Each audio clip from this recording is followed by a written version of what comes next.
everyone. May God bless and keep every single one of you. I recognize the Lord and Savior Jesus Christ as my Lord and Savior, as usual. Again, just want to thank everybody for joining the live. If you're seeing this at a later date, there might be some paid programming in there. Go ahead and click on those. I think there might be some hats to support Donald Trump. If you don't, it's okay. If you do, I appreciate it. If you want to support the channel, like, subscribe, share the video, subscribe to the channel, like it, and just give a donation if that's possible. And with that said, man, we know that so many things have happened since last week, man. Last week, the government opened up again. You're not seeing a ton load of videos about people not getting their paychecks. The military is getting paid. Is getting paid, except for the people who are not supposed to get paid. People who are off Section 8, they're not getting paid. People who aren't supposed to get food stamp, they're not going to get it. People who qualify for it will be getting it. And I'm all for all of that. The government has opened up. President has spoke about the influence of FIFA coming to the United States. We see where Congress is voting on opening up the Epstein files, and that's not working out for Democrats, man. I think a lot of the Democrats thought that, open up Epstein file, they had something on Trump. And like I said before in previous videos, if they had anything on Donald Trump, guess what? They would have dropped that bombshell during the Biden-Harris administration. They have nothing on Donald Trump whatsoever. So, I think Donald Trump was actually trying to save them. Regardless of what people think, Donald Trump is very smart and strategic. He's actually trying to help the Democratic Party because he believes in our country. People think that he's just, a Republican that's trying to destroy the country. And honestly, he's not really trying to, because if he really wanted, he said it before, they always say that he's going after his political opponents. No, he's not. If he really wanted to go after his political opponents, trust me, we will see it plastered all over the news that he would trying to get Barack Obama for, the Russia collusion. He'd be going after Nancy Pelosi for being a criminal in the White House. He'd be going after Barack Obama again for the Russia collusion. He'd be going after Hillary Clinton for all the crap that she's done. He'd be going after so many people. So for people to say that, oh, he's using his political power to go after his enemies, no, I don't think so. I think by holding back the Epstein files, he was actually trying to help the Democrats. Because you think he has not read that file? You think he doesn't know whose name is on it and whose name is not on it? We just saw where that congresswoman, that black lady that was texting Epstein back and forth in the trial. All of that is going to come out to light, and it's not going to look good for Democrats. You hear millions of people. Now you don't even see them making any videos anymore. Since the Epstein file is going to be released, you don't hear no Democrat talking any smack. Like I've done lives where all you can hear them say, release the Epstein file, release the Epstein file, release the Epstein file. And in my mind, I'm like, bro, the Epstein file is not damaging to Donald Trump. It's damaging to the Democrats. He's actually trying to help them out. He's saying, listen, your party is an array. You've lost millions of voters. You've elected a socialist to run New York, a socialist mayor to run New York. You're not for the people anymore. Nobody is voting for the Democratic Party besides, woke and LGBT and all those, people. And I have nothing against any of these people, you know what I mean? But that's who their base is. Their base is left-wing lunatics and and liberals and all the people that are currently still in the party. Anybody with what's up, family? How you guys doing, man? All the people with any common sense, they're not voting for the Democratic Party. They as the months go by, you can see that the Democratic Party is delusional and they're a wicked set of people. They laugh in our face and talk about how much they want to do this for the American people, but in the same breath, they'll say, "Oh, we're not going to open up the government because it's the only leverage we have." And they voted and voted, and if they could last the government for 3 months, locking it down, not paying our troops, not paying our officials, getting paid, they would have done it just to spite just to spite Donald Trump, not to elevate the American people, but just to spite Donald Trump, and that is why I left the Democratic Party. I stopped voting Democrat. You know when I stopped voting for Democratic Party? After Barack Obama's first presidency, that's when I know that party didn't serve my interests. Barack Obama clearly showed me and open to light. What's up, family? How you guys doing, man? 7149. How you doing, my brother? Thank you for joining, man. For everybody in the live, appreciate you guys, man. Thank you.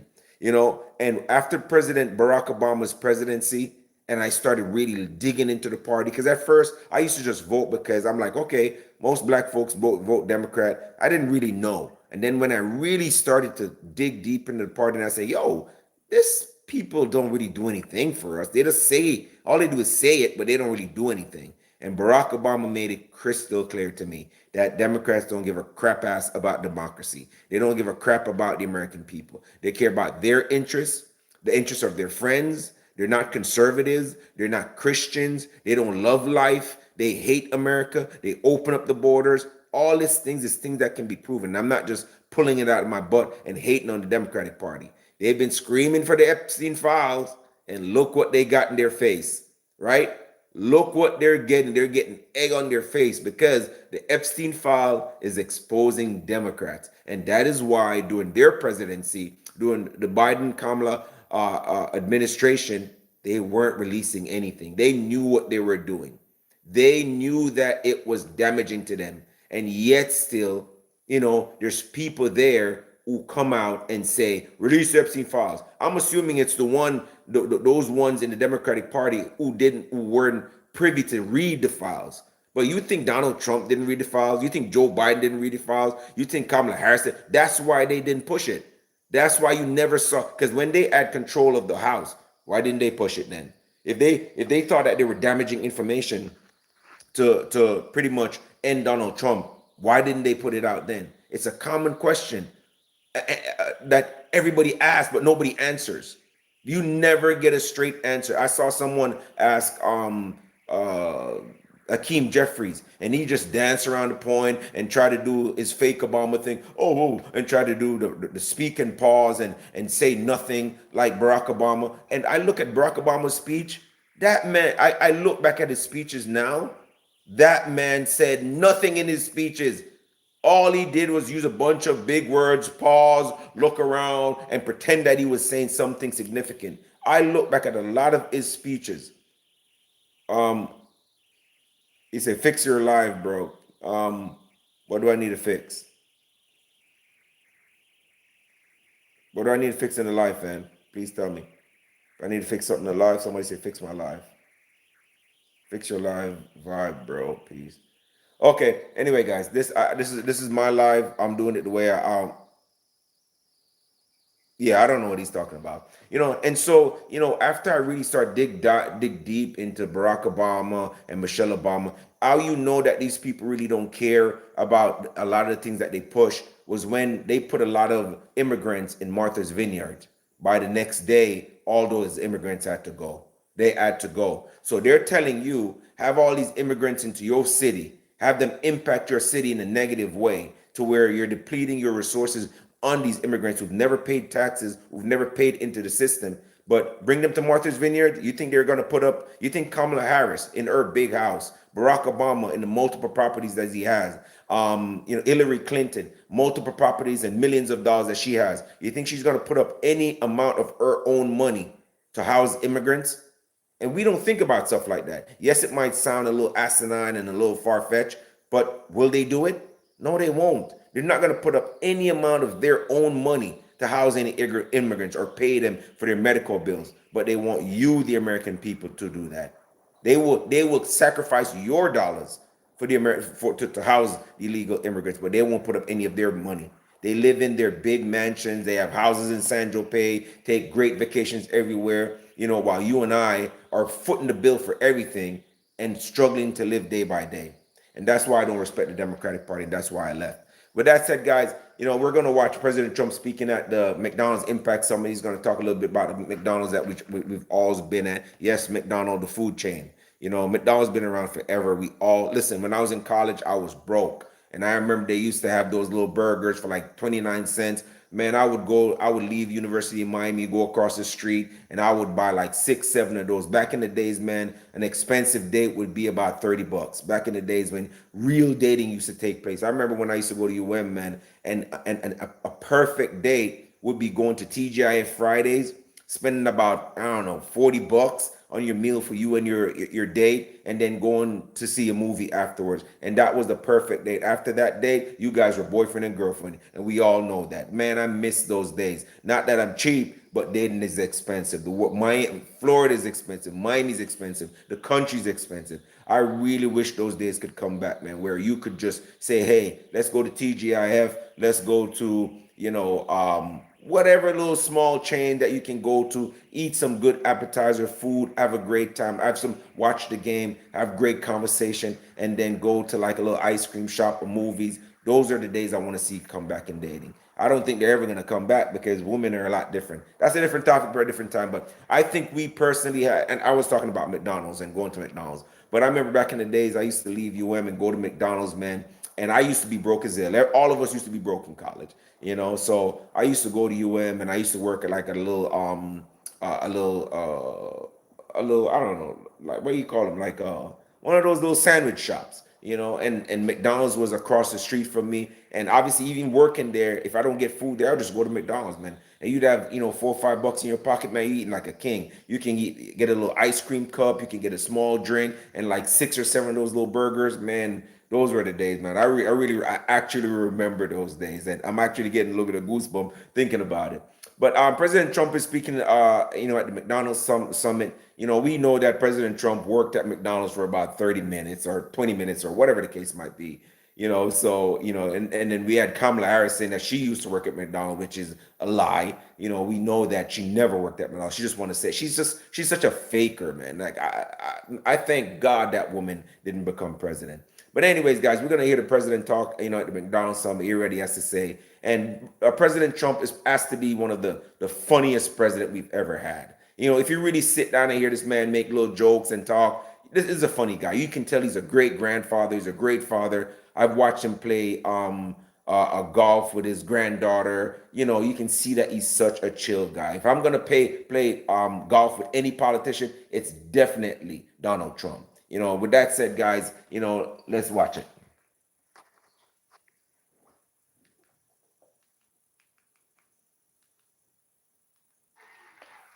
And I'm honored to stand before you.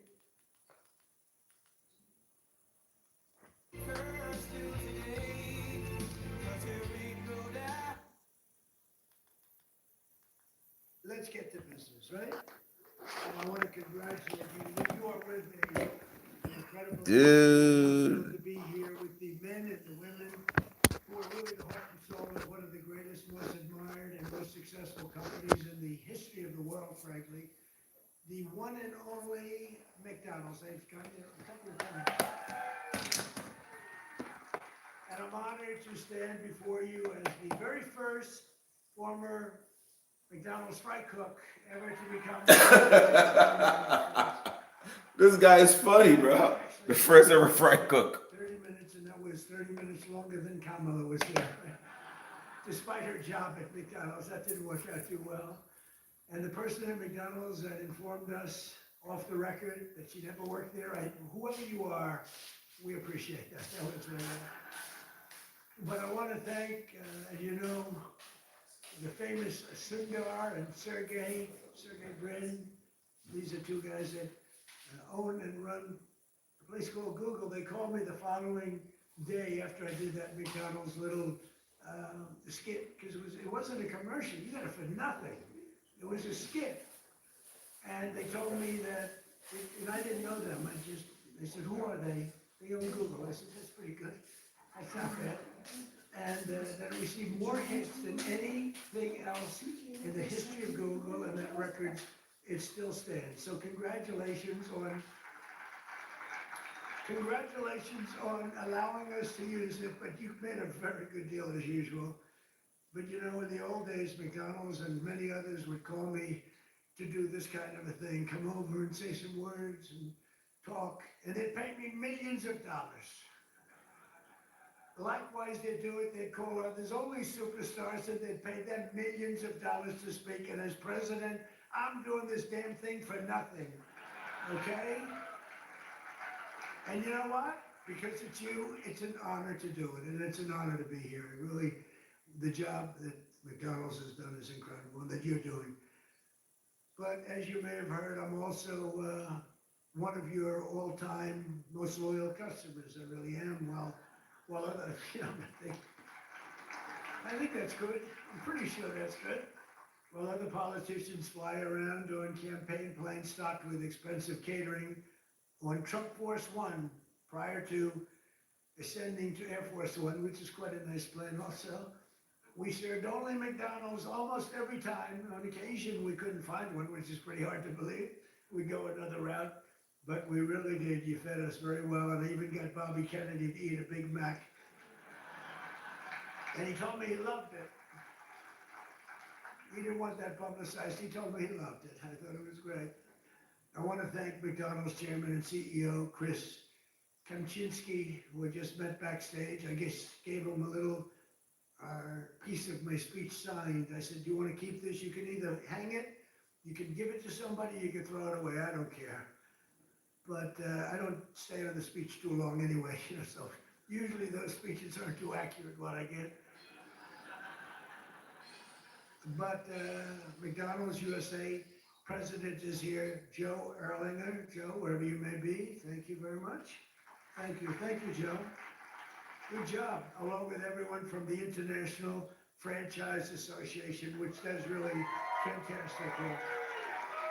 You do, I've heard from many people you do a fantastic job. So thanks as well to two former McDonald's operators now serving in Congress, Representative Kevin Hearn and Chuck Edwards. Are you here, fellas? Come on, fellas. And they're warriors, those two. They're warriors. Thank you very much. Great job. And of course, let me thank the people who truly keep the McDonald's magic alive, the incredible franchisees. And you got a lot of them here tonight. Yeah, and you're the heart and soul, and they would tell you that all the time. They tell me that. You carry on the commitment to what Ray Kroc said he wanted from every McDonald's restaurant. Perfection. Have you heard that? Perfection. It was very strong. Ray liked to say that if you think small, you'll stay small. And that's why no one thinks bigger than McDonald's, not in your industry, and probably never will. I don't know if anybody can ever catch that, doubt it. Every single day you feed an incredible 1% of the entire world population, 70 million meals every day. An amazing 1 in 8 Americans works behind the counter of a McDonald's franchise at some point in their lives. Yeah, we heard about that. I heard about that. Wasn't true in that particular case, but for tens of millions of our citizens, the road to the American dream starts beneath the golden arches, beautiful golden arches. So to each and every one of you, thank you and congratulations on 70 years of American greatness. Congratulations. And I just might add, this is also the golden age of America because we are doing better than we've ever done as a country. Prices are coming down and all of that stuff. And, they talk about different terms for that, but I will tell you that nobody has done what we've done in terms of pricing. We took over a mess. We had the highest, think of it, the highest inflation in the history of our country. They say 48 years it was the history of our country. And now we have normal inflation. We're going to get it a little bit lower, frankly, but we have normal. We've normalized it. We have it down to a low level, but we're going to get it a little bit lower. We want perfection. You always want 1%. I don't know if anybody knows. You don't want 0. 0 can be bad. Then you start going the other route. That's no good either. Then you say, what's worse, deflation or inflation? But we have it almost at the sweet spot, and prices are coming down on different things. One of your groups that you admire, I admire, Walmart, came up last week and they announced that Thanksgiving this year is 25% less. All of the accoutrements, that Thanksgiving is 25% less than it was last year under Sleepy Joe Biden. So that's a big step. And others have followed up by saying just about that. And to your leader, when we met, I said, how are you doing with prices? Prices are coming down. He said, we were up 40% because of Biden and inflation, and they're coming down, and they're coming down rapidly. So I hope that all continues to go, but we're really doing well as a country. Most importantly, however, I will tell you, big picture, we have over $17 trillion being invested in our country in 9 months. It's now just about ready to crack 18, and by the end of 1 year, we will have about 20 to 21 trillion dollars invested in our country. That's more by 10 times the highest amount ever invested in any country ever before, and it's largely because of tariffs and I think November 5th election, but it's the largest amount as an example. So if we have 20 or 21 in 1 year, 21 trillion, think of what that is. It's car factories, it's AI, it's everything. They're all coming back because of the tariffs. They're all coming back because they don't want to pay 15, 20, 30, 100% tariff. It wasn't that complicated. People are saying, Trump was right. It really wasn't that complicated, but it's been amazing. As an example, if you take me at 20 for 1 year, Sleepy Joe Biden, you know what he was? Less than 1 for 4 years. And if they got elected, they would have been at -10 because people were moving out of the country in record numbers, and welfare and other charges were increasing at levels that nobody has ever seen before. So you would have had double and maybe 50%, maybe literally more than they've ever seen. Welfare was going up, everything was going up. Government jobs were going up, real jobs were going down. So you would have had that catastrophe, and on top of it, instead of 20 trillion coming in, you would have had 10 trillion leaving our country. In other words, you would have had a catastrophe. You probably would have had a bankrupt country. You are so damn lucky that I won that election. I'm telling you. Sure. That's true. It's actually true. I hope the press covers it. This is, Sometimes he got up and he ranted and raved and bragged. I don't brag, I just give you the facts, it's true.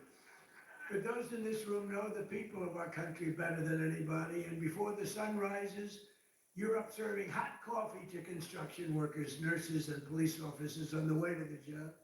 In the evening, you stand ready with the fast dinner and the smile for busy moms and their children as they race from school to soccer practice. Really is, it's Americana. And late at night, your lights are often the only ones still glowing when the long-haul trucker pulls up for a good meal and a best Coca-Cola in America. Best Coca-Cola. Ooh. And I'll bet they use real sugar in your Coca-Cola. They didn't in the United States. I said to the head of Coca-Cola, you gotta go to sugar. They do in other countries, and you know what? They went to sugar. Isn't that nice? I said, you gotta go to sugar. Just like I said, why is the Gulf of Mexico called the Gulf of Mexico? I said, we're changing the name. And now it's the Gulf of America. It has nothing to do with McDonald's, but maybe it does. Because it's very nice cycling. We have 92% of the shoreline. They have 8%. I wouldn't say I made a lot of friends in Mexico, but they still like me. Wasn't that a good change? Seriously, wasn't that beautiful? And it was done in an instant. It's like, normally you think a thing like that would take years. This took like 10 minutes. I asked somebody, good lawyers in my office, I said, would I be able to change the Gulf of Mexico? Is that possible to the Gulf? Sir, it's been that way for 350 years. They were here 100 years before us. We're 250, they were 350. It's been called the Gulf of Mexico, sir, for 350 years. I said, that's not the question. Am I able to change it? Yes. What do I do? Just give us the order. We'll do it. And I did, and we changed it, and everybody's happy. Well, not everybody, but most people. Most people are happy, but it's great prestige for our country. It's tremendous prestige for our country. That's good for McDonald's, and that's good for everybody else. As president, I want you to know that I'm fighting every day to support small businesses like yours and the citizens that we all serve. And together we're fighting for an economy where everyone can win, from the cashier starting her first job to a franchisee opening his first location to the young family in a drive-through line. I've been on that line many times. Actually, that line was incredible in the commercial, right? It wasn't a commercial, it was, but they had the line. The people had no idea. So I made the French fries. The guy was really good. He had a great wrist. So He's going like, sir, yeah. I said, huh. It was not that easy. But I got it sort of finally, not the greatest, but I get it, pouring it in, asking him all sorts of stupid questions, but it was very interesting. Amazing. A little thing is not, it's a little complex, right? The father and son over there that own a lot. They're very rich people. But I'll tell you what, I asked, how many do you have? Sir, I have 59. I said, you're rich. But you know, nobody knew in the line. The line was a long line. There had 25,000 people, so somebody let them know we were coming. It was toward the end of the campaign. And after I did the french fries and did some other things, I then stood at the window. And the people would drive up, a little bored in all fairness, you know, it is, I mean, they're waiting for a hamburger, okay? So they drive up like this, they look over, whoa, every one of them. And it was fascinating. Every one of them, they were, it was, the response was incredible. Almost like I knew I was gonna win when I saw that. I know, because the response was love. It was great. They had a good time. We did, I think, 12 people. Every one of them had the same response. They drive up, they there, they this, they get that, get a little cash ready. And they look over, and it was something to double take. Some went like that. Well, but it was sort of an amazing moment. You know, I did a garbage truck also, right? And everybody, and I thought, when I spoke with Sergey and Sundar, I said, yeah, but the garbage truck was equal, wasn't it? They said, not even a contest. The garbage truck was great, not even a contest to McDonald's. And that's because we had the power of McDonald's. I mean, it was an amazing thing. I thought frankly, I thought the garbage truck would have won. And they said it was good, but it wasn't even close. So that's a tribute to what you built, really. It really is a tribute to what you built. But there's still a lot of work to do, and we're making tremendous progress. 1.9 million more American-born workers are employed today than when I took office. Think of that. 1.9 million more today. And these are American-born workers. Nobody thought that was possible. And we have the strongest borders in the history of our country. Nobody comes in unless they come in legally. And you see the numbers. Everyone thinks it's impossible. A year ago, millions of people were storming our borders. Today, they only come in if they come in legally. And wages for hourly workers are rising at the fastest pace in 60 years. And sometimes you might say, was that good or bad? It's great for you. The minimum wage thing you'll have to be talking about. You're going to have to fight. We were talking about California, Gavin Newsom from California. And I knew he's laying siege on the minimum wage. And you people probably know, because that's a very complex subject, and you people probably know better than anybody the impact one way or the other, good or bad. And you're going to let your local congressmen, your senators know about it. But in 9 months, we've lifted over 600,000 Americans off of food stamp, and that's a record. And it's not, because we really have a strong economy. I mean, we're building thousands and thousands of factories all over this country. Wait till they open up. You're going to see something I think like we've never seen before. You know, we lost our auto industry. 54% of our auto industry left for other places over the years. And I think we're going to get it more than all back. They're coming in from Mexico, from Canada, from Germany. They're coming in from Japan. We made a deal with Japan, $650 billion. But we never got anything. We made a deal with the European Union, $950 billion, and have to buy our oil and gas and many other things. And I want to say it's good for everybody, all that. We made a deal recently with China. They buy our soybeans, but it's hundreds of billions of dollars. And it's incredible what's taken place in our country. The world was laughing at us like we were stupid people. They're not laughing anymore. They don't laugh at us anymore. They respect us now again. And that's what we want. We want to be liked. We want to be respected, much more so than being liked. And you know, in a certain way, they like us better now, too. They respect us, but they like us better now. Because the world was ripping off our country. Not sustainable, not even sustainable. China was making $722 billion. Think of that. Not million. 722 million is a lot, isn't it? $722 billion. They built the military with the money that we gave them over the years. Then in my first term, we had a great first term. The most successful economy we've ever had in my first term. This is going to blow it away. This is blowing it away, to be honest with you. It blows everything away. There's never been a time like this, and you're going to see the results, pretty quickly. But in stark contrast to the previous administration, 100% of all new jobs created in America under my administration have been created in the private sector. Because, we are trimming out government jobs.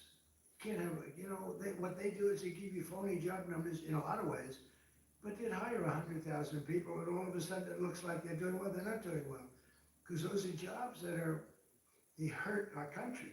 If those jobs can be in the private sector, paying taxes and all the other things, it's a big 100% of the jobs that we put in have been, think of that, are in the private, come from the private sector. In my first term, we built the greatest economy in the history of the world.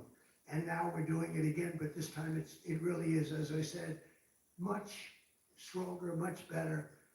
I think it's going to be something that nobody has ever seen before. My pledge to every family and every small business is that I will not rest until you are richer, stronger, more successful, happier, till you've gotten a piece of the American dream. Some of you in this room have really gotten a piece of it because you made a great decision to go with a great company years ago. And it's really pretty amazing. That begins with making America. We have to do, the word is affordable, and affordable should be our word, not theirs, because the Democrats got up and took affordability, and they don't say that they had the worst inflation in history, the highest energy prices in history. Everything was the worst. What they're great at is lying. They say affordability. Their stuff was all much more expensive. We have a couple of items like coffee, which is a little high. We're going to get that down. You saw that today. The coffee comes down. Remember when I first took over, eggs. My third day in office, I have a news conference, and the fake news media was screaming at me, Mr. Congressman, about eggs. Remember that? I'm standing there very innocent. Oh, hello. Do you happen to go, what about eggs? What about them? They're up 4 times. I said, look, I just got here. I'm sorry. And Brooke Rollins and Department of Agriculture did a phenomenal job. And they said, don't order eggs for Easter because you won't be able to get them. And they said, we have a big Easter egg hunt at the White House. It's sort of a thing that has gone on for 100 years. They said, could you order plastic eggs? I said, I'm not ordering plastic eggs. We're going to have eggs down by that time. And by the time we got to Easter, the price of eggs had fallen precipitously. We had all the eggs in this country you want. And we know what we're doing. I mean, we know what we're doing. We rebuilt our military. We have the greatest military anywhere in the world. We make the greatest military equipment anywhere in the world. And everybody knows it. And everybody knows it. And you saw that with the way we took out the nuclear capability of Iran with those gorgeous B-2 bombers. They flew in there. They wiped it. And the word was obliterated. Remember when CNN said, well, it might not have been obliteration. Think of the pilots. They go in there, they're under fire. I was watching this from the Situation Room, and you get to see things in situations that you wouldn't believe. And they said, sir, they have entered Iran airspace. All of a sudden you see much faster. Then you see him going down. The whole thing was crazy. I actually said, do people really want to do that for a living? They're waiting for him, but the equipment is so good. The B-2 bomber, stealth. They never saw them. They never saw them. I mean, it's the most amazing thing. And I honored the pilots at the White House. I had them brought in, along with mechanics and a lot of other people. We brought them to the White House to give a little celebration because they flew 37 hours flawlessly. Now compare that to the Jimmy Carter Iran situation, with the helicopters crashing and the this and the, oh, what a horror, and the hostages. And I said, we can't let that happen. We have a great team. General Raisin Kane is unbelievable. The whole group is unbelievable. And they went in, and I brought them into the White House, and I brought them then into the Oval Office, the pilots. And we met them all handsome. They look like Tom Cruise. They really do. I don't want to be a wise guy and say, but taller. I'm not going to say that. No, they're perfect specimens. I mean, these guys are like, for a movie, I could take everyone, put them in a movie. And they said to him, so what's the story with that raid? Did you expect, because you remember I pulled it back? Because I saw reporting that we're gonna be leaving at a certain time. And I said to the general, is that not good that they think that? And they sort of got it right. They saw a lot of activity. Actually, you know what? They saw, one of the things, they saw a lot of unbelievable activity going on at the McDonald's next to the base where they take off. The McDonald's was doing right? 5 times, they were going crazy. So they say, there's something going on over there. The biggest activity that McDonald's had ever had. And it was a nice story, how well it's doing, but that was not a good story for us. So I canceled it and then I announced we're canceling it. And the pilot said they were devastated. Then I put it back at the exact same time, because that was the only time they weren't thinking would happen. And we left exactly in time, but that was after canceling it 2 days before. And then we put it right back in the exact same slot. And we had identical planes, B-2s, flying four of them, flying into Guam. And they thought that was the attack team. And they were watching those planes in Guam, going to Guam, and that was not the planes that we had. But think of it, they flew both ways 37 hours without a sputtering of a bad engine, without any problem. But they got in and they said they have entered Iran airspace, and the enemy's waiting for them. And they dropped the bombs, they hit every chute. You know, they have air chutes that go deep into the granite mountains. If you don't hit those chutes, the damage won't be as big as you want. And every bomb hit every chute. And then we hit them with rockets from a submarine that was quite a distance away, 30 of them. Let's put it this way, they got hit. And it totally took out the nuclear capability. And I said to these guys when they came in to the office, I said, you guys like doing this stuff? You know, they said, sir, it was the greatest day of our life. Can you believe this, Congressman? It was the great, I mean, they're like heroes. They're like American heroes. Who the hell wants to sit, you know, those ships are very big, but they're very small when you're up way high, going very fast. And he said it was the greatest day of our life. And they told me something that I didn't know. They said that, sir, you know, we waited 22 years for this, our predecessors and us. We would practice this run for 22 years. I didn't know that. For 22 years, we had to practice. We do it 3 times a year. We would practice this exact run. And then when you canceled it, because I canceled when they heard that we were coming, we were devastated. I said, see, now if I were a flyer and they canceled, I'd be extremely happy. Well, we're canceled, so let's forget it. But we were devastated. So I said, this is something you really love, right? Yes, sir. We were so honored. This was the greatest day of our life. I mean, it's really great. We just have incredible people in this country. It's an amazing story. And they hit, and then they said, skedaddle. The word skedaddle. And that plane went like this. You know, when it drops a bomb, it goes down very steeply because that gives it a better angle and, you know, more speed for the bomb. They're very, very heavy bombs. And they go boom. And as soon as those things, the one pilot, the first one said, skedaddle. And that thing just turned in its side. And it's so unbelievable. And it knocked out Iran nuclear capability. And all of the Middle East became a different place. And now we have peace in the Middle East. And at the United Nations today, they approved the Board of Peace, which is, I'm going to chair. And we're picking the leaders or the heads of the most important nations in the world. I think it'll be a board like no other than perhaps the McDonald's board. You have a very good board. You actually have a very good board. But nobody thought a thing like that was, this just happened today. The Board of Peace, and it's going to be comprised of myself and leaders of other very important nations and very respected nations. And it's going to be something I think is going to be very important. It was just approved. It was just endorsed by the United Nations. It was pretty great. It's a big thing. I think it's one of the most important things the United Nations will ever do, actually. But Joe Biden's prices and his hikes cost a typical American family an estimated $33,000 and hit your workers and your customers and your small businesses. Very, very hard. The Biden administration started the affordability crisis And my administration is ending it. I'm ending it. Prices are way down. If you just look, so we don't have, as I said, the inflation, but our energy prices are way down. And you know, despite hamburgers being a big business, energy is one business that's bigger. When you get energy down, everything else is affected. If you start bringing the price of gas, that's like a massive tax cut. And they were selling, you know, they were having gasoline at 4.75 a gallon, and 4.50, 3.50, 3.75. We're gonna be able, it looks like we're gonna be able to hit $2 a gallon in the not too distant future, but let's say we're 2.50, 2.70. Other than places like California, that's not fair because they put so high a tax on that you're really paying a lot of that price is the tax that you're paying to government, which is horrible actually what they do. But the price of gasoline and the price of energy is way down. So when energy comes down, you make the donuts, you make the chicken, you make whatever you're making, everything is all about energy. You have to deliver it, you have the trucks, you have the fuel. When energy comes down, and it's come down fast, we had an expression, drill, baby, drill.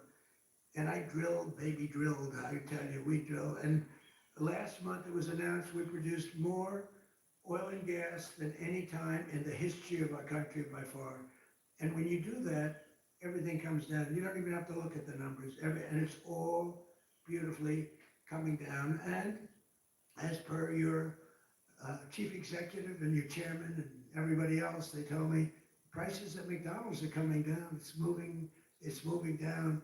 Unfortunately, they were so high in the last administration that people aren't that happy because it was so high. So even though it's coming down and coming down a lot, they want to see what it was like when I was president. And we'll be getting it very close to that number, maybe even better, depending on what we do with energy, but the energy's coming way down. In the 9 months since I took office, we've stopped inflation in the tracks since January. The core inflation has been the lowest in just about 8 years, just changed. It was 4 years, now it's 8 years. It just changed about an hour. They just said, sir, if you want, we can rewrite the speech. I said, no, I can remember it for a minute. I said, thank you. I'm not Biden. In the past 6 months, the price of breakfast items has fallen 14%. Bread prices are down, dairy prices are down. And the price of eggs has declined 86% since March, and much more than that since when I took over. Because when I took over, it was an egg crisis, as we said. And I want to give a very special thanks to McDonald's for slashing prices for your most popular items, bringing back extra value meals, and I hear you're recommitting to the affordable options of Americans that we really know and love, all of the items that we love. And I hear that McDonald's is playing a very big role in that. We're getting prices down for this country, and there's no better leader or advocate than McDonald's. And I believe the next time maybe I'll have to be back here again next year if you get them down enough, okay? That's all you have to do for me is get them down enough. We'll come back. We'll come back, Mr. Chairman.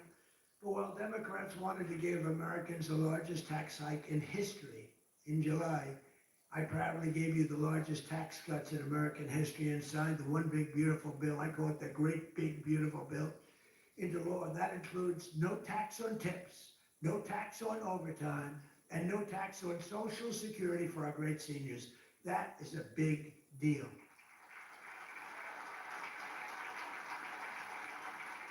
So the great big beautiful bill is the biggest piece of legislation ever passed in our country's history. It gives expensing to you as owners, where you do something, you could expense it, you can take it off in 1 year instead of 38 or 40 years. It gives you so many things.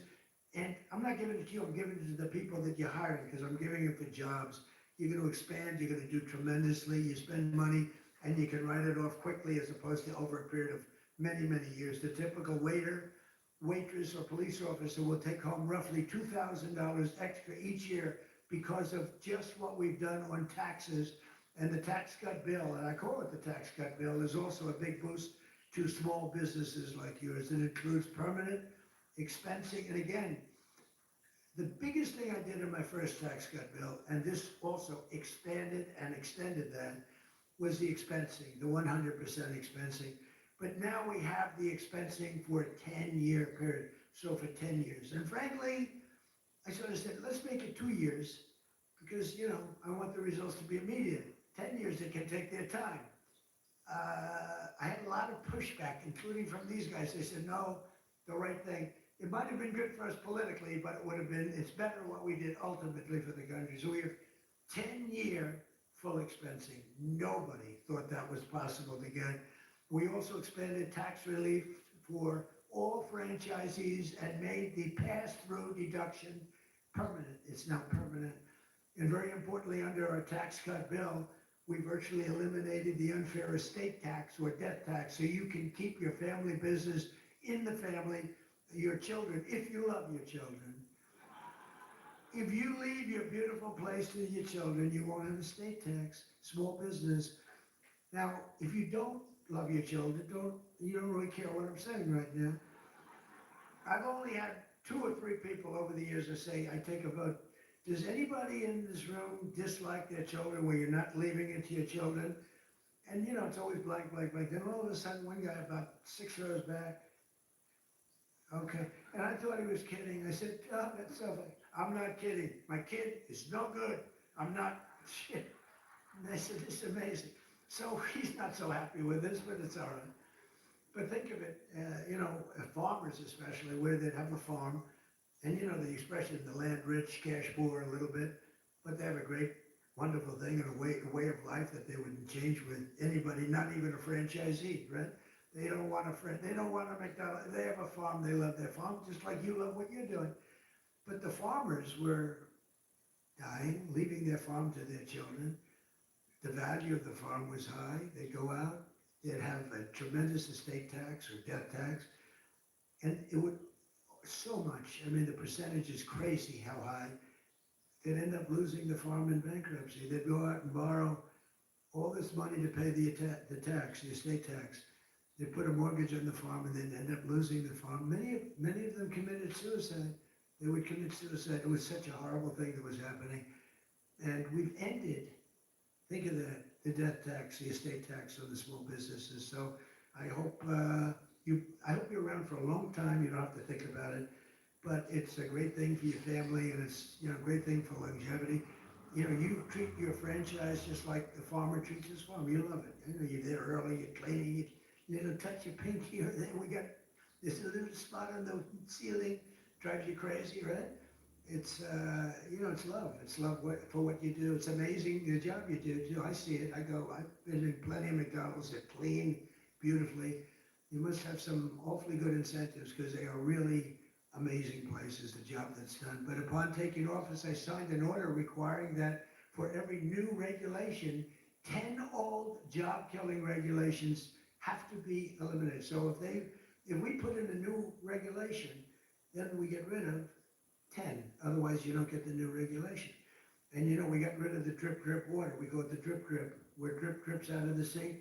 States with tremendous water, so much water, they have nothing but problems getting rid.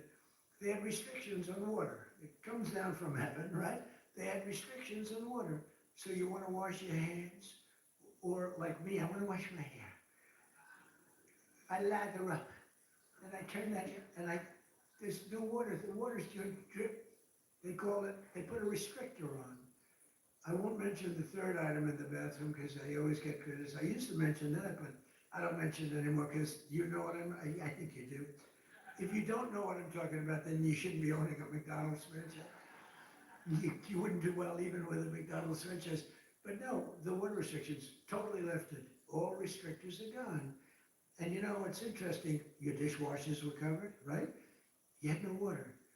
I was with some of the people that make them, Whirlpool and others, and they said, sir, they won't give us the water to use in our dishwashers or use in our washing machines. The washing machines have no water. I mean, it's like a glass of water, half a glass of water. We need water. And I said, how bad is it? He said, well, like the dishwasher. They put the dishes in, and they just keep pressing the button, they end up using more water. So I gave them, as you know, unlimited water. Biden came back with a rigged election, and he immediately restricted the water again. But I came back in and immediately unrestricted again. So now you have unlimited water to clean your damn dishes, okay? And other things, your hands. Didn't you hate that? You walk in to wash your hands. I'm a big hands guy. I like to wash my hands. You know, I used to hate shaking hands. Now, once you run for office, you better like shaking hands or you got a problem.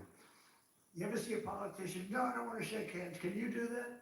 I don't think you wouldn't be a politician very long. I actually thought that with COVID that would be the end because they didn't want you to shake. I said, well, but then it came back a little bit slowly, then eventually. But when you're a politician, you have to shake hands. So I like washing my hands. And you go to sink, new places generally, and you turn in the water, and there's literally no water. And how about the places that think they're going to save a fortune, so they spend a lot of money, where the water turns off there. You press the thing, which you hate to do, your hands, you don't like that. So you get the towel, you press it, you wash it, and the water stops. So they have both a restrictor and a stopper. You get like 4 drops of water. Tell me, do we really get rich with that? Okay, do we really? This is so ridiculous. So I undid all of that nonsense. But we did much more important for you. We've rescinded the insane Biden energy regulations on ovens, cooktops, microwaves, and ice makers that were driving your costs through the roof. You have no longer restrictions in that. I hope you understand. But I did better than that too. In terms of slashing, we slashed more than $1 trillion worth of regulations, burdens on the U.S. economy, in particular on businesses and people that employ people. Combining our regulatory and tax cuts, we've reduced the effective burden on franchisees by more than 37%. You're so freaking lucky. You are so lucky. You know? These guys are so loaded, they probably don't even know what they're from. They make so much money, they say, yeah, it's peanuts, 37%. Let me tell you, you should have suffered a little while through Kamala. The good news is she had no clue. You just wonder, I want to give an IQ test to Kamala and Biden. Who do you think wins? But they were destroying your businesses. But I had better than that, though. As you know, in my first time, I also stopped a mortal threat to the franchise business model by terminating Obama's infamous joint employer rule. Joint employer. In other words, you were screwed.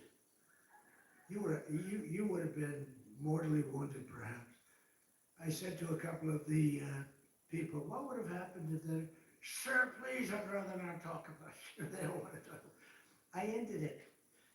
You got lucky on that one, let me tell you, because I said, really, I asked one of my guests, because when I was coming over, I saw that in the speech. I said, what does that mean? He said, that would have been death to businesses like yours and others. It was just, these people don't care, they didn't care. But I ended it, and I think that's one of the biggest things that you'll ever have done for yourselves. I think it's the biggest thing that it can ever be done for you. We mentioned all these different items, but that's the biggest by far for you. As long as I'm president, I'll always defend your right to run your own small business and do it well. And some of your small businesses have become very large business. One of the franchise owners here today is Carlos Matios Sr., who escaped communist Cuba when he was just 6 years old. In America, Carlos took jobs as newspaper delivery boy, a factory worker, and eventually became a New Jersey police officer. Then, in 1998, Carlos switched careers and moved to Virginia, where he took over his first McDonald's. Where's Carlos? Is he around here? Come on, stand up. Stand up with your son, please. Stand up, your son. Good looking son. I met him backstage. He had a knack for turning around poorly performing restaurants, and today his family owns nearly 60 McDonald's all along the East Coast, including at the Pentagon, where I've ordered numerous Big Macs. Right? In fact, he served when the great football team came in, they served. Well, he served McDonald's, and you'd have these guys walking out, the biggest human beings I've ever seen. They were the national champs, right? Remember the team? Who was the team? Remember the team? He said Clemson, that's right. And these guys, I don't know, they were, like 6'6". What do you weigh? Sir, weigh 392. I said, but you reported it much less. Yeah, that's what they say, but and he'd have like 12, just each. And I thought he was bringing them back to the rest of the team. I said, that's nice, but maybe the team wants them. No, this is what I said, are you gonna eat all of them? Yes, sir. He didn't even know what I was talking about. But you served it, and you did a great job. In 2019, when we hosted that great Clemson Tigers at the White House, I literally brought dozens of quarter pounders from McDonald's. We bought the whole thing. We bought the quarter pound. We bought actually just about it. Well, he really had no choice because he just took everything he had in the whole restaurant. We got whatever the hell, probably whatever didn't sell, we got, right? But Carlos is here with Carlos Jr., his son, who started as a cashier and now runs dozens of the restaurants. Congratulations, fellas. What a great family. Congratulations. So in conclusion here tonight, carry on and really just keep going and inspiring that legacy and that pride that you have at really beyond almost all else. It was excellence in service, stretching back more than 7 decades to when 2 hardworking brothers with a hamburger stand in California partnered with a hard-driving entrepreneur from Illinois to revolutionize the restaurant business forever, like nobody had ever seen. Because of men and women like those in this room who have pride in your souls, love in your hearts, and ketchup in your veins. Did you ever hear that one? 70 years later, McDonald's is the #1 fast food restaurant in the entire world, and honestly, it's not even close. What a job you've done. And it still is really growing stronger with 900 new restaurants planned in the United States in the next 2 years alone. And I think with the great big beautiful bill, you might even double that number. I can imagine you'll double that number. But it's amazing to watch you grow. You know, the big ones, they get a little slow, they get a little fat, they get a little sloppy. This is a company that's gone just the opposite. You've gotten more and more competitive. I look at your numbers. You've gotten more and more competitive over the years, over the generations. Your spirit, generosity, and devotion to your communities has really made McDonald's a symbol of American values, aspiration, and success that's recognized all over the world. You are recognized all over the world, something that, and there's a lot of great, I mean, compared to the total, not so many, but there's a lot of great leaders, great companies. But I think more than anybody, McDonald's is recognized all over the world and as widely as, frankly, the stars and stripes themselves. And everywhere there's a McDonald's, we see stars and stripes. Everywhere the American flag flies, you'll find the golden arches, and there you'll find good people doing honest, beautiful, hard work, and happy families sitting down to a really great meal. Because no matter who you are, everyone loves something at McDonald's. There's always something to have. I like the fish. I like it. You could do a little bit more tartar sauce someplace. Seriously. I hate when I say, do you have any tartar sauce? Do you understand that? Yes, you understand that. Together with hardworking Americans like you, we're going to pioneer new heights of prosperity. We are doing better as a country right now. And people are seeing it. The Wall Street guys know it. The stock market hit its all-time high 48 times in a row in 9 months, 48 times during the 9-month period. And we're hitting the highest stock market we've ever had in history. All markets, all three, all markets, every one of them has hit all brand new highs. It's a good time to remeasure the speech. Because when you make one of these speeches, if you're doing lousy, it's not good. And you know, the stock market, you can say what you want, but it's a hell of an indicator. It's really a hell of an indicator. Your stock is doing phenomenally.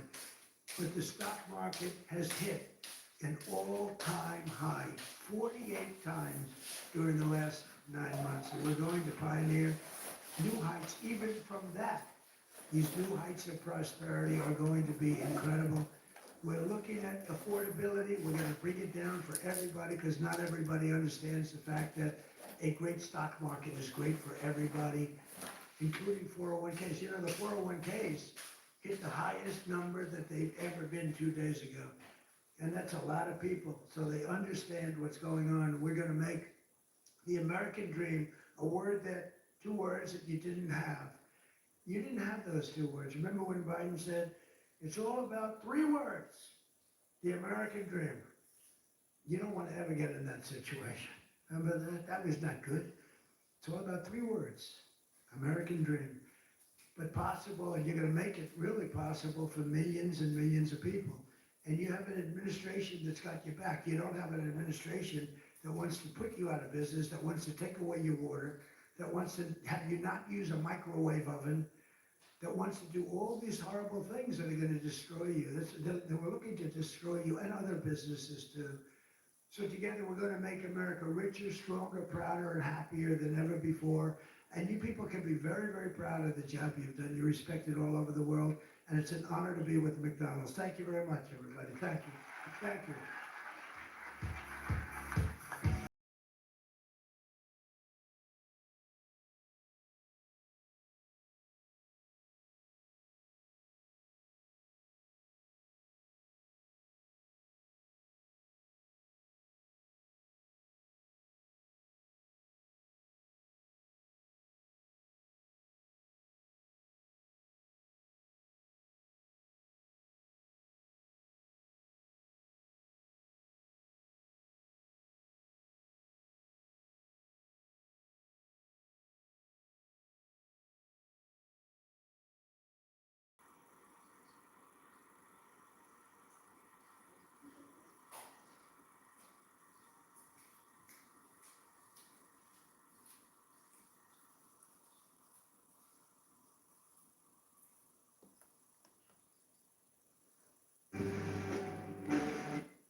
It's really something.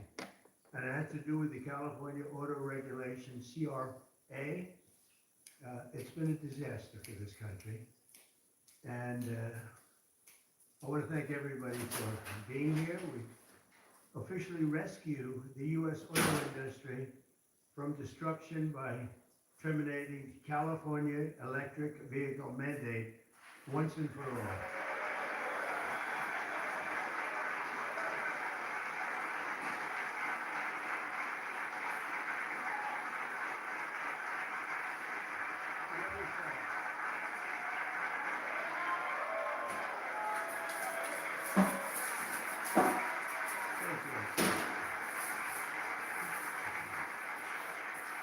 They said it couldn't be done, but boy, it's had us tied up in knots for years. And they passed these crazy rules in California, and it would be 17 states would go by, and the automakers didn't know what to do because they're really building cars for two countries. When you have 17 states, you're building cars for two countries. And I want to congratulate you all, the Senate, the House, the whole thing. It's incredible. I was going to sign an executive order and give it a shot. But the one good thing with this, number one, it holds up forever. And number two, unless somebody votes it out, they'll never do that. And it's just so much better, huh? So much better. That's so great. Very proud of you. We're joined today by the great Speaker of the House. I think he's going to go down as a great Speaker of the House. I may be wrong. I may be wrong. Who knows? Who the hell knows? I think he is. And he's doing something, the only thing I would say is more important than this one, and I'll tell you what, it's almost close. That's how big this is today. But the great, big, beautiful, I added the word great, I used the word. The great, big, beautiful bill. It's going to be one of the most, I said it this morning to a group, I think it's the most important, one of the most important pieces of legislation ever signed, ever approved. So it's going to be something very special. Thank you very much. Speaker of the House, Mike Johnson, thank you. Secretary Sean Duffy. And they had a problem in India today, and we learned that. Sean's doing a tremendous job. Secretary Chris Wright, everybody said you'd never be able to get him. He's the most talented man they say in the oil and gas industry. I'll let you know in about 2 years if that's true.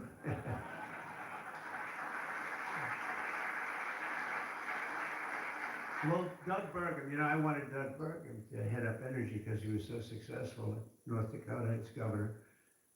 And he said, sir, there's one person who's much better than me. They said, who? They said, Chris Wright. I said, who the hell is Chris Wright? I had no idea. Now everyone knows Chris Wright. He's going to be more famous than me. But he said, there's a guy named Chris Wright. And if we could get him, he'd be better than I am, sir. And if you knew Doug, Doug's not here, is he? If you knew Doug, he's always working someplace, but if you knew Doug, you'd know that he doesn't say that often. And he did, and Chris, you're doing great, but I don't like, the oil prices have gone up just a little bit over the last few days. I was gonna call it, just really start screaming at you. Are we okay? Nothing wrong, right?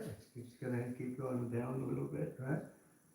Because we have inflation under control perfectly. You probably saw the records. Everyone's on television saying, what's going on here? Trump has proven to be right. You know, all of these things. We've taken in 88 billion in tariffs in 2 months. 88 billion with no inflation. And it was smart, there won't be. Now, we'd like to get this guy to lower interest rates because, you know, if he doesn't, we have to pay. We have a lot of short-term debt. Obama gave it to us originally, and Biden carried it on. They like short-term. I like long-term cheap debt. But a lot of the debt comes through because Biden, that's what, oh, he didn't do it. I'm sure he didn't know anything about it.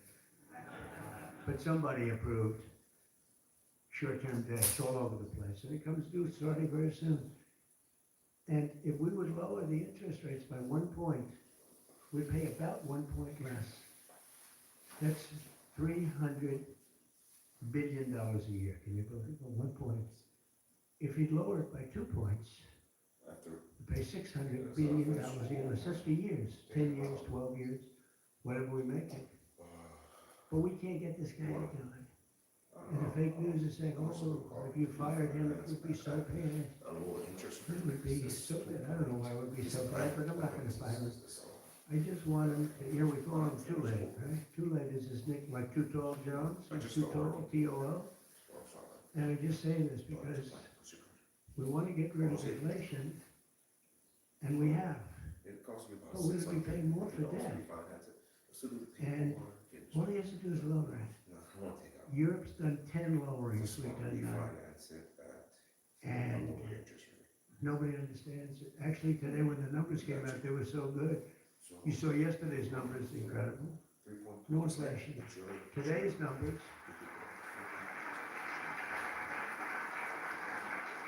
Today just came out, same thing, no inflation. They're all shocked. All these guys are watching from business, CNBC, and all of these different networks. Maria Barbarella actually got it right. She's been getting it right for a long time, that one. I hope she's appreciated. And Joe Kieran has been very good at CNBC. I'm not telling you, but other people aren't so good. But I will say that they can't believe what's happening. But if I could, because we can discuss, we get a lot of press, we get a lot of cameras rolling right now. Not that I like doing it, because I don't. But if we cut our interest by 1 point for years, we save $300 billion. If we cut it by 2 points, we save, because it's pretty equivalent. We're gonna spend $600 billion a year, $600 billion, because of one numbskull that sits here. I don't see enough reason to cut the rates now. And the problem he's got is that, and I explained to him, look, if inflation went up, cut your rates down. There's no inflation, we got it down. We got prices down, we got gasoline down, and you'll keep it going down. But gasoline's down. It's drill, baby, drill. That's why it's going down.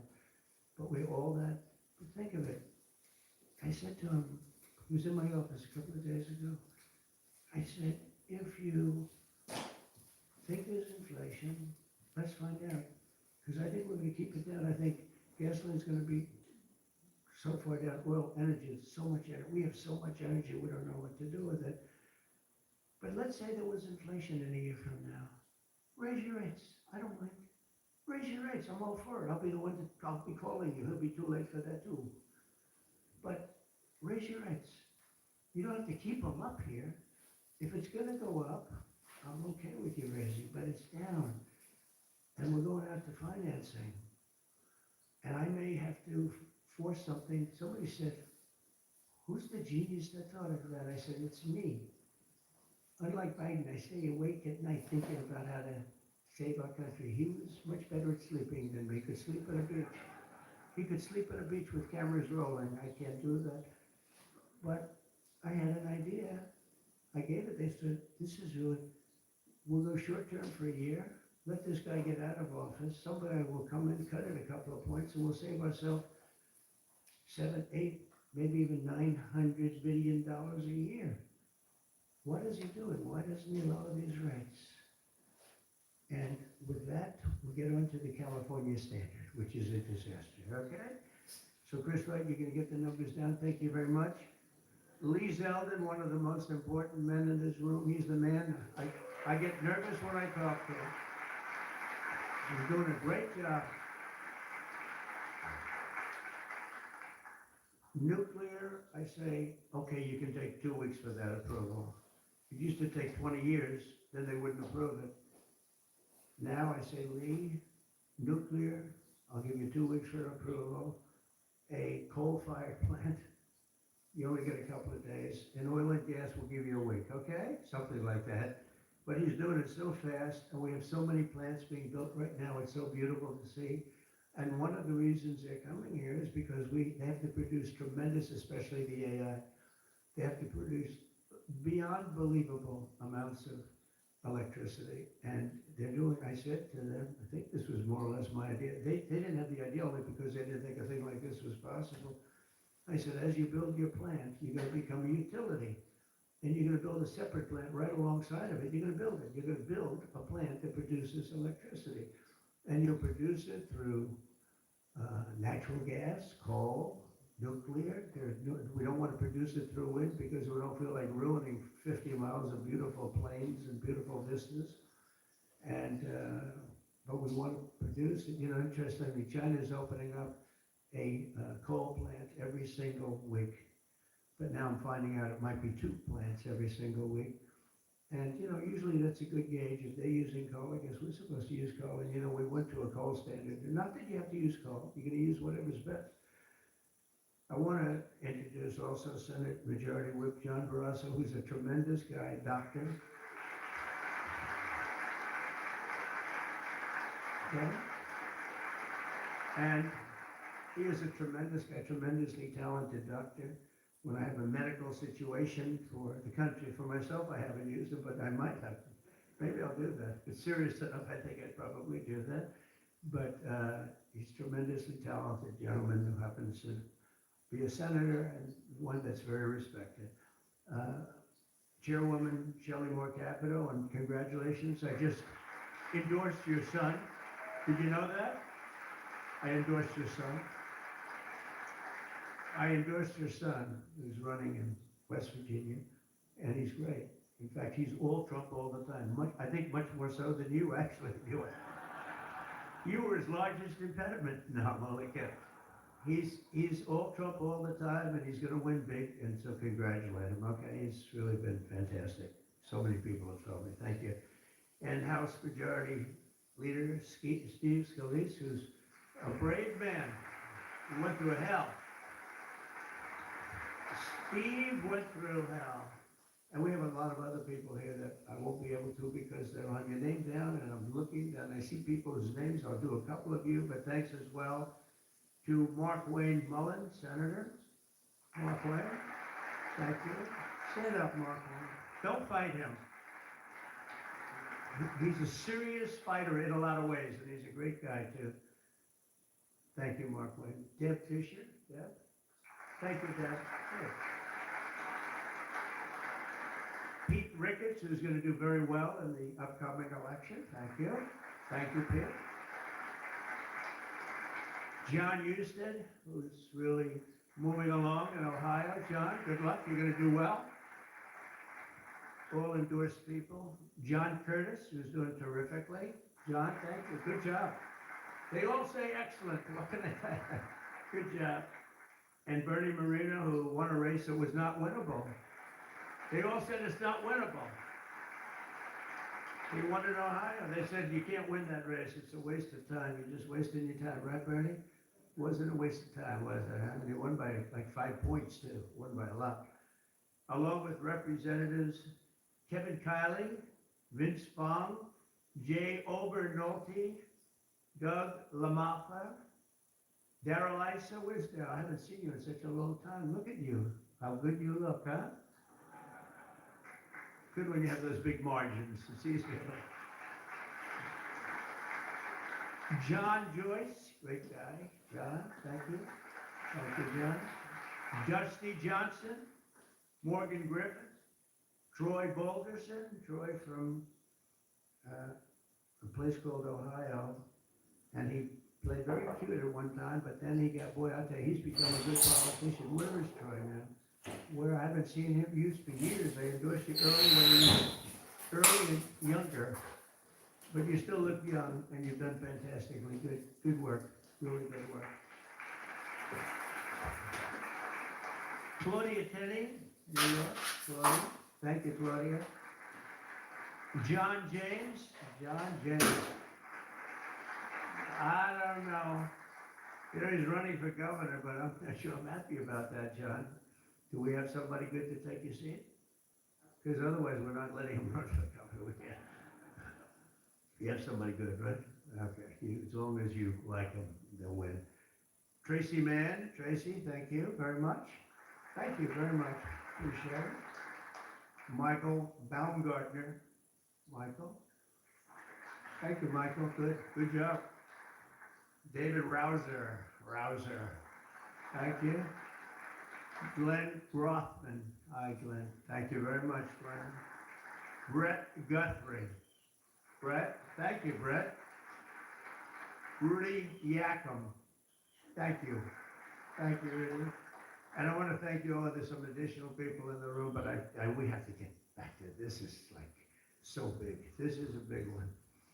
Under the previous administration, I could go point after point, everything they did, open borders, men playing in women's sports, transgender for everybody, let's go transgender. What a group of people you had over there. They must have hated our country. Under the previous administration, the federal government gave left-wing radicals in California dictatorial powers to control the future of the entire car industry all over the country, all over the world, actually. Because they have to build a car. They can't build 19 different cars called the same thing. And really, it was all over the world what was happening. They approved Governor Gavin Newsom's ridiculous plan to impose a 100% ban on all new gas-powered cars within a very short period of time. Think of this. You couldn't buy any other car except an electric-powered car. And in California, they have blackouts and brownouts. They don't have enough electricity right now to do the job. And countrywide, you'd have to spend $4 trillion to build the firing plants, to be able to, they call a lot of things, charging plants, firing plants. $4 trillion you have to spend. In the Midwest, they built 9 of them. 9 individual, it's like a pump. It's just like a pump, except instead of gas, electricity comes out. They built 8 of them. $9 billion they spent for 8. 8 little hoses, $9 billion. Now, I'm sure they could have done it for about, 1/1000th of that, but even if they did, it's unaffordable. They approved Governor Gavin's ridiculous, it's so ridiculous. By the way, if I didn't bring the military in, Los Angeles would be burning down right now. It'd be burning just like his damn houses burned down because he didn't have the water that he should have had. He had so much water. They have so much water. Gavin Newsom is so incompetent. I don't know why this guy is still the governor, bro. Makes no sense to me. The first term. But just like that ridiculous plan, this is a plan to ban. Think of it, a plan to ban 100, and they call it the 100% ban on all new gas-powered cars.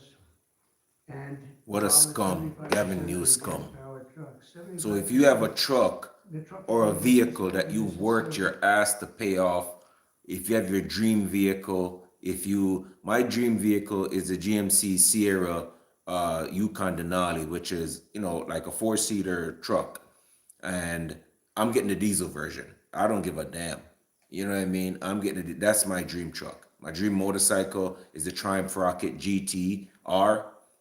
Well, Triumph Rocket Storm GT. Um, awesome bike. All of those are not electric. So imagine you work your little ass off over 10, 15 years. You buy your dream vehicle, your dream motorcycle, your dream sports car, your dream classic car, and now you got to get rid of it. You got to sell it. Some people, they're not even selling it. They're just going to get up and move out of the state. You understand what I'm saying? And E wanted everything to go electric. What? I was that democracy. As a democracy, I want to be able to buy whatever hell I want.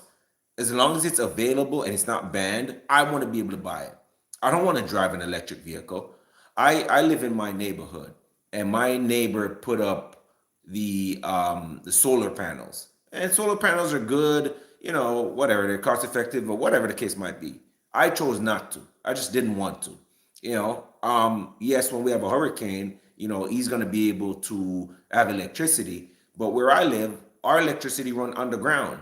A lot of times, any hurricane we have, I never lose electricity. My fridge is working compared to some parts of Miami where they have the power lines.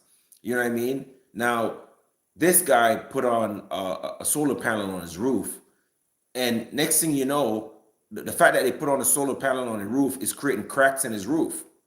Now he has to call them. They have to cut the same company. They're giving him a hard time. They're giving him a runaround about coming out to fix it, just to have a solar panel. Now in Florida, it's almost 40 grand to put a roof on your and you're not just gonna sit there waiting around them, for them to come while your roof is flooded with your family inside. So he's going through hell with them.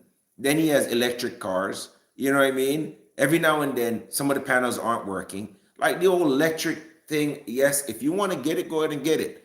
But I really don't think it's an advantage because a lot of the houses that we like across the street from him, they have two electric cars. They have the electric panel, but they don't have solar panels. So those cars are being run by fuel.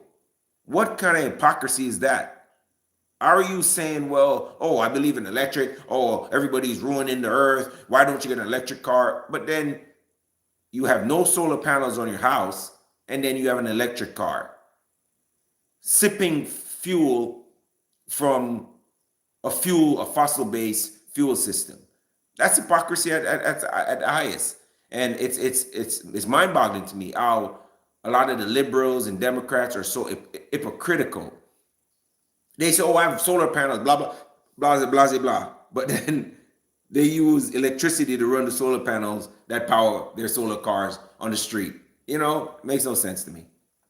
No, number one, the trucks are so heavy, they're 2.5 times heavier than.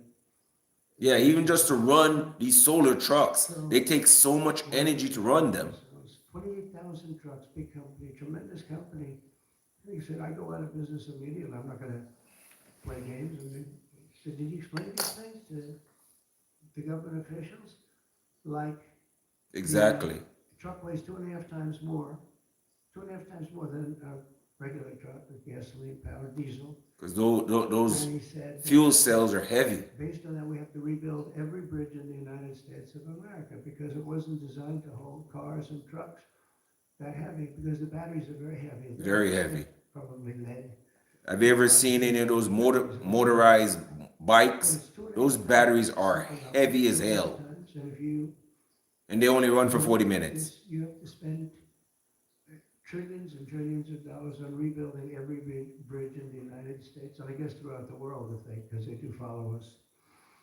And the big rig buses and even some Makes trucks, no sense. they want to abolish certain categories of truck, but they want to go 75%. He would ruin this country. He would ruin California in an instant. So many trucks and tractor trailers go to California. I used to drive tractor trailers. You can't even keep on the truck for more than 2 minutes when you park. Somebody's on your ass about turning it off in pollution. You go from New York Crazy. to Los Angeles if you want to go to Los Angeles right now. But New York to Los Angeles, and you can go back a little bit. With the electric truck, you'll stop approximately 6 times. Enjoy your stop. And the trucker saw me and I said, "Did you just explain this? Because this is like, you know, if you explain it, if a person's reasonable for that." He said, "We explained it, they didn't care." They said, "We're going all electric." They can't be stupid, because anybody that can cheat on elections like them is not a stupid person. But they must hate our country. But I said to this big trucker, I said, "Sir, I've been buying trucks my whole damn life." He's a rough guy, smart guy. He said, "I got thousands of them. I've been buying them for 50 years. And every single year they got better. They got more efficient, they got bigger, they got stronger.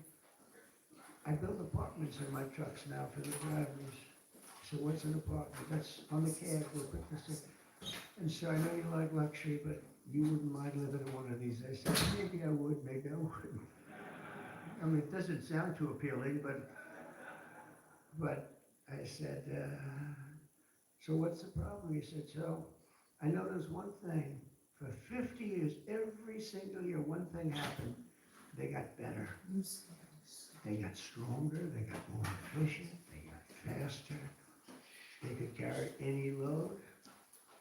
If we went to this standard, we'd go back beyond 50 years. They wouldn't go as far as a truck from 50 years ago. It would be too heavy and have all the other problems." He said, "We'd be going backwards. We'd be taking a trucking industry, we'd be starting all over, but actually it'd be worse because it was better 50 years ago than." So I said, "What are you gonna do if I don't win this election?" This was before the election. He said, "You don't win the election, I'm gonna close up my business because I'm not gonna lose he said, "I'm not gonna lose my ass. I know exactly what's gonna happen. It's gonna be a catastrophe. It's the craziest thing I've ever heard. They're making you buy stuff that doesn't work. It's no good. It doesn't work." And I'm all for electric. If you wanna buy electric, you can buy electric. Cars are great. If you buy the right ones, cars are great. And you should be given the option, buy the electric car, buy a gasoline powered car, buy a hybrid. Probably not hydrogen, because hydrogen has a tendency that when it blows up, you're gonzo, it's over. They find you 75 yards down the road, you know? Where is he? Well, I think that's him, but I'm not sure. So, you know, they said, "We think we can solve the problem." I said, "That's not good enough." When they think, "No, it sounds like it's quite severe." If it doesn't work, Steve, it'll work most of the time, but if it doesn't, it's over. It'll make your accident look like peanuts compared. You wouldn't be around, I'll tell you, because it's pretty bad. But some people like it, I don't know, let's see what happens. I would say it's off to a bad start. But because of the size of California's population and the fact that 17 other states follow California, that's the problem. 17 other states follow California. They have the most ridiculous laws I've ever seen for a lot of things. This is just cars, and trucks, and they have a lot of them for other things. But we have, it's called the California Car Standards. And this horrible scheme would effectively abolish the internal combustion engine, which most people prefer. Like so far, I'd say about 90%. In fact, General Motors announced yesterday they're going to spend about $6 billion because of tariffs, and maybe because of my election on November 5th, but because of tariffs, I think, more than anything. They're all coming back. They're coming back from other countries that took them 25, 30 years ago. They're all coming back. We have now almost $15 trillion. They had almost nothing last year, and the year before they had very, very little. Nobody wanted to be back here. Nobody wanted to come to our country anymore because we were like stupid people. We looked like stupid people. We were laughed at all over the world. Now we're not laughed at anymore, I can tell you that. But they wanted to shatter our domestic supply chains and literally grind civilization to a halt. We would have gone so far back. It's hard to believe, actually. Hard to believe when you don't have enough electricity to give a person a little air conditioning in the summer. Now they want you to take electricity and fire up all these cars. But we're not going to let that happen. Meanwhile, all of the auto jobs would be shipped to China because they're very strong on electric. And lives off an estimated 200,000 American auto workers would be destroyed. It's one of the reasons I did so well with the United Auto Workers. And now I'm really doing well with them. I did phenomenally with them. No Republican ever got any numbers like I got in the Teamsters too. Sean O'Brien, the head of the Teamsters. These guys, they like Trump because I produce jobs. They know that. Everybody knew that the auto workers knew better than anybody how good the tariffs were. And the head of the auto breakers, I don't know him at all, but he didn't like me at all. Now he can go around saying, this guy's unbelievable. He was very nice to me the last few months. During the campaign, no, but if I've proven, I've proven it. I've done what I said I was going to do. We brought back tremendous numbers of jobs. And you're having auto plants built all over the country, all over. There's never seen anything like that. They're leaving from Mexico, they're leaving from Canada, they're leaving from other parts of the world. If they want a Mercedes-Benz, you're going to have it made here. It's okay to have a Mercedes, but they're going to make it here. Otherwise, they're going to pay a very big tariff. They already are. That's one of the reasons we have $88 billion. It's a lot of money, but that's peanuts compared to what we're going to be making in another few months. They haven't even kicked in yet. But we're not going to let any of these bad things happen, these stupid projections that I've been reading about for the last 6 months. I think these people are either corrupt or really dumb. And they're supposed to be economists. In the campaign, I promised to end this disaster, and today our Republican majorities in Congress have delivered. And I don't know, I can't imagine. It's so obvious, it's so good. Did we get any Democrat votes? Did we get one, two? Who? 35. I think that's great. I think that's good. You got 35 Democrats. I think that's great. That, as far as I'm concerned, one in the Senate. On something that's so good. But who is the one? Well, I shouldn't have asked. I congratulate her. I don't care. I think it's great. It's very interesting. Why did I ask that question, Mr. Speaker? But in a few moments, I'll sign 3 pieces of legislation that will kill, totally kill. Can't do anything about it.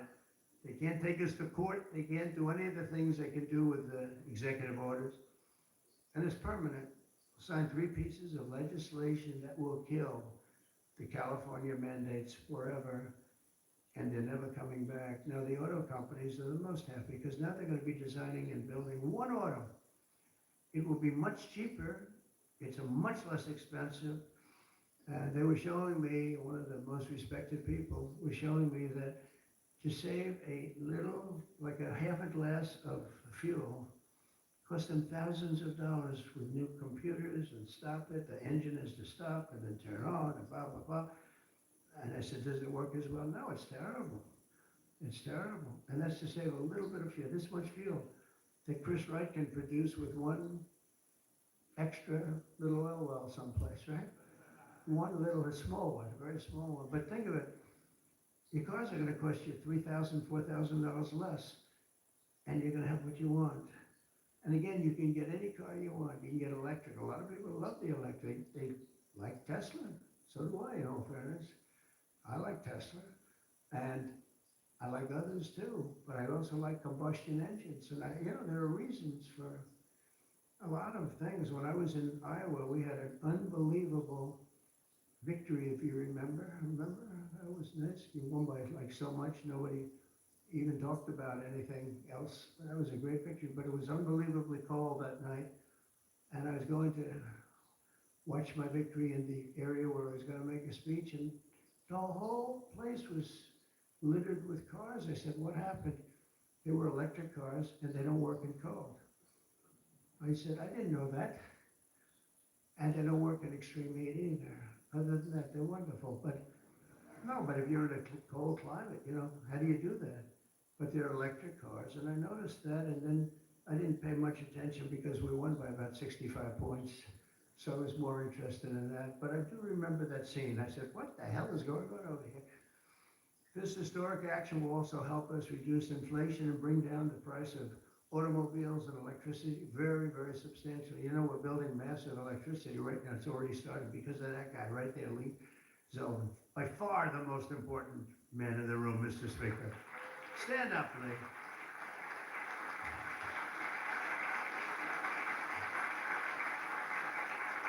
He blows you guys away, John.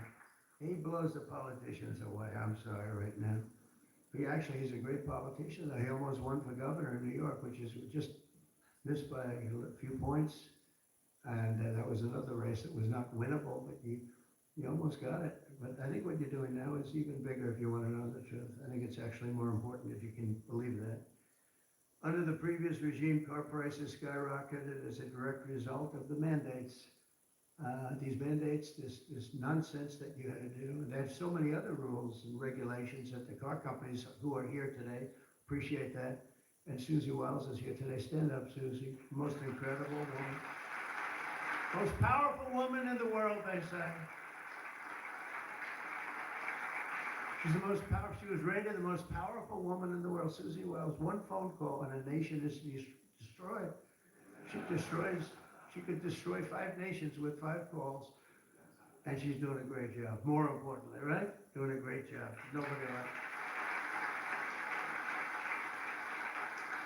Energy prices would likewise soar as the radical left forced more electric vehicles onto the grid while blocking approvals for new power plants.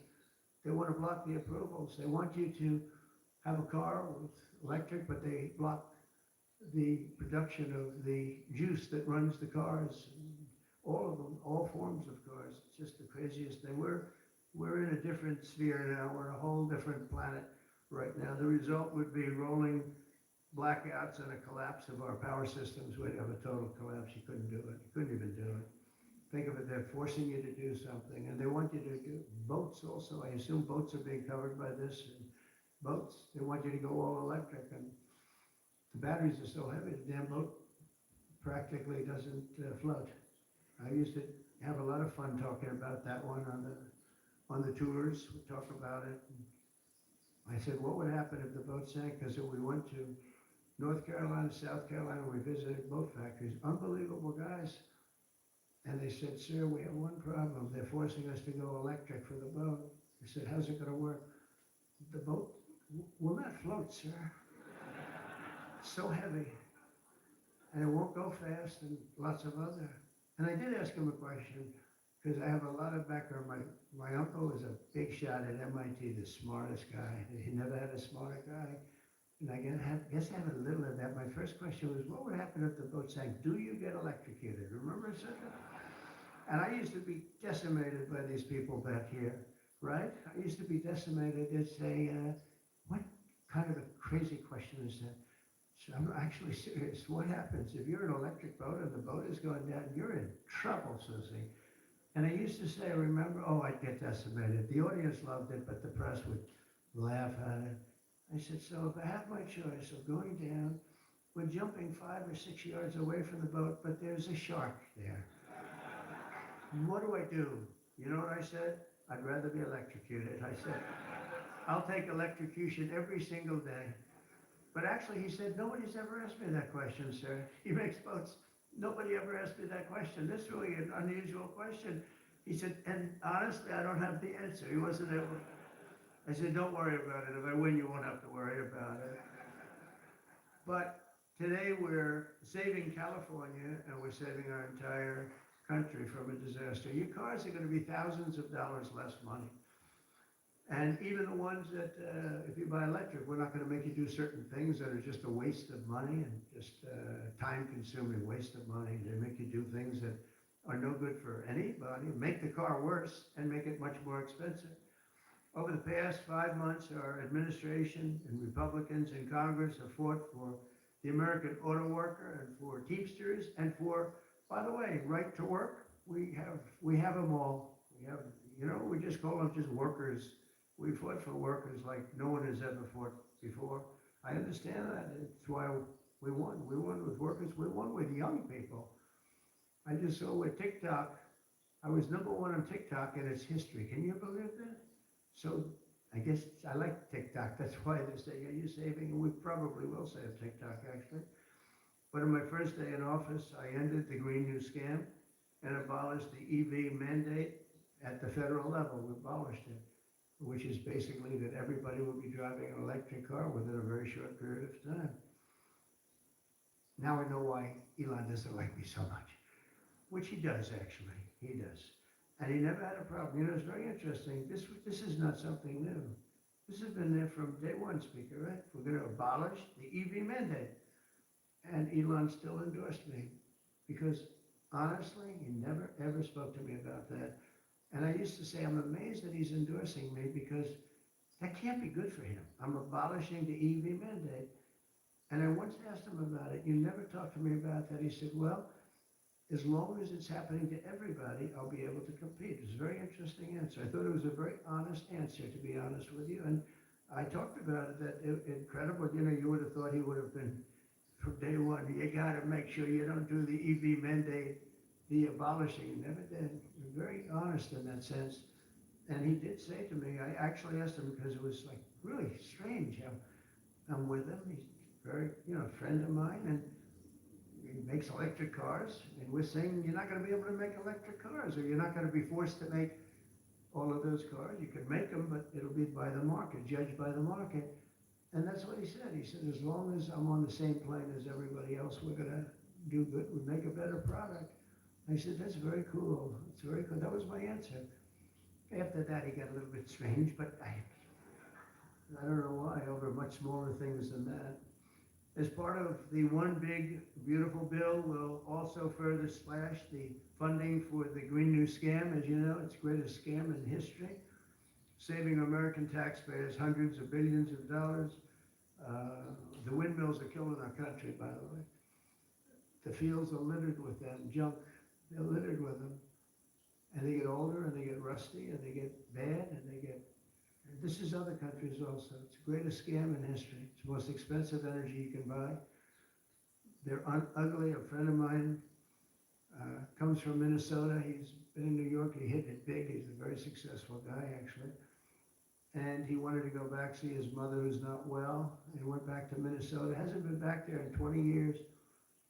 And he said, it's unbelievable what happened. He said, I'm driving down a highway and up a certain road, and the most beautiful fields. I remember them so well. And I was so looking forward to seeing them again. And I looked at them, and they had windmills all over them, these horrible, horrible structures. He's a very smart guy, this guy. And he said, these ugly, horrible things. And he said, it was so bad, I actually drove back to see it because I couldn't believe it. Before I even got to my mother, I drove back. I said, how much do you like your mother? But no, it hurt him to see it. He said, I looked at this field. It was one of the most beautiful places in my own mind and imagination that I've ever seen. And I said, it's littered with this garbage. It looked like a junkyard, he said. And some, you know, so then you get different manufacturers, and they don't look alike, and they're not painted alike, different colors. You have, even if they're white, one's a beigey white, one's a darker white, one's a lighter white. And then they start to rust after 4 or 5 years. And then they start to wear out, and nobody takes them because you're not allowed to bury the propellers, the props, right? Can't bury the props for some reason. I don't know why, but they say that you can't bury a certain type of fiber, and if it goes in the ground, we're all gonna die. It's what bullshit this is, okay? They can't bury. So what they do is they leave them up. If you go to Palm Springs, California, take a look, you go into this beautiful community. Before you go, it's like you're riding through a junkyard. Windmills all over the place. Tall ones, short ones, dead ones, they're all dead. Some are hanging over by a thread. They never take them down, they just leave them there and they start to rust. It's one of the greatest scams, and it's also the most expensive energy. And the environmentalists say, oh, we love wind. It sounds so good, but it's a horrible thing. Environmentally, it's a horrible thing. I say that to you. It's wind, and we're going to have virtually no, one mandate we have, we're going to natural gas, nuclear. Nuclear, we just had a big signing with nuclear, making it easier. safer and better. It's really, I would say probably more than any other form of energy that's come about. It's been amazing what's been done. It's very safe, very good, and very inexpensive. But we're not going to let windmills get built because we're not going to destroy our country any further than it's already been destroyed. You go and look at these beautiful plains and valleys, and they're loaded up with this garbage that gets worse and worse looking with time. Starts when the rust comes. 4.5 years it starts to rust. And it's very expensive to paint them. So they don't paint them. And they're horrible. What's happened is horrible. So we're not going to approve windmills unless something happens that's an emergency. I guess it could happen. But we're not doing any of them. I hope the Senate will soon pass a bill. The House can quickly approve and get to my desk by the 4th of July. We'll have this done. And to further defend our auto workers, I imposed a 25% tariff on all foreign automobiles. Investment in American auto manufacturing is surging because of it. They have Mercedes all over. They pay 25% if they don't make the car in the United States. And because of that, and this could have been done long before Trump. This could have been done by any one of the presidents. I did it with China. The reason you don't have Chinese cars here is because I imposed it my last term. I actually asked the question, I said, do we have any Chinese cars? You know, why? Because you imposed a 25 or 27.5% tariff on Chinese cars. So they're not coming here, but they are going to Europe all over the place. But I love China. We just made a deal, and I respect President Xi a lot. And we made a deal that's good for both countries. The deal we made with China is good for both countries. It's going to be a lot of money made, and it's going to ultimately open up China, which is the ultimate thing. I'm going to be working with President Xi. We had a long talk about it. And that's going to be good for China. It's going to be good for us. But we're going to be opening up China. That's bigger than what we signed. And I think had we not signed it, that wouldn't be happening. It's going to happen. It's going to happen fairly soon. But to further defend our auto workers, I imposed this 25% tariff on all foreign automobiles and investment in American manufacturing and auto manufacturing. All manufacturing is surging. And I might go up with that tariff in the not too distant future. The higher you go, the more likely it is they build a plant here. Ford has just announced that it's going to invest $500 million in some of the things involved in what we just did. General Motors is going to spend $4 billion. They just announced that yesterday. Stellantis announced that it's going to reopen its Belvidere assembly plant. That's good. I know the plant very well. Had a lot of problems. They're going to spend $5 billion. And Hyundai announced that it will invest $21 billion in America. They wouldn't have invested 10 cents if we didn't have tariffs, including for manufacturing American steel, which is doing great. American steel is doing great now because of what we did. You wouldn't have, if I didn't put tariffs on steel, they were dumping steel. China and a lot of other countries were dumping steel in our country. Garbage steel, dirty steel, bad steel, not structurally sound steel, real garbage, but it was still there, lots of it. And if I didn't put tariffs, I put 25 and 50% tariffs on steel, right? John James would put tariffs on steel, and we were doing great with steel. Now we're really doing great.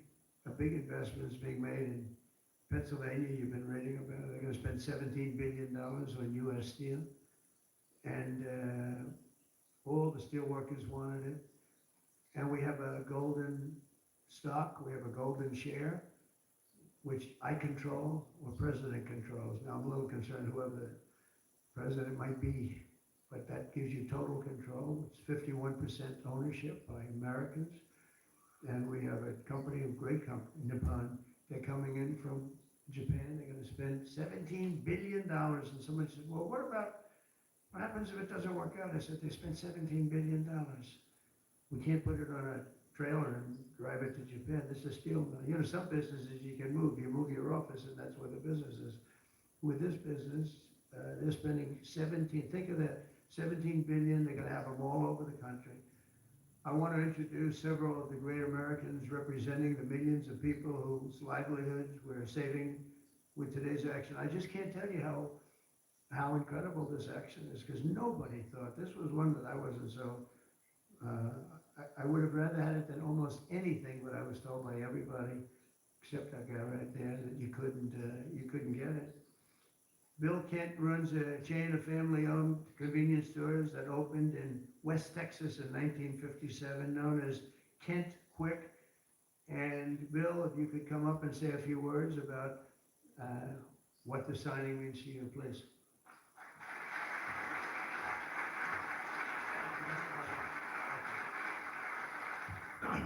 Wow, you're probably wondering why I've called you all here today, right? What a great day. From my perspective, I'm in the convenience store and petroleum marketing business. And what this does is it gives us freedom. It gives the consumers freedom to pick what kind of car they want. But more importantly for us, it gives us the ability to plan going forward, because with mandates, we were forced to have to look at putting in infrastructure that frankly is extremely expensive and doesn't give you any return.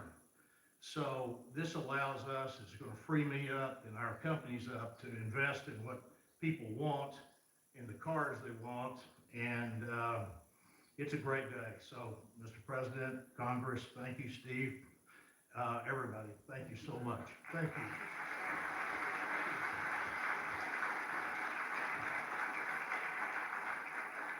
And a friend of mine for a long time is John Hess. He's one of the top CEOs in the country, and he's now the CEO of Hess Corporation, one of the biggest oil producers, and he's a fantastic person with great knowledge of the subject matter.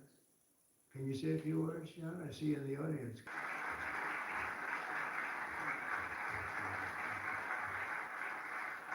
Hi, I'm John Hess, and CEO of Hess Corporation, a proud producer of oil and gas in North Dakota and the Gulf of America. And so you all know that I was born in New Jersey, grew up in New York, and my father started our company by driving a secondhand oil truck. So, Mr. President, it's an honor to be before you today, and thank you for that. Mr. President, during your campaign, you made a commitment to the American people to repeal unworkable and costly mandates for cars and trucks and let the consumer choose what type of vehicle they drive. Today, with the bipartisan support of Congress, you're making good on that promise. I'd like to recognize Speaker Johnson, Leader Thune, other members of Congress whose tireless efforts were critical to the outcome we're celebrating today. And a special thank you to Senator Capito for her leadership.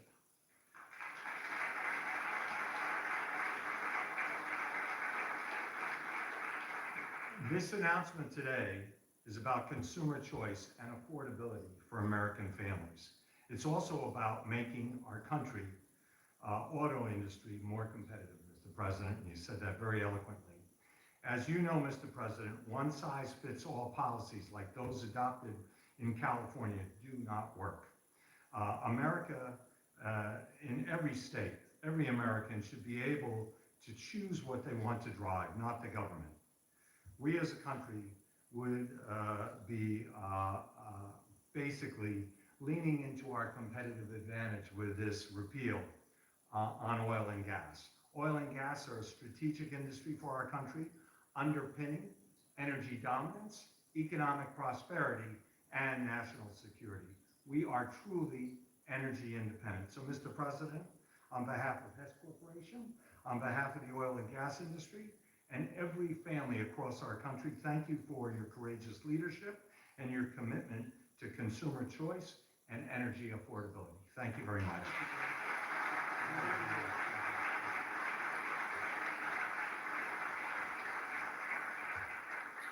Very respected guy. The California EV mandates would also have devastated our nation's incredible truck drivers and the trucking industry, and I gave you a little bit of a rundown on that. But a diesel-powered semi-truck can drive from Reno, Nevada, I'll give you some other locations, Nevada to Los Angeles, California, and back on a single tank of diesel oil diesel fuel, but the same exact journey would require an electric truck driver to stop also 6 times at recharging stations, adding an estimated 9 hours to the trip. I don't know too much about the trucking industry, but this is not sounding good. Here to discuss a little bit about the trucking industry, Gina Jones. And Gina, a real expert on trucks, I can tell you that, going to come up and tell us about trucks. Thank you, Gina. Thank you, Gina. Thank you, Mr. President, and thank you, members and Congress. The trucking industry has America's back, and we are grateful that a president and the administration that have our back too. Today, trucks are 99% cleaner than a generation ago. We need great partners in government to continue that process. We cannot allow one state's regulations to disrupt our entire nation's supply chain. Allowing California to do so would have negativity impacted the hundreds and thousands of truck drivers who deliver critical goods across the country each and every day. In order to deliver for American families and businesses, we need realistic national standards. With the signing of this resolution, Mr. President, you have delivered the leadership that trucking industries need. Promises made, promises kept. On behalf of the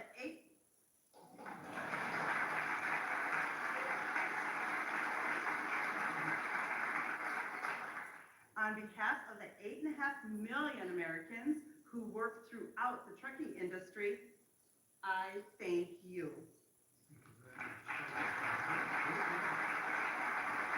Great job. So just to wrap it up, you say under the Trump administration, we will restore the full strength, might, and glory of the American auto and trucking industry. We'll protect our truck drivers, auto workers, small business people, and manufacturers all over our country, and actually all over the world, and that's okay too. They'll be doing a product that works, a product that's much more efficient, that's better, it's much better, less expensive. And we'll put affordable energy and affordable car ownership back on the center of the American dream as we make America great again, and that's what's happening. We're making America great. You know, when I went over to Saudi Arabia, Qatar, UAE, just a couple of weeks ago, the leaders of those countries, and they're very smart people, they said, you know, you've made in a short period of time America the hottest nation in the world. It's the hottest that you're the only one we talk about now. And 6 months ago, it was a laughing stock. He said that to me, those words, it was a laughing stock, and it was an absolute laughing stock. We've got the hottest nation right now in the whole world, and the numbers are reflecting it too. So I just think it's great. And what I'll do is I'll sign this, then we can take a couple of questions if you want. And we will be finished, and you're going to go off and you're going to build the most beautiful automobiles for 20% less money. And I want to thank you, man. You have done some job. Thank you, Mike. Thank you, everybody. You guys want to come up here?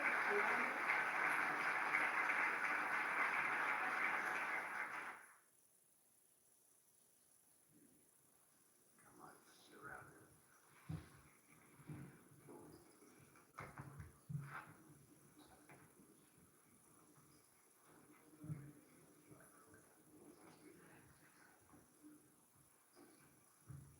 Okay, we signed 3 bills that do everything I just said. No auto pens allowed.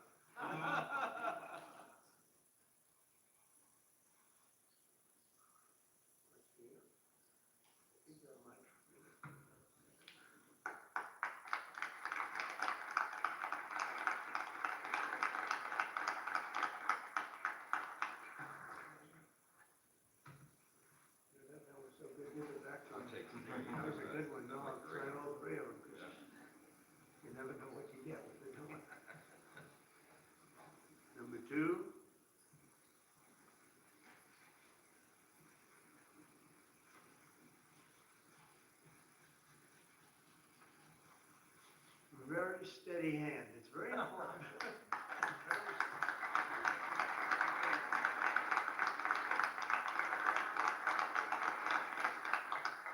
Only a steady hand can sign like that, right? Absolutely. I've been told that, actually. And here's number 3, and it all goes into effect. Everything I said goes into effect. Lower prices, better cars, and choice. You can say choice. We have choice for education, and you have choice for cars now, right? Common sense is right. You're right. Common sense is right.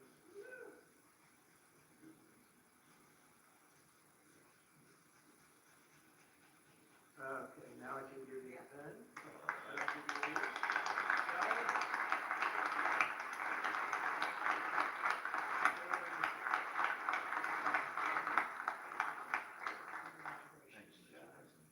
Okay, you'll take these, pass these around, fellas.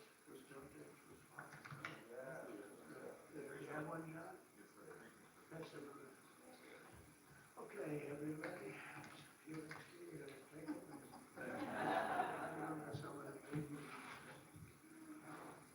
Okay.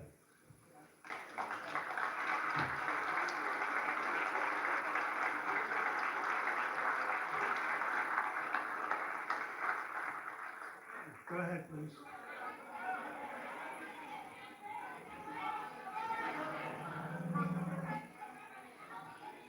All right, Brian, yeah, please.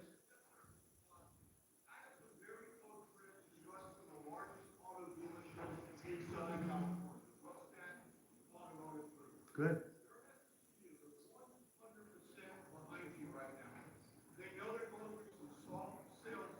It's true. What's your message to thousands of auto dealerships across this country that are kind of navigating through this era? Yeah, they're gonna do better than ever before. They're gonna sell cars in America at levels that they've never even thought of before. And they're gonna make more money than they ever made before. It's gonna be great. They're gonna be selling a better car too. It's gonna be a better product. I know that they have been behind me, right? They knew it was right. They've been asking for this for 25, 30 years, in all fairness. No, they're very happy. I told you the Auto Workers Union, we got tremendous votes.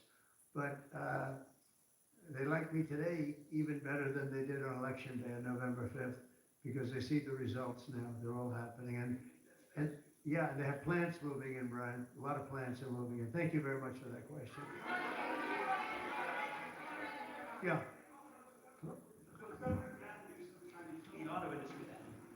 Oh, he was killing the auto industry. I don't think he knew it. I think he's a guy who, he's just got a faulty thought process. You look at that train, the train is the most, I've seen people, stupid people with cost overruns for years I've watched, where something would cost twice as much or 3 times. But this thing is costing 20 times more. It's the most incredible disaster I've ever seen. That's one. The cars are just as bad. Everything's bad. And now you have this situation. So his own sheriff, who's a good man, by the way, said 2 days ago or 3 days ago that we could not have done this without the military. They were going to take over this whole, they couldn't have done it. Now today they got him to change his tune. He said, oh, I think we could have handled it. You know, so sad. He was so honest. I was used to his quote all over the place, and they got him to change. But he knows. Los Angeles would be right now burning to the ground, just like the houses burned to the ground. It's so sad what's going on in Los Angeles. Think of it. They had a fire that should have never had because they should have listened to me in the water. Eventually, we broke in and we had the water come down from the Pacific Northwest. I can show you pictures now with the half pipes, the big half pipes coming all the way down California. Water, so much water. They don't have any droughts. They don't have any, they have so much water. They sent it all out to the Pacific Ocean for 20 years. So ridiculous. And we got them to take it now. But what they do and what they're doing, this is a big problem. And what they really want to do is keep criminals because they're trying to protect criminals. Sanctuary cities are a disaster in this country. And most of the voters don't want them. Politicians like them for whatever reason, but I think the politicians are wrong. That's why we won in such a convincing fashion. We won all 7 swing states. We won by millions of votes. We won 2,750 districts as opposed to 505. That's why when you look at the map, it's almost all, it's got two little blue stripes on each side of it. It's almost all red. But now you have to, I always got along with Gavin. I like Gavin. I've liked him, always. He said I never called him. You know, they asked him a question on Fox, I guess. I never spoke to him. He doesn't remember the call. He doesn't remember. I never spoke. And then I produced a phone call. I had it. It took me about 2 minutes. I said, well, here's the call. It lasted 16 minutes and 4 seconds. And it was at 12:30 in the evening. I actually made a call, didn't pick up. I called him a second time, and he picked up. And I told him, I said, you have to get your ass in gear because you're going to have a problem there. And he would have. If we didn't bring the military in, you would have right now something. And I went through it because I follow the rules 100%. And I watched in Minnesota, we had the man who ran for vice president of the United States. Fortunately, he was a disaster. But he wouldn't call in the National Guard. And I eventually called in the National Guard, but it was seven days later. I said, I'll never do that again. I'm never going to, if I see problems brewing, if they're not going to do the problem, I'm not going to wait 2 weeks. Because that city, Minneapolis, burned down. Do you remember the CNN anchor? He was standing there saying, yes, this is a peaceful rally. And behind him, the entire city was on fire. Looked like World War II. And I appreciate the question. Please. Thank you.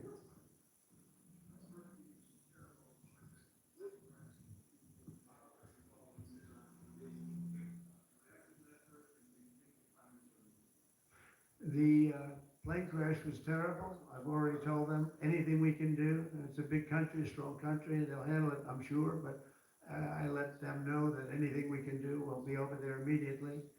But it was a horrific crash. It looks like most are gone. They actually maybe have a couple survivors, which is just heard.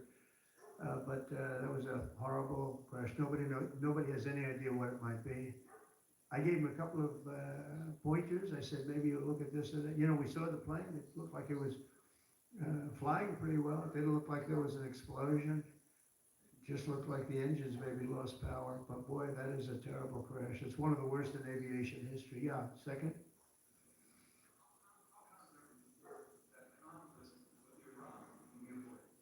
Boy, I'd love to avoid the conflict. Iran's going to have to negotiate a little bit tougher. Meaning they're going to have to give us some things that they're not willing to give us right now. I'm the last person. I've kept us out of wars. We defeated ISIS completely, 100%. And I haven't had it's peace through strength. I believe in peace through strength. We're the greatest military in the world. I rebuilt the military, as you remember, for 4 years. I rebuilt the military. And then we gave a chunk of it away, but it was still peanuts. It was a lot, but it was peanuts compared to what we rebuilt. Gave it to Afghanistan. One of the most embarrassing moments in the history of our country with the whole withdrawal, the way they withdrew was very embarrassing. But we rebuilt the military. We have the greatest, strongest military. We defeated ISIS. We defeated ISIS.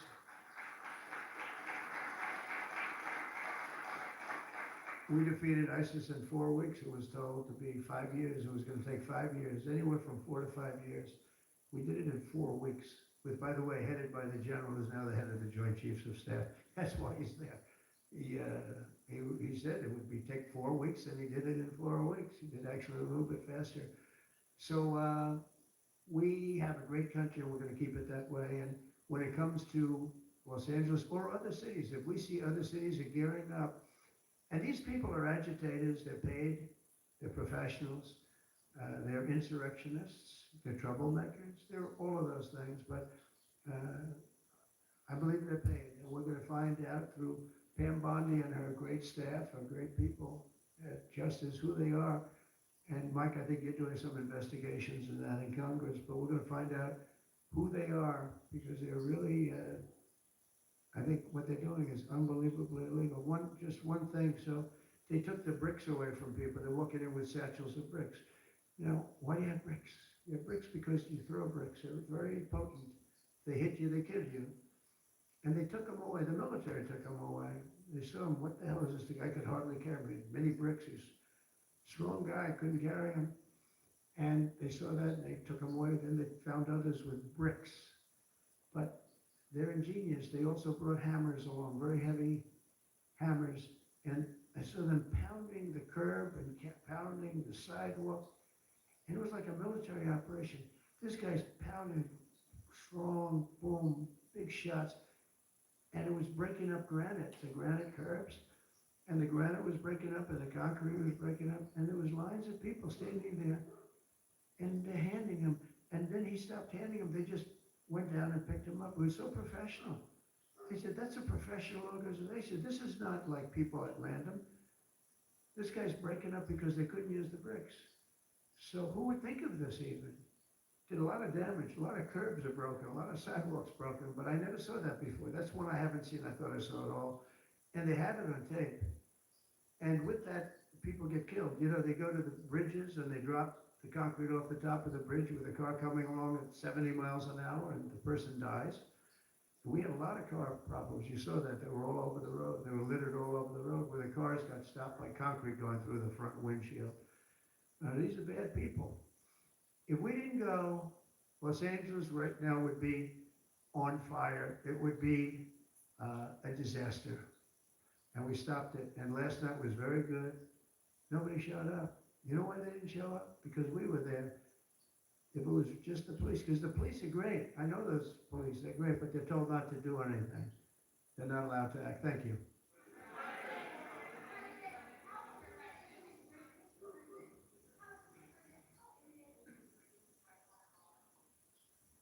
Well, I don't want to say imminent, but it looks like it's something that could very well happen.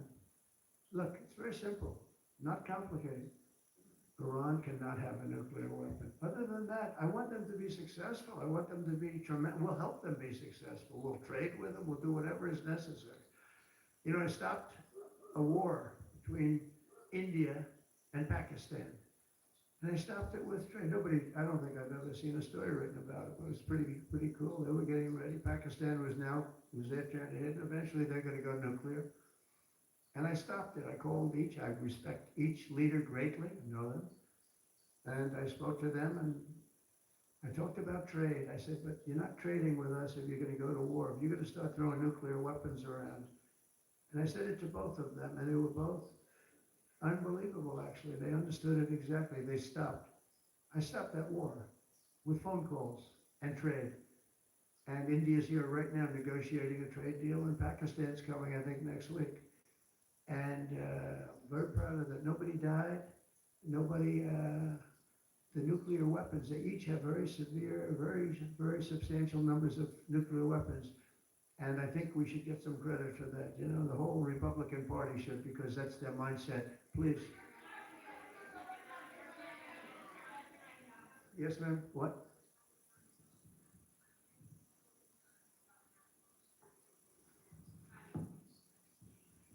Look, I've always been in favor of students coming in from other countries. That includes China.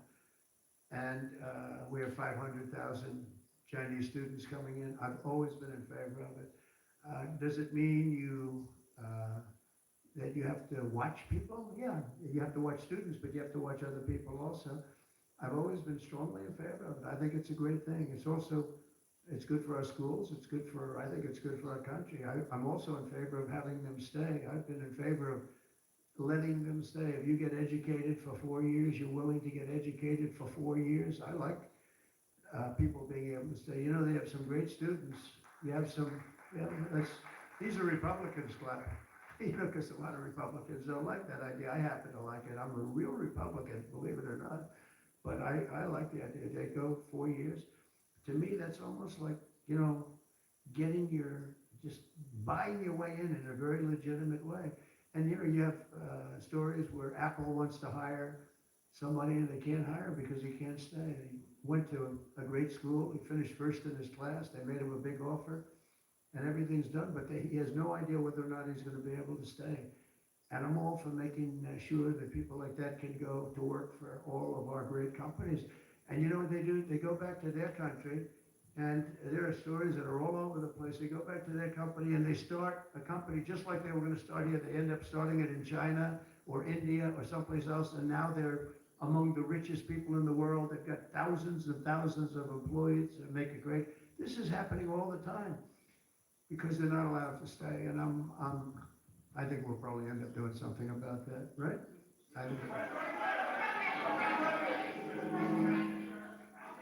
Yeah, go ahead. Go ahead. You in the blue, please. Light blue.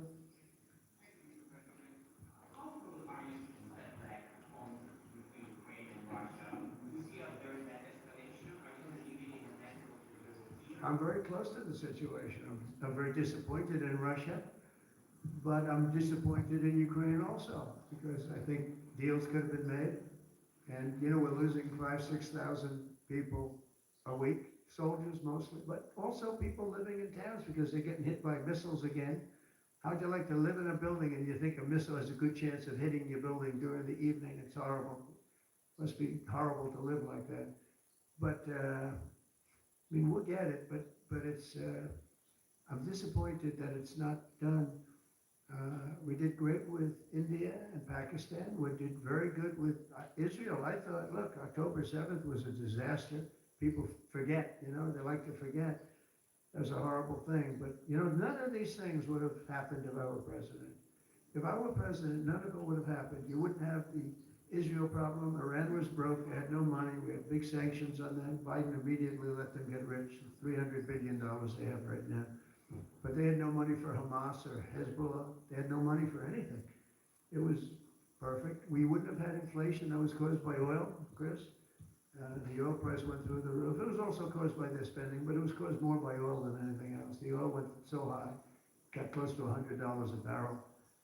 And that cost, and that also kept the war going with Putin, because at $100 a barrel, that was a big money-making experience. But now it's down to where it's not so good for them anymore. No, it's very important to get that solved. That's a bloodbath. That's a terrible bloodbath that's going on. Yeah, please go ahead.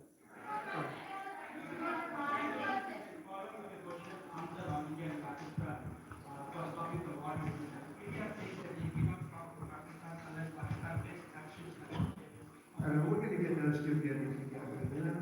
I told them, India and Pakistan, they had a long time rivalry over Kashmir. And I said, I can solve anything. I'll be your arbitrator. I will be your arbitrator. I can solve anything. And I started the first question, how long has it been going on? They said, 2,000 years. I said, oh, that's not good.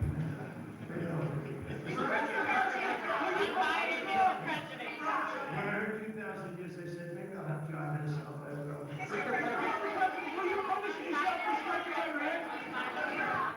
Peter?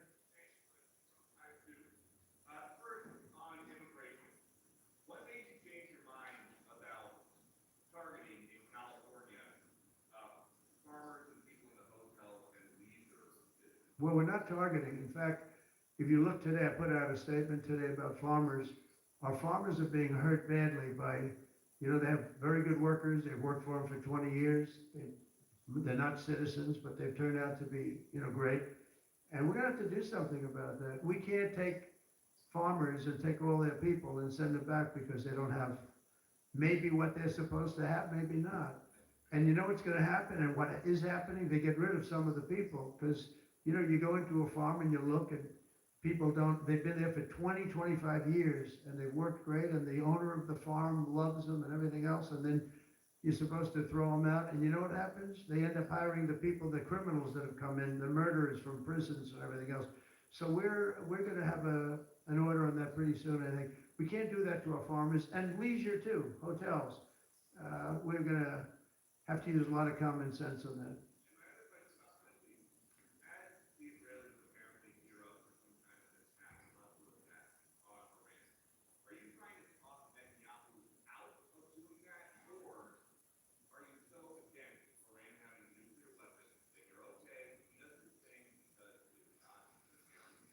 Yeah, it's a very fair question. Look, I want to have an agreement with Iran. We're fairly close to an agreement. We are fairly close to a pretty good agreement. It's got to be better than pretty good though, but it's got to be, I'd much prefer an agreement. As long as I think there is an agreement, I don't want them going in because I think it would blow it. Might help it actually, but it also could blow it. but we've had very good discussions with Iran. Whether or not we get there, I can't tell you, but it'll happen soon. I say this, Peter, very strongly, they can't have, whether it's going in or not going in, they can't have a nuclear weapon. I prefer the more friendly path. What the Israelis told servicemen and women who are stationed in Well, the they Middle didn't East. tell me anything, but I said, look, there's a chance of massive conflict. We have a lot of American people in this area, and I said, we gotta tell them to get out, because something could happen soon. And I don't wanna be the one that didn't give any warning and missiles are flying into their buildings. It's possible. So I had to do it. I had the choice. Do I do it or not? Doing it has its downside, but it also has its upside. Like you're gonna save a lot of lives if it should happen. Hopefully that doesn't happen. Right? Thank you.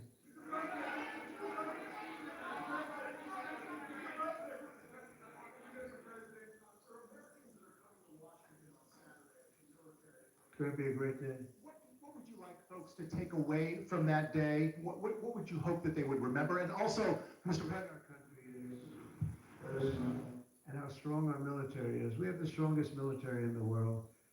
You know, it's very interesting. 3 weeks ago, it was the end of anniversary, end of World War II.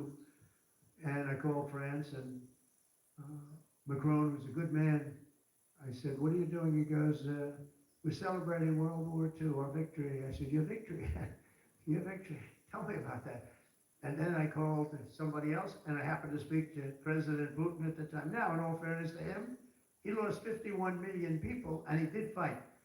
Russia fought. Sort of interesting, isn't it? He fought with us in World War II, and everybody hates him.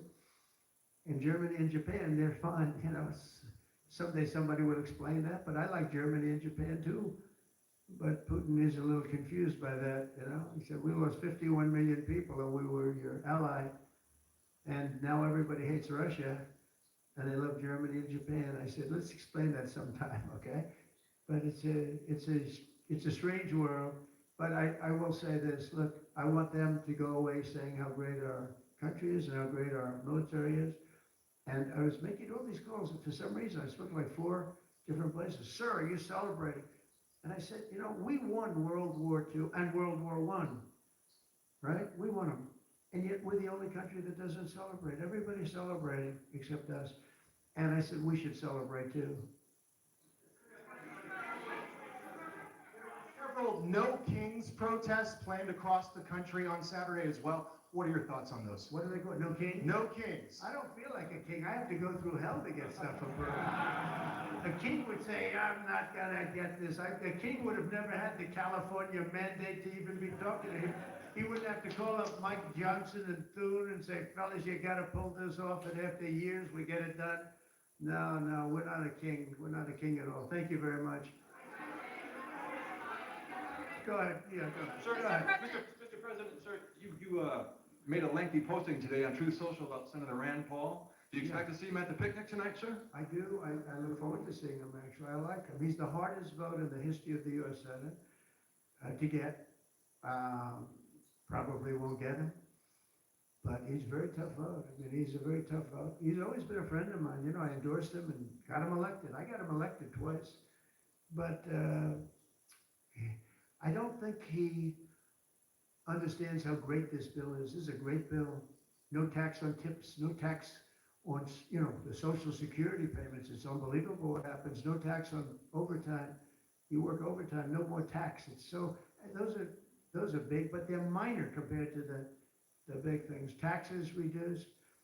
And let's look at the other side. If it doesn't get approved, a 68% tax increase, 68%, including the fact that the Trump tax cuts kick in, but it's a 68% tax increase and many other bad things. I don't even want to, some of them are so bad, I don't even want to talk about them.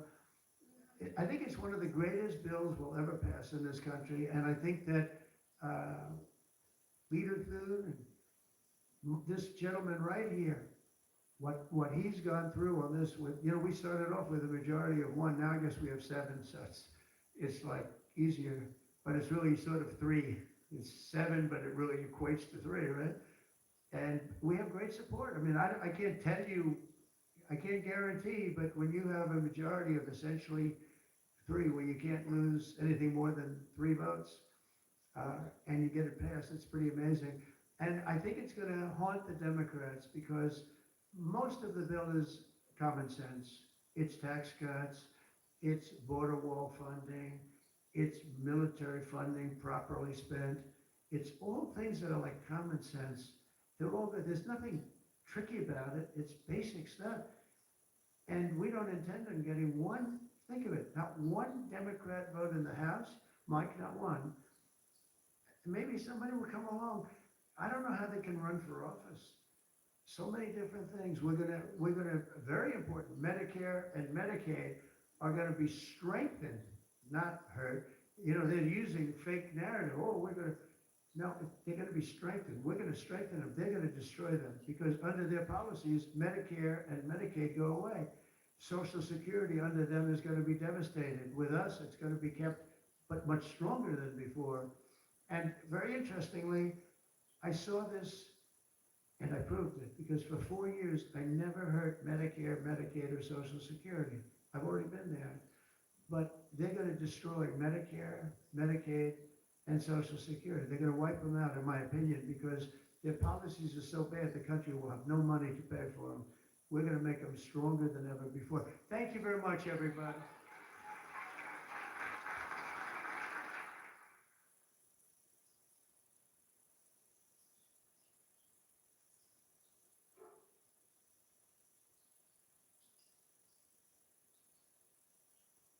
Well, this is very exciting. Because again, we're bringing drug prices down to levels that we never thought was possible. And tremendous cuts, 200%, 300%, 500%, 700%, and we're more than that. So today I'm thrilled to announce that the 2 world's largest pharmaceutical manufacturers, Eli Lilly and Novo Nordisk, have agreed to offer their most popular GLP-1 weight loss drug. I call it the fat drug, remember? At drastic discounts. They're very effective drugs. So far, I've never heard anything bad about it. I only hear good about it. But is there anything bad about it? Well, I don't know. I haven't heard anything bad. Someday, maybe you'll come out, which will notify you immediately. So far, I haven't heard that. Including the drugs known as Zepbound and Wegovy, often called Ozempic. This is a triumph for American patients that will save lives and improve the health of millions and millions of Americans. Amazing thing, amazing. I want to thank Eli Lilly CEO David Ricks, a friend of mine. We've worked long and hard. He and I got this whole thing started in a way. And Novo Nordisk CEO Mike Gustar for joining us today. Great, talented people. They make a lot of money. I looked at the money, but they're entitled to the money because the companies are doing very well. Along with Secretary Robert F. Kennedy Jr., Secretary Howard Lutnick. Do you take any of this stuff, Howard? Not yet. Okay. CMS Administrator Mehmet Oz, he doesn't take it. Food and Drug Administrator Commissioner Marty McCary, and Director of Medicare Chris Plum. And we have Steve Wisty here, Head of Public Relations for the White House. He's taking it.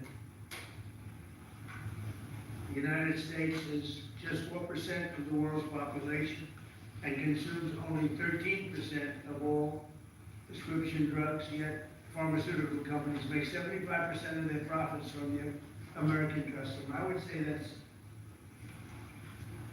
not so good. Really? It's not exactly great. To address this chronic unfairness, I signed an executive order earlier this year instructing my administration to do everything in our power to implement most favored nations drug pricing, something that has been helped greatly by tariffs, because when nations refuse to do it, we should have put this in the case yesterday. I just said, well, you're not going to do it, we're going to charge you a like amount of tariffs. And they immediately say, we'll do it, which means that Americans should pay no more than the lowest price offered anywhere in the world. So that you've heard for years the disparity where you'll pay $150 for a pill in New York and you'll pay $10 for a pill in London.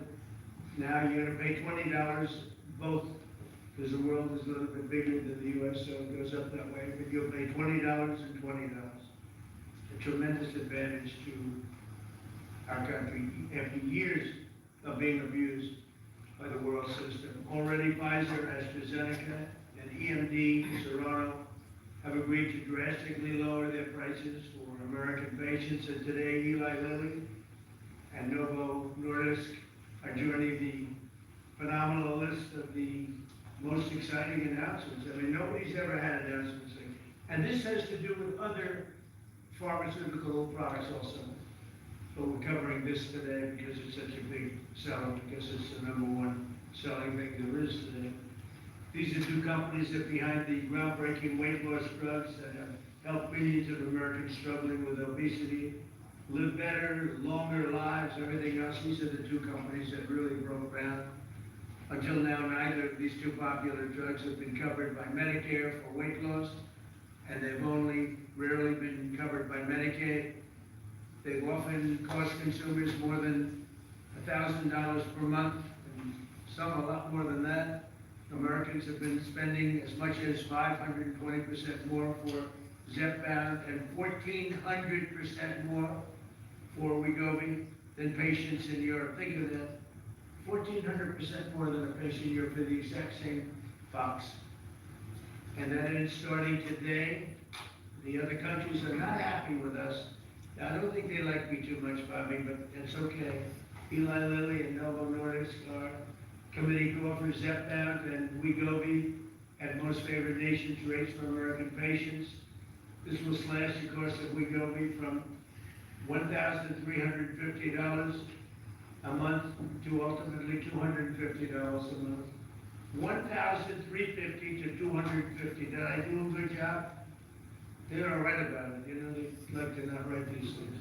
And reduce, you think Biden could have done this? I don't think so. And reduce the monthly cost of Zepbound from $1,080 to $346. In addition, they're both committing that future GLP-1 weight loss drugs taken orally, which are currently under development, will be sold at no more than $149 per month. It's a massive, think of that. You go from $1,300 to $149 a month. We anticipate these new versions will be coming out in a very short period of time. All of these drugs will be available directly to the consumer at TrumpRx.gov. Trump, they want to use my name.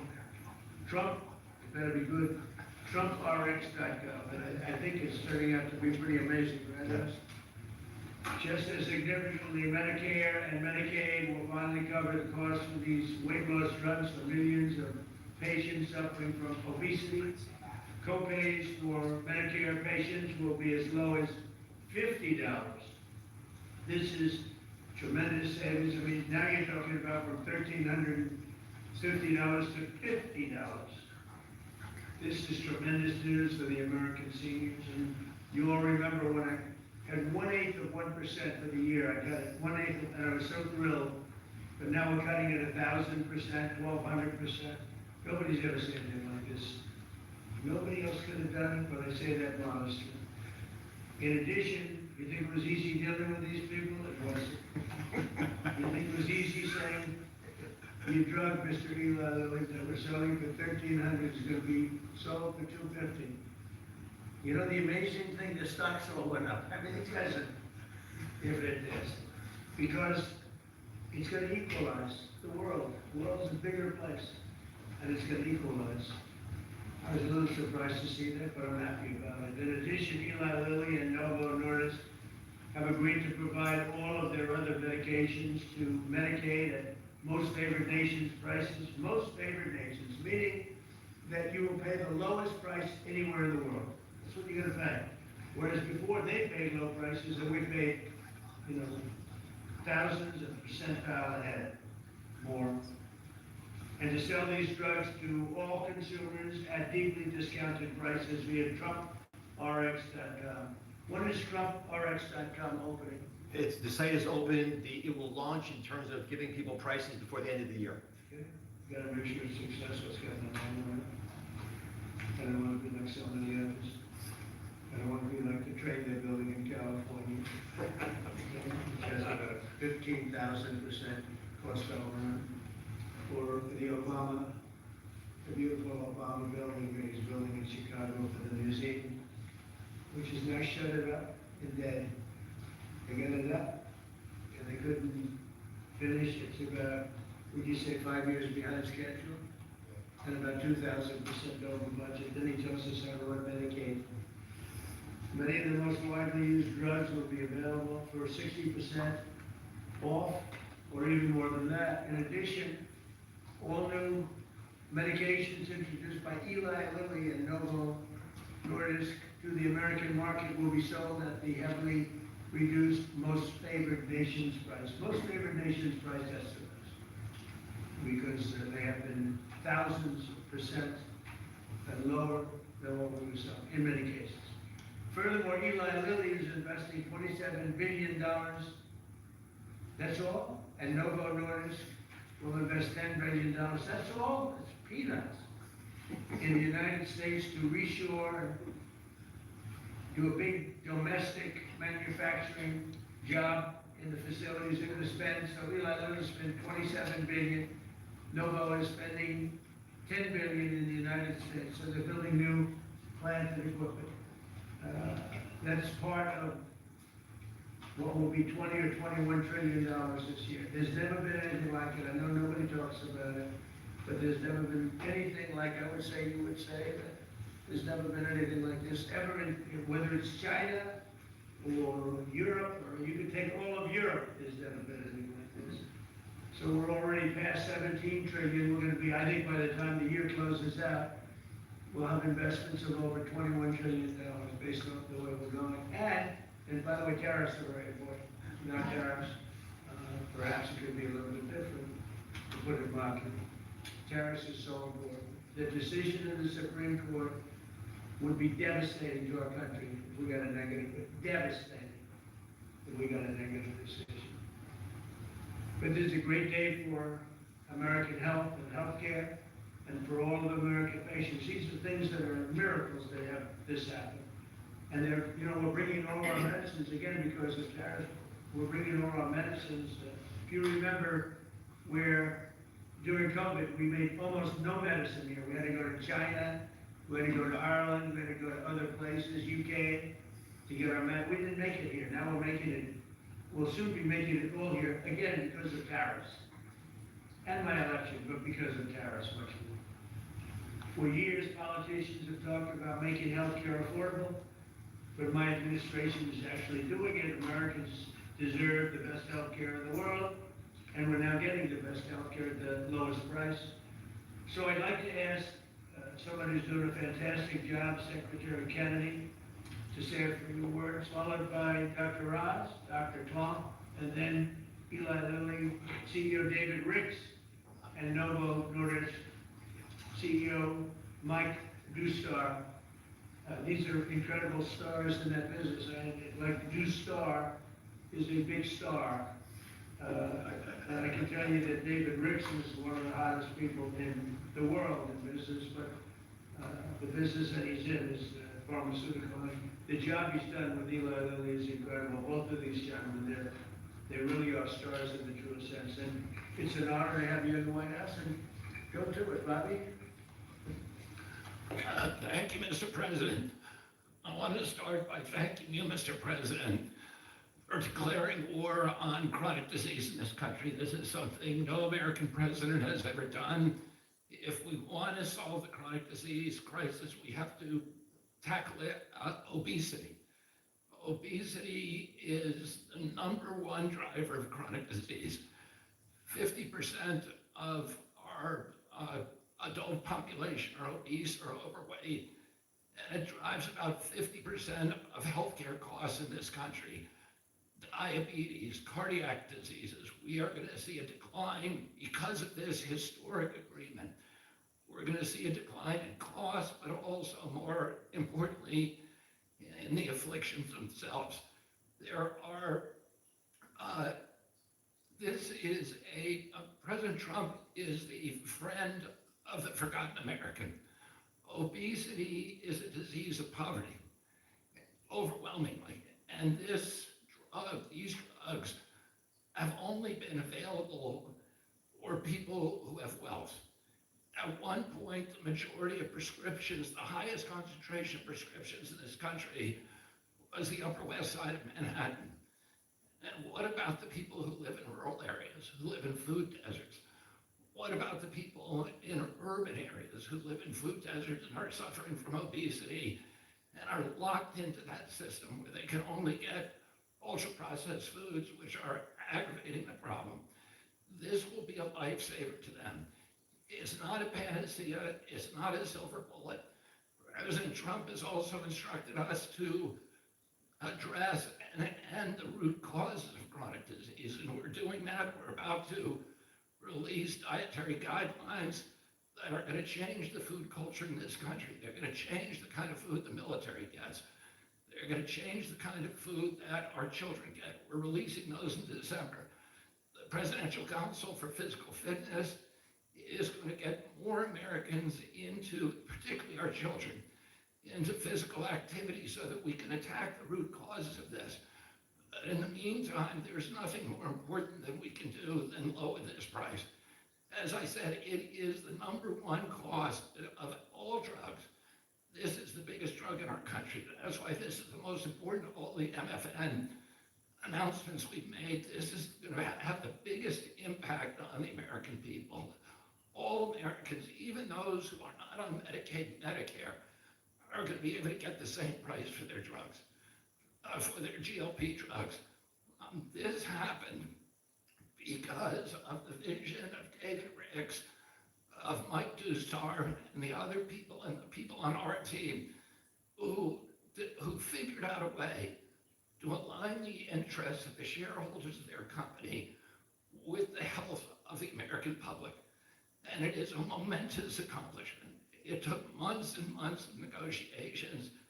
And I had a wonderful conversation with Mike Dustar about his experience. And he thanked me for the caliber of people who are on our side of the negotiating team. Chris Klump, who walked away from $1 billion business in order to join this administration.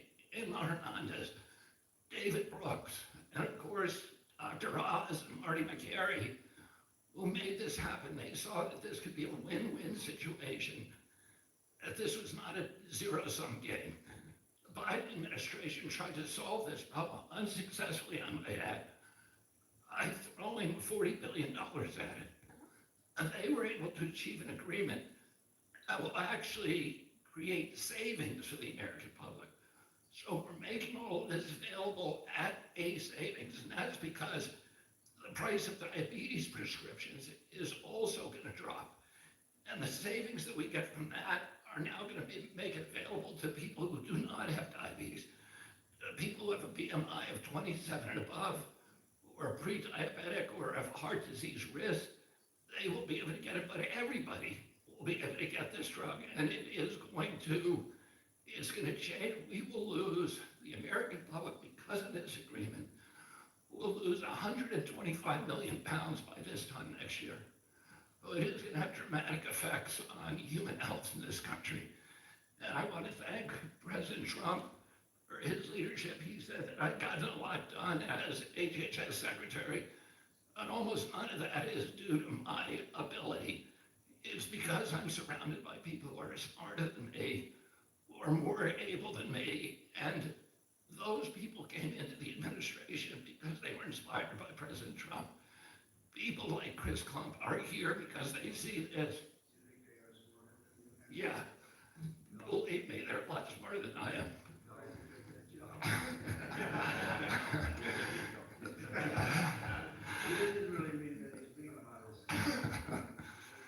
It is true, unfortunately.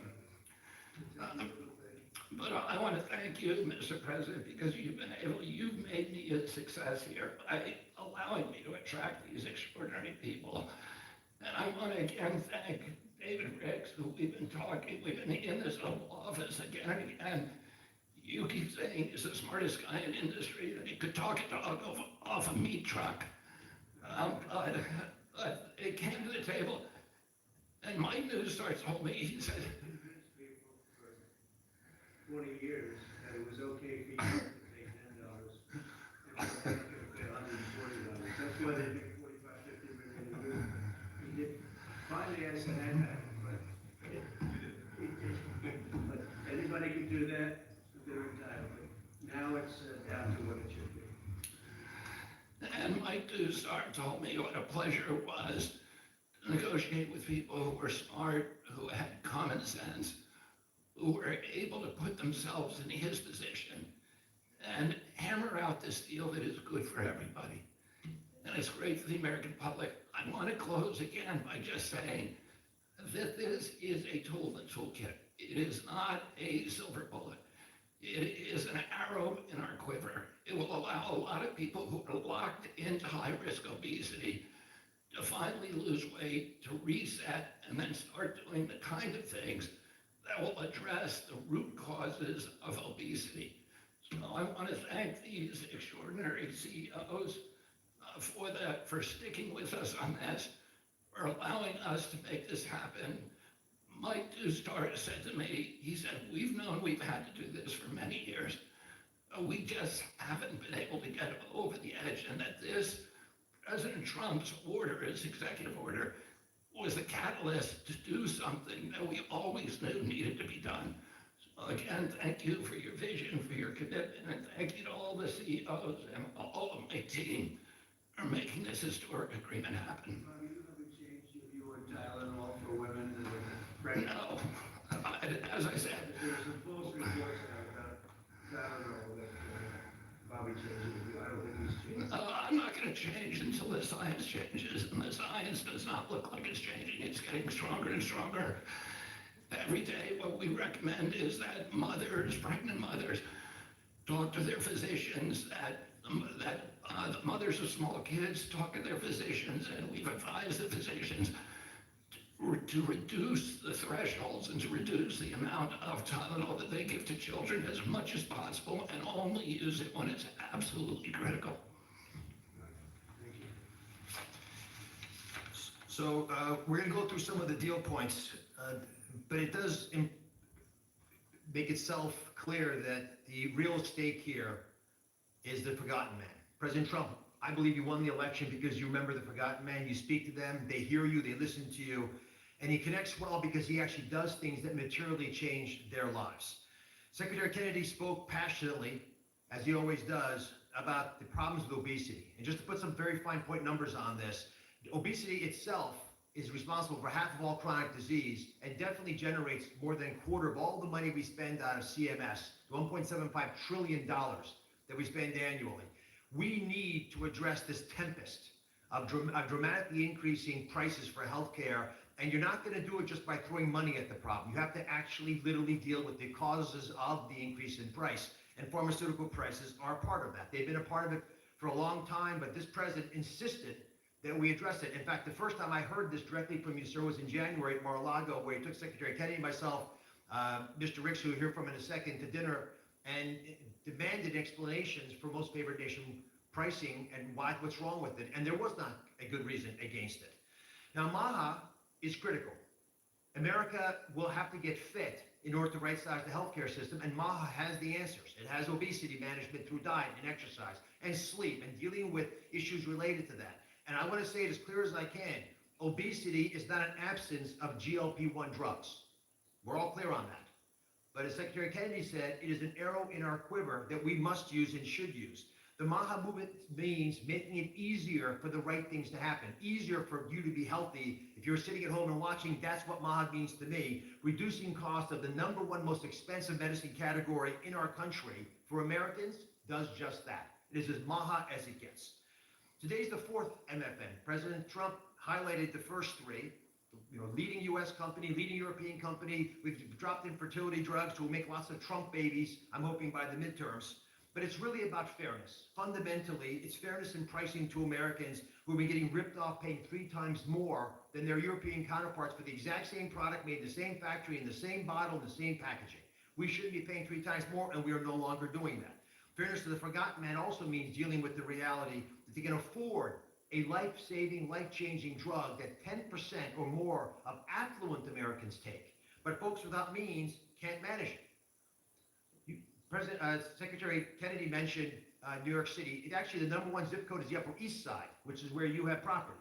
And folks who know ritzy areas buy important real estate there because those real estate properties are worth a lot there. That should not be the #1 zip code in America for purchasing GLP-1 drugs. It speaks to the fact that we have an inherently, innately unfair system that penalizes folks who can use these medications the most. Folks in the Rust Belt.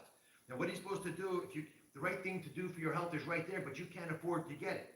Folks need to be able to utilize these life-saving medications, and being fair about its distribution is essential. And we are democratizing access to these medications and dealing with a moral imperative to make sure that all Americans have access to avoiding all the obesity-related complications by making sure they can afford, if they do things right, not just MAHA appropriate interventions, but also medications like this.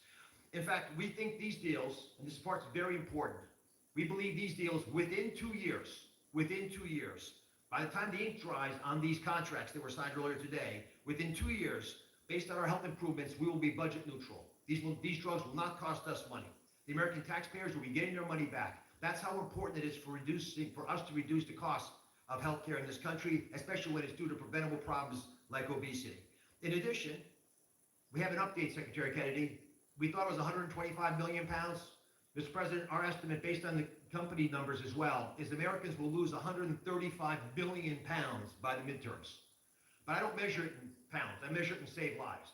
People can sleep again because they can breathe when they go to bed. Folks whose knees don't hurt. People who don't have heart attacks, renal failure, dementia, all the things we know are associated with obesity and much more.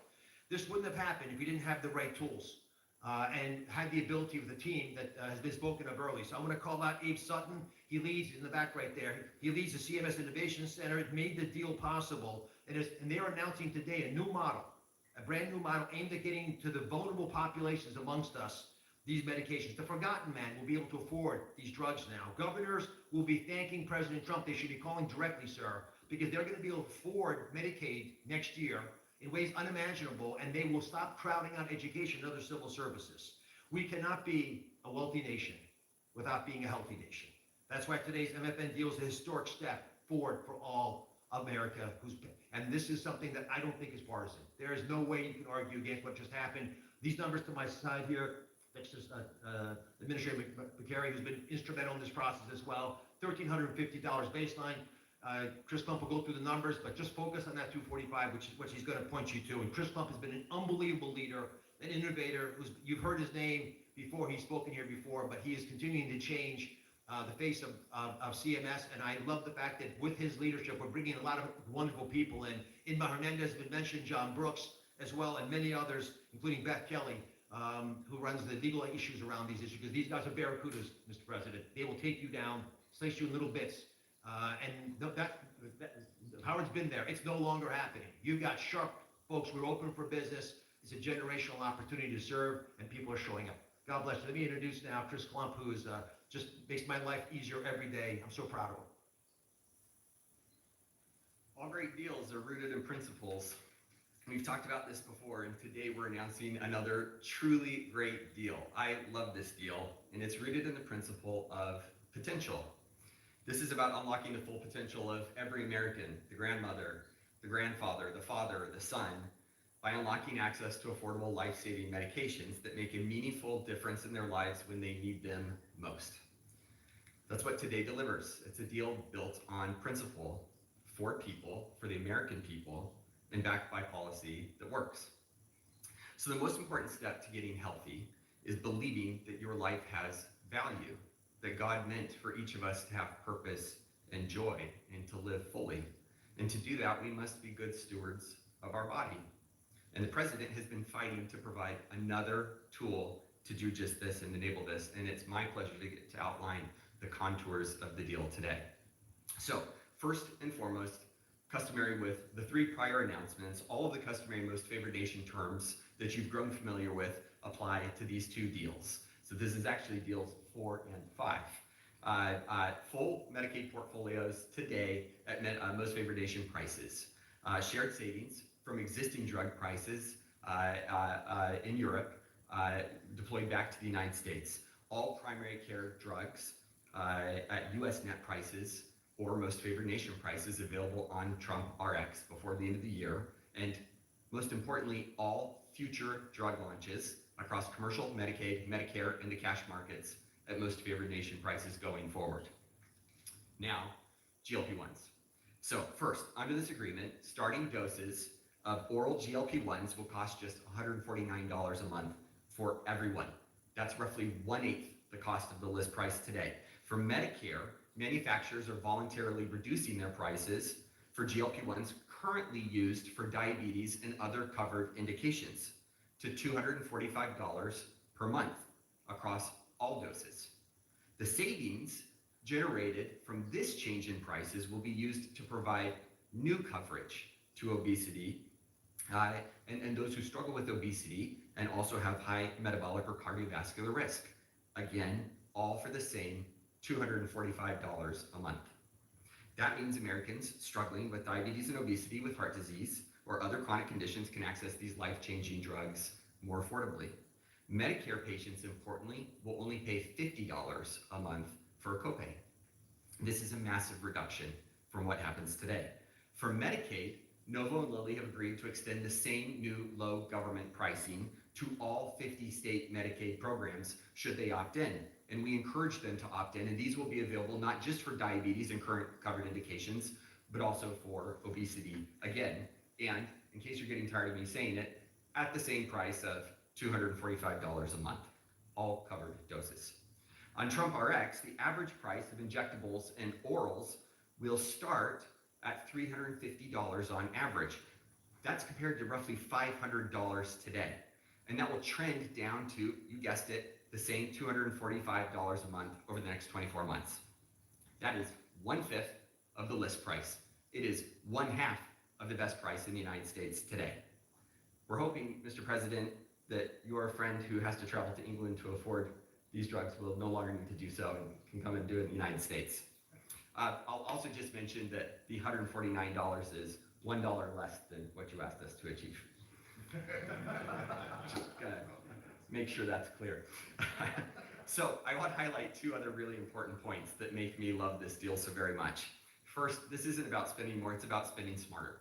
The savings from the diabetes drug price reductions are being used in a cost-neutral way to fund the new indications for taxpayers. That's amazing, and that happens inside of that same 24-month period. It's cost-neutral. We're spending the money more wisely. But second, this isn't just about lower drug prices for Americans, though it does do that, but together with physical activity, with healthy eating and diet, and where appropriate, the use of breakthrough GLP-1s, the real return on investment is healthier Americans, lower chronic disease, lower costs, we estimate by tens of billions of dollars a year, and most importantly, higher productivity. Today is about freeing Americans from the weight, literally and figuratively, that holds us back.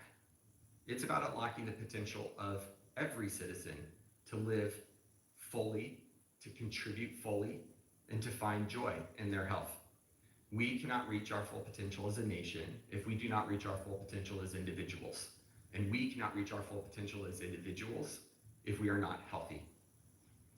Thanks to Nova and Lilly for showing up so constructively over the last several months to make this possible. In particular, thanks to you, Mr. President, for again demonstrating that you fight for every American, this time for potential. It's now my sincere pleasure to first introduce Dave Ricks from Lilly and then Mike Dusta from Nova. Great, thank you, Chris. It's truly an honor to be here today for this historic step forward to expand access to a class of medications that can fundamentally change the arc of chronic disease in our country. Of course, these are the incretin or GLP-1 agonists that we've been speaking about. For nearly 150 years, my company, Eli Lilly, has been investing in America We've been advancing science and creating high-value jobs. Well, thank you very much. One of the representatives of the companies, one of the companies got a little bit lightheaded, so he went down, and he's fine. He just sent him out. He's got doctor's care, but he's fine. So we had a little bit of an interruption. Sorry for that. And I think we can just begin again with Great. Eli Lilly. Yeah. Thank you. Thank you, Mr. President. And again, I was saying it's an honor to be here because this action today will really begin to change the arc of chronic disease in our country. Lilly's a 150-year-old American company, and we're committed to advancing science, investing in research, and building really high-value jobs. But today, I want to start by thanking the many Lilly scientists who pioneered breakthroughs like the ones we're talking about today, breakthroughs like tirzepatide or Zepbound, and also our manufacturing people who work around the clock to make supply possible for this kind of landmark announcement. But medicine only is effective when people can access and afford it, and that's what today's announcement delivers. Thanks to the President's focus and the collaboration we had with so many people at HHS, we're able to solve a real problem for millions of American people. 9 years ago, when I started this job, I promised to read every letter a patient sent me. And back then, there was hope for new treatments, but a lot of complaints about insulin pricing.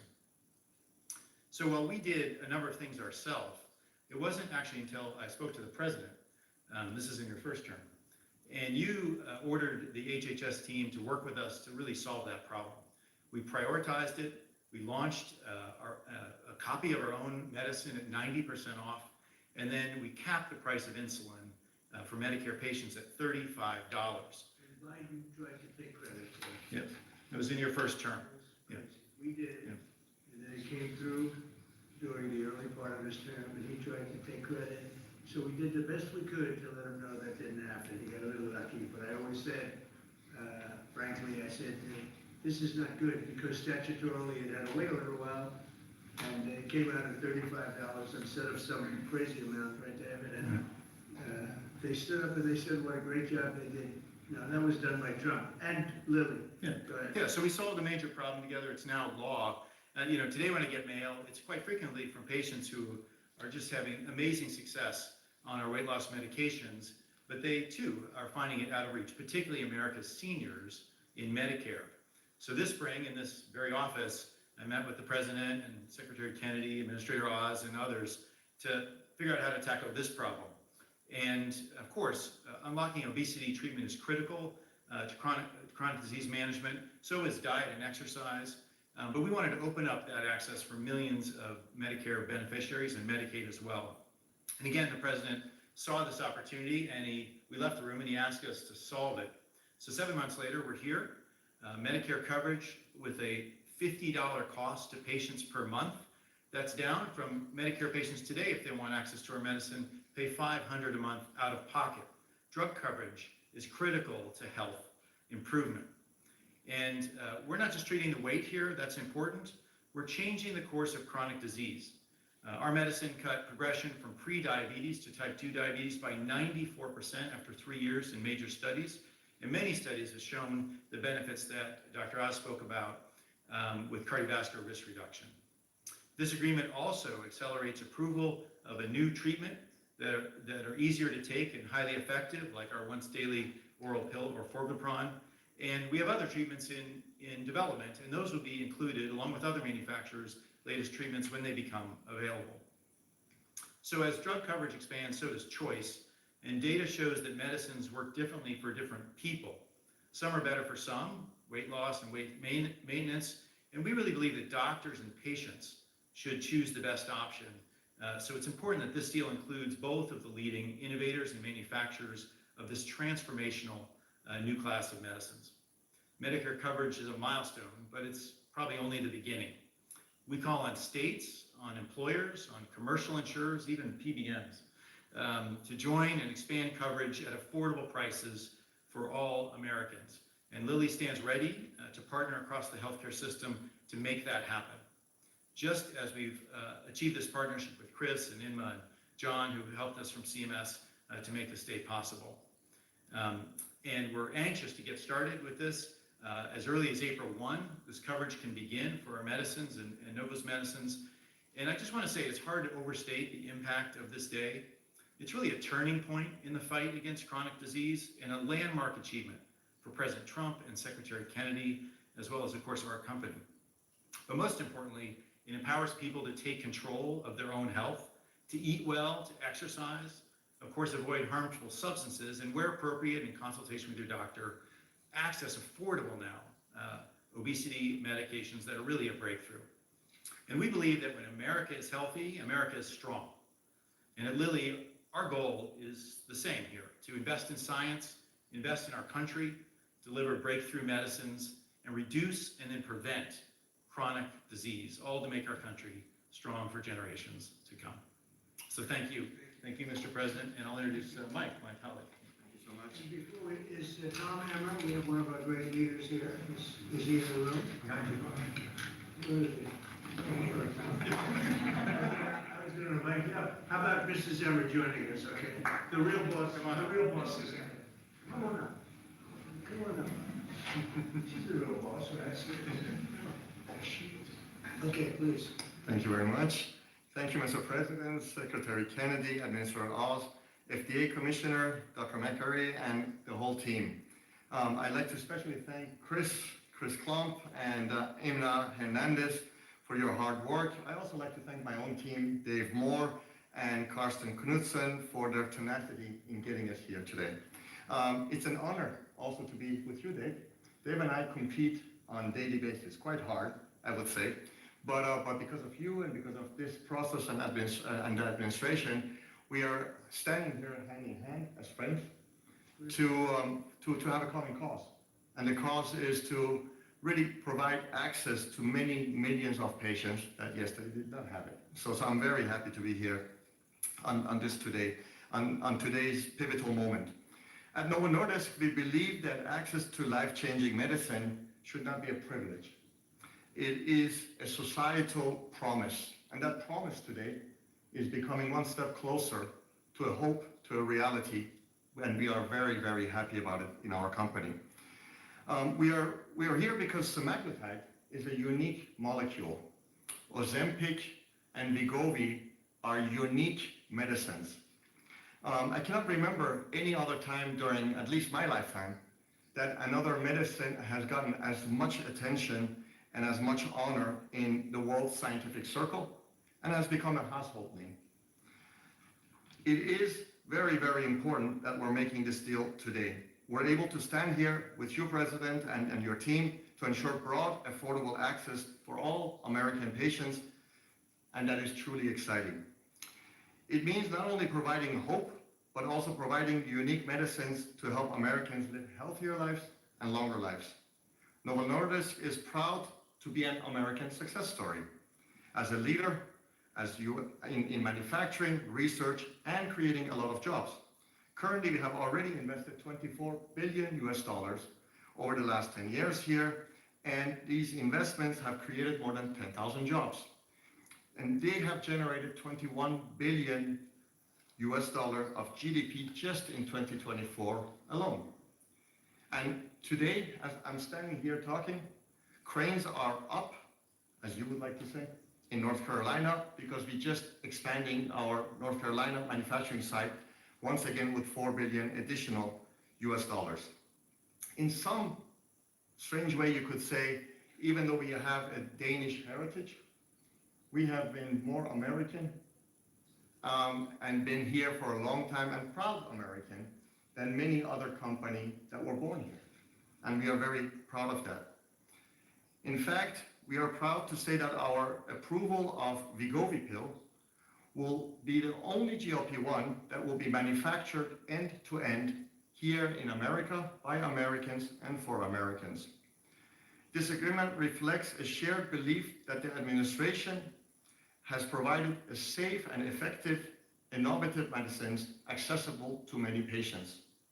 And because we know different patients have different needs, we are very excited to have our semaglutide 7.2 milligram, the higher dose, now, as we call it, Wegovy Plus, available as part of the receiving priority voucher. We stand here to ensure that all Americans who need Ozempic or Wegovy can access the affordable medication, so they don't need to go and get an unapproved compounded knockoffs version of it. Once again, I'd like to extend my deepest gratitude to you, Mr. President, and to the whole administration for making America great again and allowing affordable access to many millions of patients living with diabetes and obesity. Thank you so much.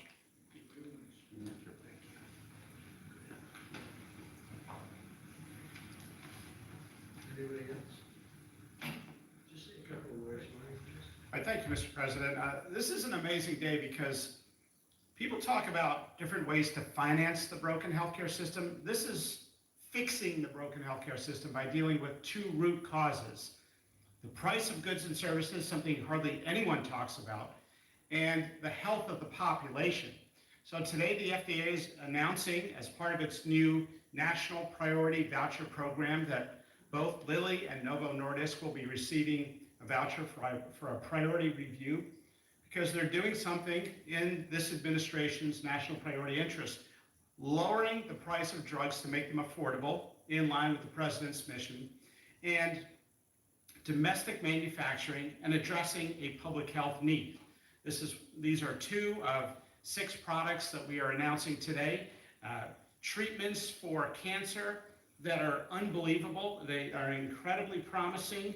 A rectal cancer treatment that has melted away tumors with no need for surgery or chemo or radiation. We're interested in therapies that reduce downstream healthcare utilization. They'll be getting a voucher for a review by the FDA in weeks instead of a year. So we're serious. We're doing everything we can to incentivize this.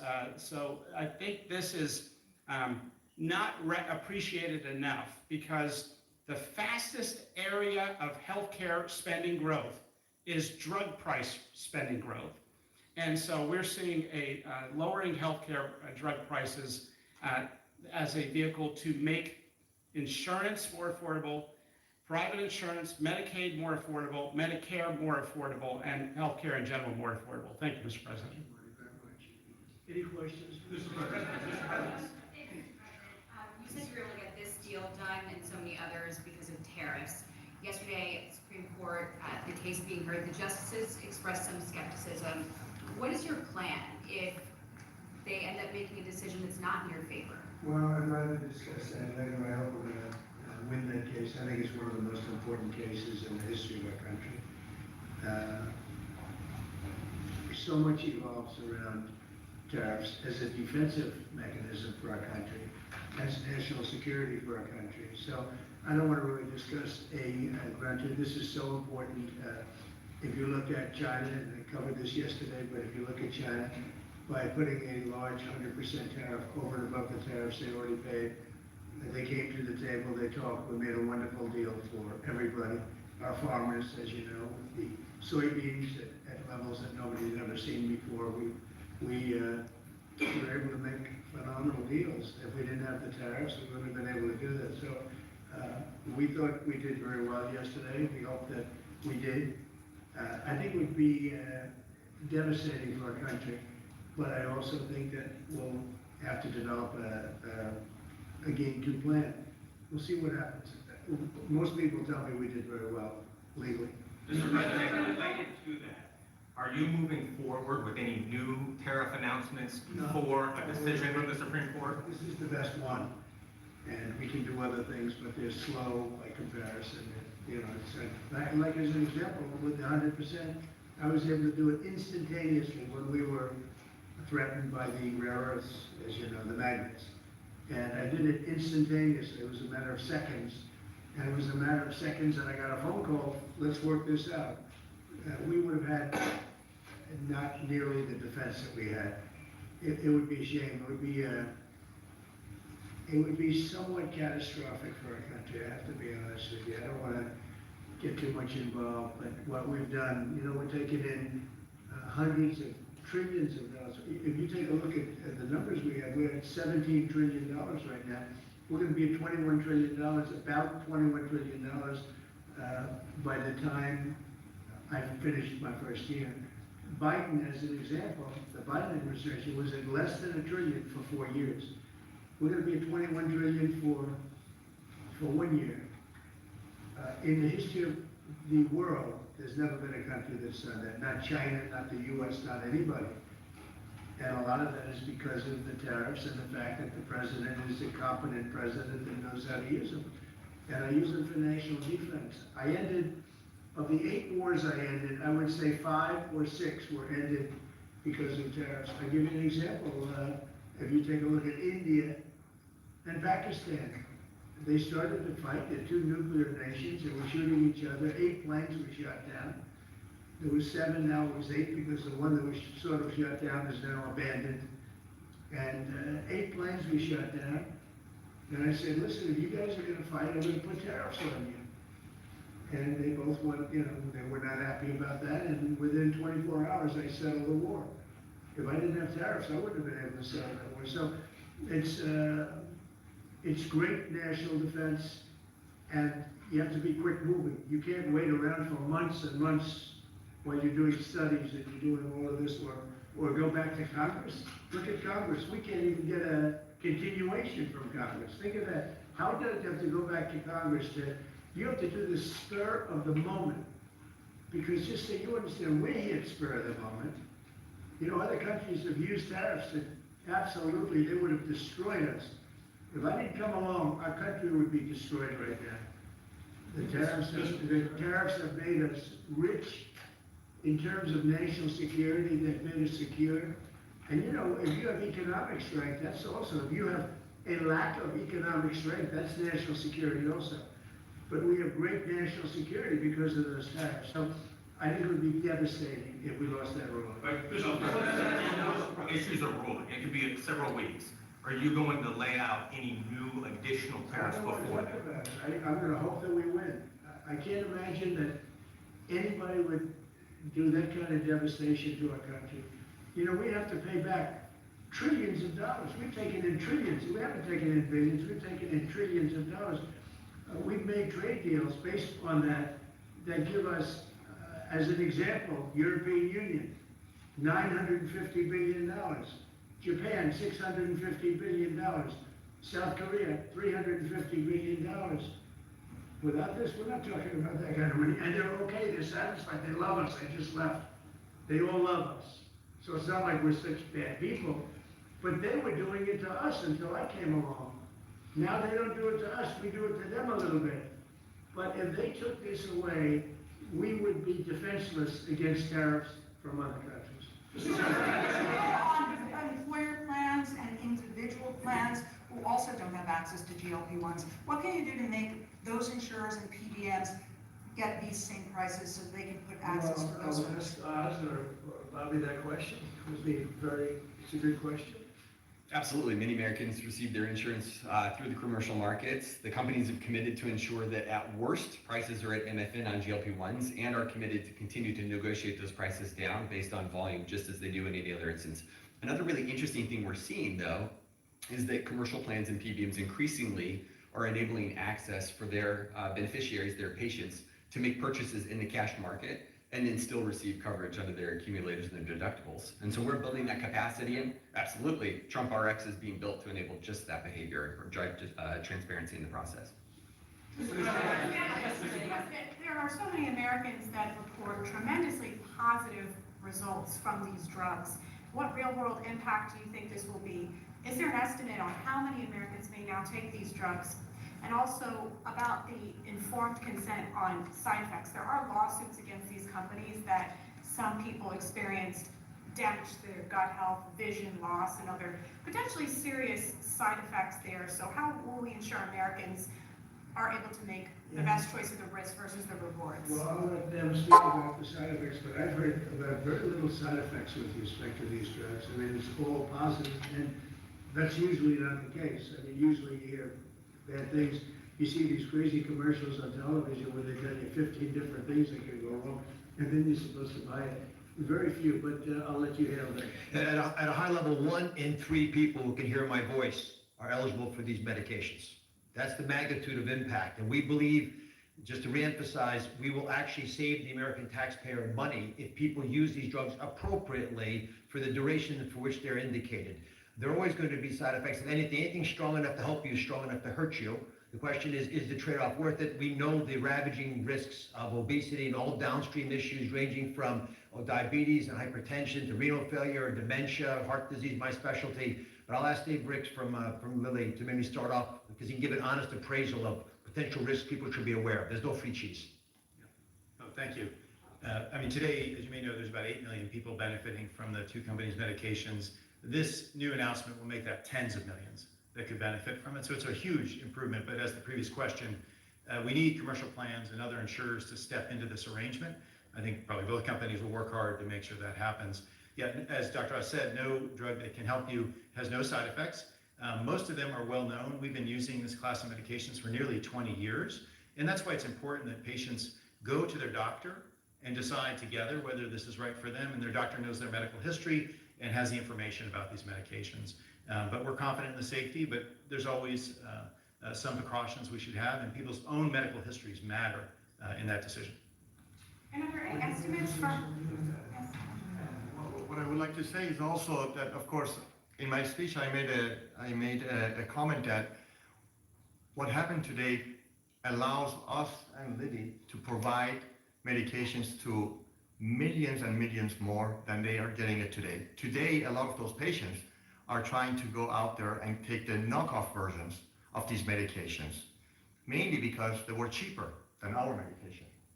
With the reduction of the price, hopefully many of these patients don't need to choose their safety over their wallet and now are able to find the real thing at a very decent price. Is that a big problem for you? Knockoffs sounds like it might be. It has been, yes. It has been. But on the other hand, of course, patients have to be able to afford it. So it has been also our job to make sure that affordability. Are the knockoffs dangerous? The knockoffs are not FDA, the API, the raw ingredient that goes into them are not FDA approved. So nothing is as good as the original. Yeah, I know that. Yesterday in the Supreme Court, Chief Justice Roberts said that tariffs are taxes and that they're paid by Americans. He said this pretty clearly. And yet you're saying that this money is rolling in from other countries. How do you square those two? It is, it's coming in because they charged us. You know, the same countries that you talk about are charging us massive amounts of money. If you look at the tariffs over the years that were put on our heads, there's a reason we're $38 trillion out. Now that money's going to start coming down. But we had presidents that didn't know how to use tariffs. We had presidents who had no understanding of business. But if you take a look at what's happened to us, every country charges tariffs. China, the European Union was brutal. They charge us tariffs, not only tariffs, they charge us tariffs, so we couldn't sell cars there. We couldn't sell our products. They didn't want our agriculture. They didn't want our cars. Now they're taking our cars, and now they're taking our agriculture. You know, far more than money. It really is a defensive mechanism. If we didn't have tariffs, we would be unable to defend ourselves. So then do you agree then that Americans are paying those tariffs? I think you're right. I don't agree. I think that they might be paying something, but when you take the overall impact, the Americans are gaining tremendously. They're gaining through national security. I'm ending war because of these tariffs. Americans would have to fight in some of these wars. They're gaining in national security. They're gaining in economics. They're gaining in so many different ways. And they're gaining in self-respect for our own country. Other countries used to laugh at us. They would charge us, Japan was charging us massive tariffs, and yet they wouldn't allow our cars to be sold in Japan. But they were selling 9 million cars here, but they wouldn't allow one car, not one car was sold in Japan. They don't laugh at us anymore. This is really a matter of, this is national security. And by the way, going bankrupt is national security. You know, our country was really in trouble. Going bankrupt, and the difference between going bankrupt and thriving, that's also national security. When you go bankrupt, when you don't have any money, you have no national security. And we are thriving. I mean, all this money coming into our country that I told you about, the 17 trillion as of now, but it's going up rapidly. I was in Japan, and we have Toyota is coming in with $10 billion to build plants operated by Americans, but building plants all over the United States. Well, they left, they took our plants. They sold cars in here without tariffs. They sold cars, we didn't charge them anything. They destroyed our auto industry. We lost 50%, 54% of our auto industry to other. We used to, if you go back into the 30s and 40s, we had 100% of the automobile business. Then it started getting chopped away. But Mexico, Canada, many countries, I mean, Canada fought us very hard. The ones that don't want us to win are foreign countries that we are able now to do very well with. Those are the ones that fight it. Those are maybe people that hate our country. I think it's the most important case maybe in the history of our country. This has been a major achievement for your administration, targeting the segment of our population that needs it the most, that has the highest obesity rates. You're making it affordable. You are truly saving lives. That's coming from the viewers that we've had in that 1 hour that we took a little bit of a break. My question to you is, Walmart just pushed out a report that says this year's traditional Thanksgiving meal will cost 25% less than it did under the Biden administration, plus gas prices being down in the $2 region makes it more affordable to travel to grandma's house for this Thanksgiving. Thank you very much. And it's not so much a question, it's a statement. I would have made the statement, but we have a lot of things happening, so I wouldn't necessarily have made it right now. So Walmart, to me, you know, that's AAA, came out that nobody going to influence them, I don't know them.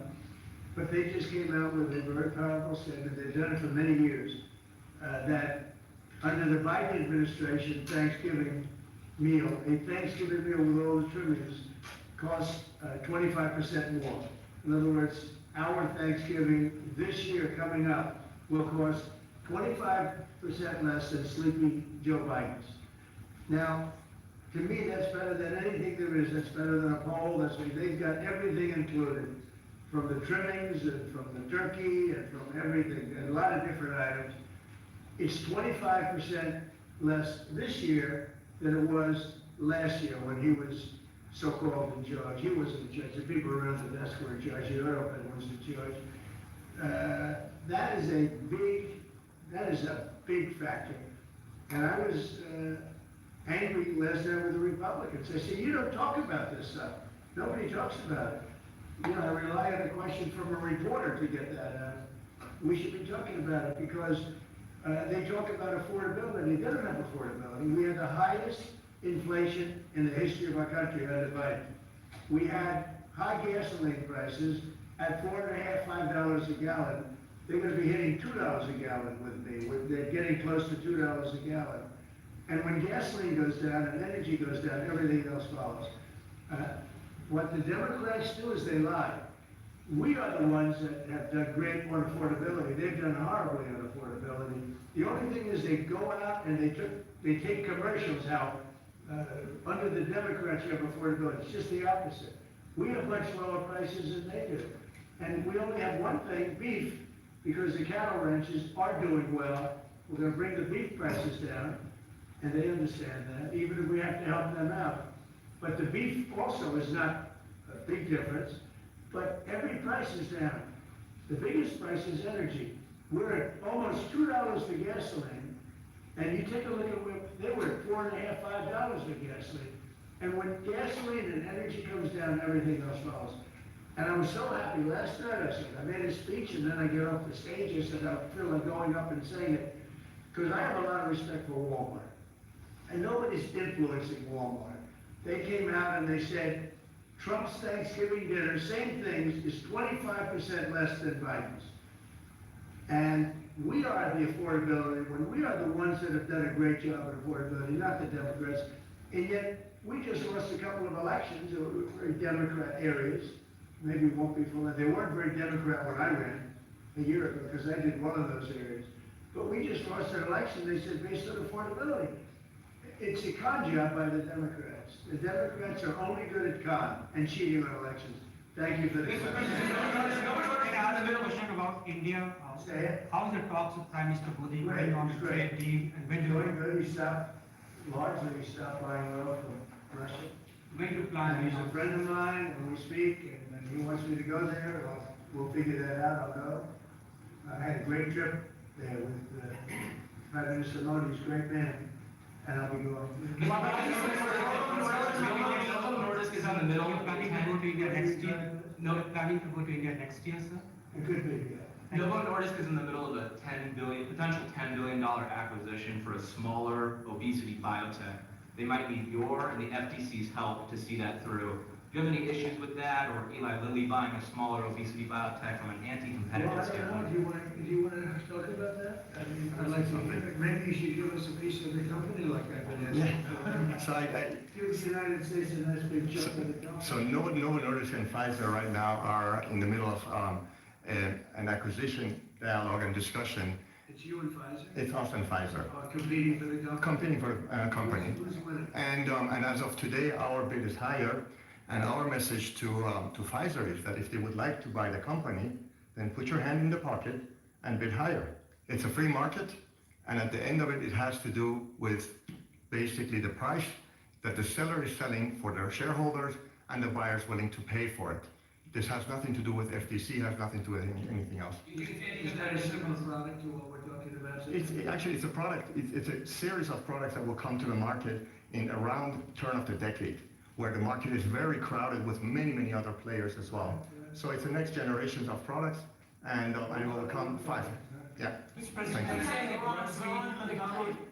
Zoran Mandami, you said that, you called him a communist.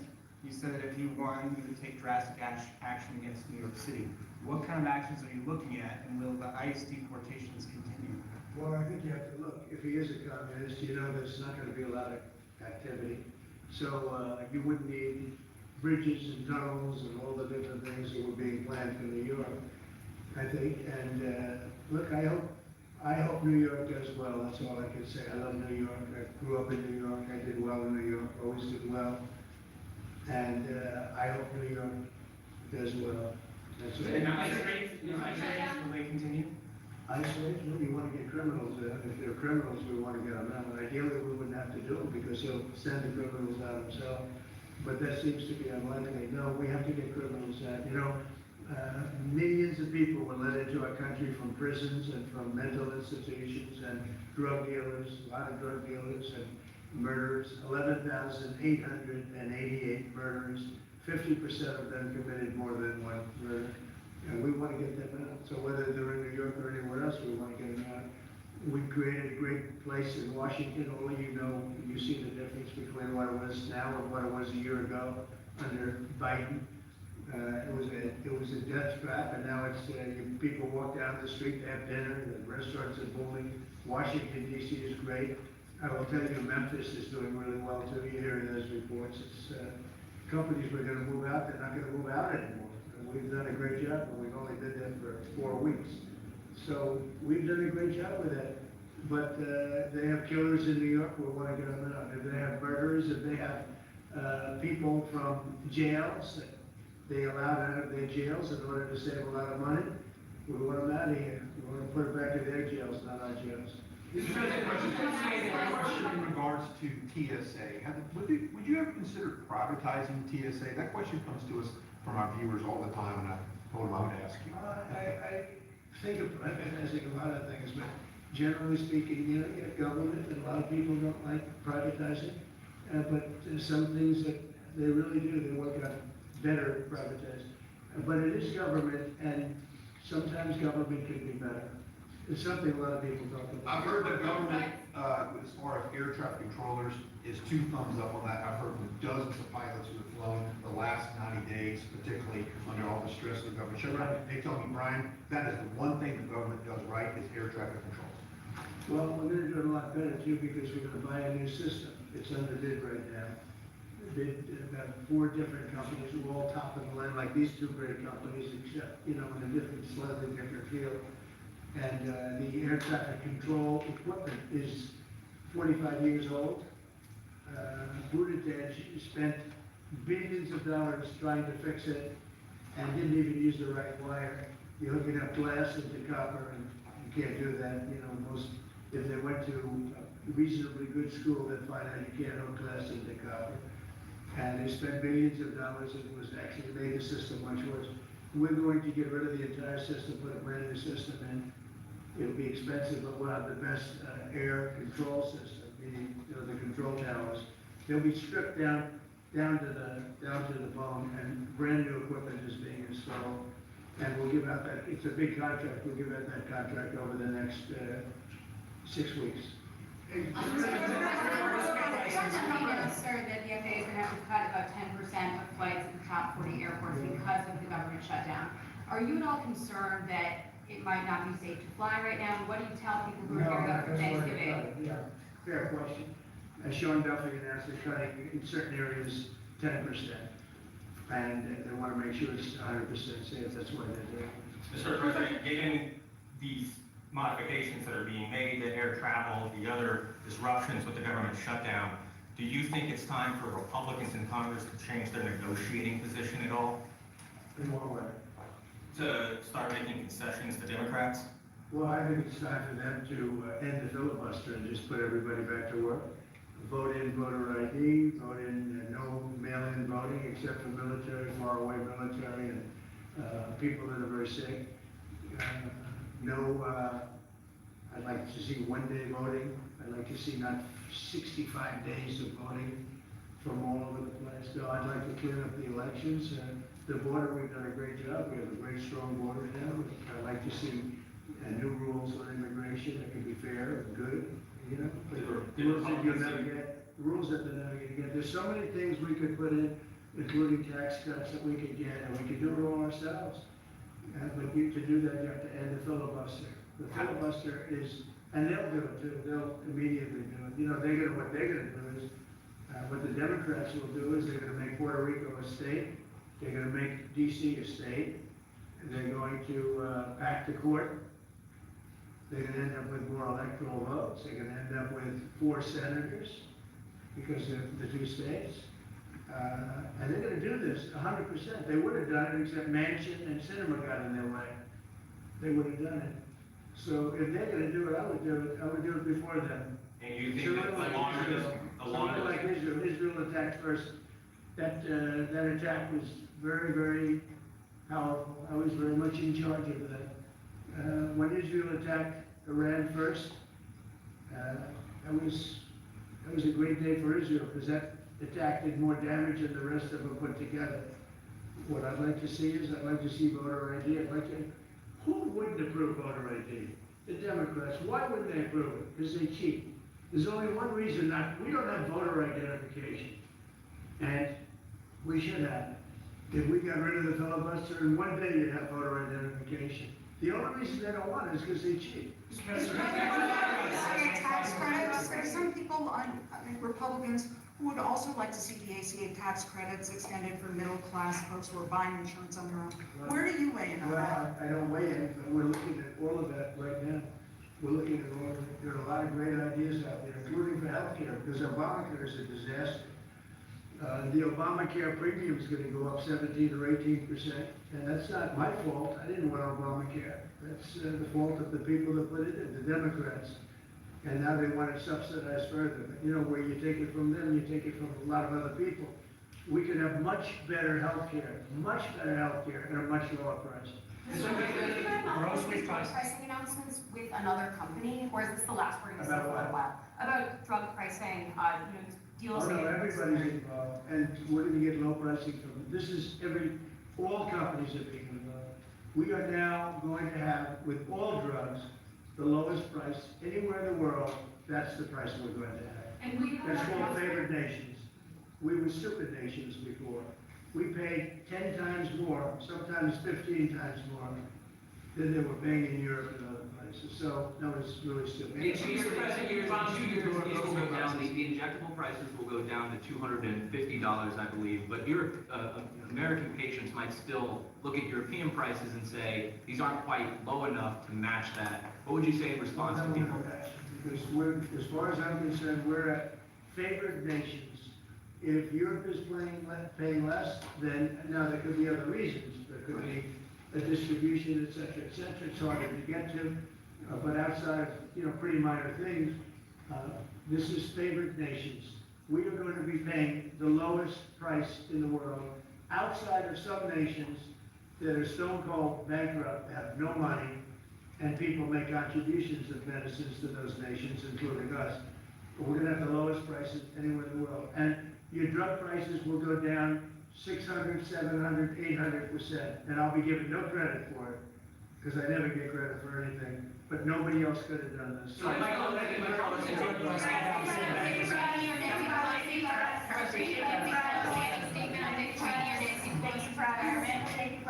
Nancy Pelosi, I think she's an evil woman. I'm glad she's retired. I think she did the country a great service by retiring. I think she was a tremendous liability for the country. I think she was an evil woman who did a poor job, who cost the country a lot in damages and in reputation. I thought she was terrible. Thank you very much.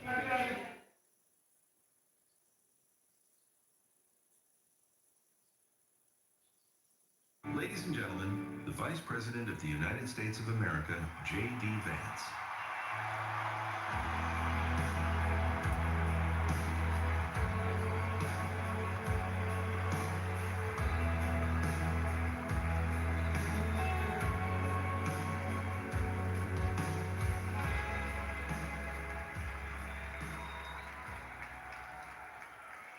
Thank you. Thank you all so much. You know,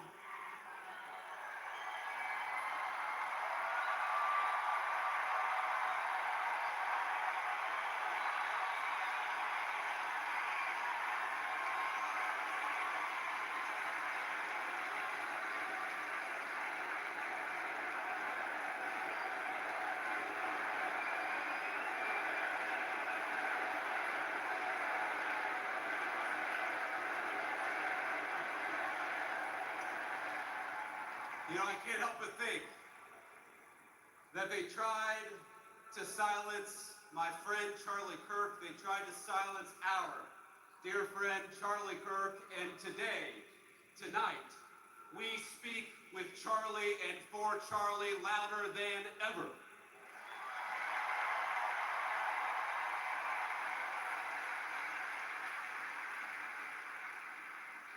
The evil murderer who took Charlie from us expected us to have a funeral today, and instead, my friends, we have had a revival in celebration of Charlie Kirk and of his Lord Jesus Christ.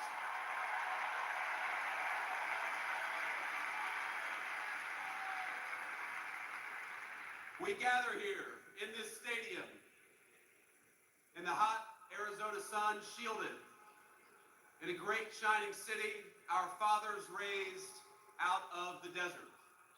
And from this desert, Charlie Kirk built a movement.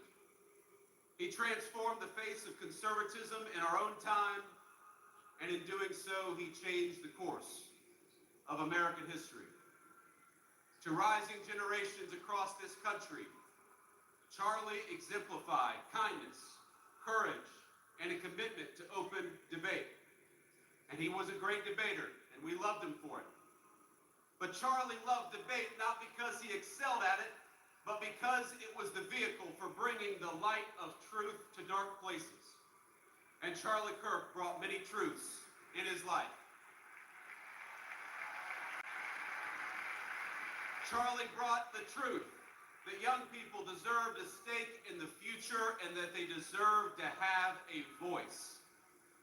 He brought the truth that marriage and family were the highest callings, far more important than any job or educational credential. He brought the truth that our nation would fade unless it brought order to its neighborhoods and prosperity to its people. He brought the truth that life was precious and we must fight to protect it at all stages and at all times.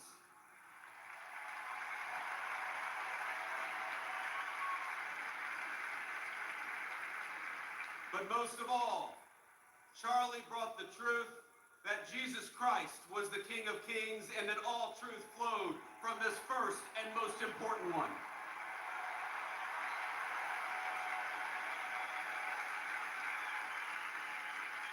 But Charlie, he did so much more than tell the truth, he lived it. Charlie understood that the best evangelization was not in what you said, but in how you lived your life. And in this city, he lived his life well. He raised a wonderful family. He had a beautiful wife, 2 beloved children, and a loving and godly home. In this, he showed us the importance of family. He lived 3 decades he had on this earth with a sense of Christian virtue that would make any man, any person proud. And in this, he showed the importance of following God. He was a kind-hearted man, a hard-working person, and any parent would be proud to have him as a son. In this, he showed the virtue of industriousness. He was present and loving as any child would hope of his or her father, and in this, he showed the importance of strong Christian fatherhood.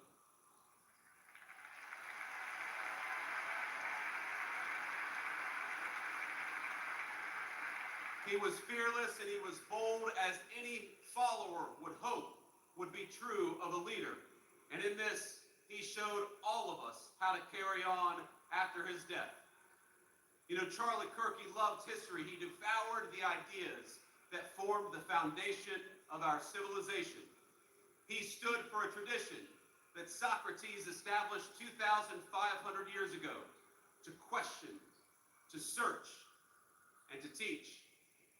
He was Athens and Jerusalem, the city of reason and the city of God in one person. But if he loved those places, they were not his home. America was his home, and he was willing to die for it.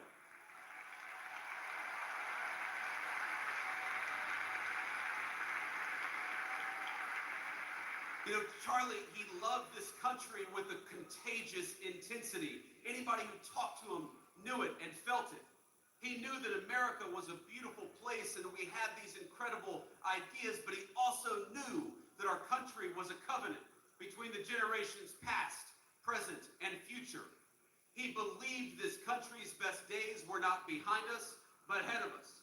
But he knew those better days would have to be earned. They would have to be worked for. We would have to sacrifice and work and tell the truth. He knew that America wouldn't be saved just by pulling together seminars or talking about the right kind of books in front of the right kind of people. The movement which he created demanded more. It demanded courage. It demanded hard work. It demanded building, and it demanded leaders. And my friends, in Charlie Kirk, we found a great American leader.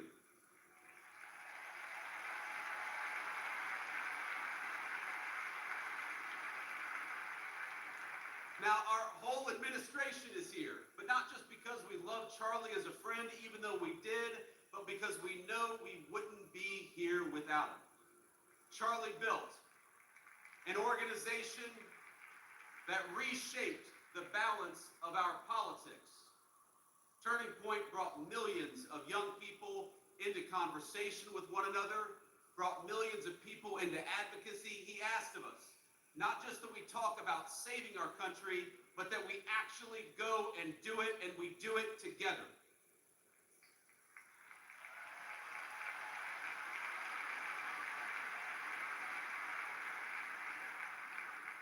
But even as Charlie built on a grand scale, his greatness was never only in his ambition. It was measured in the everyday moments as well, in the way that he treated ordinary people each and every single day.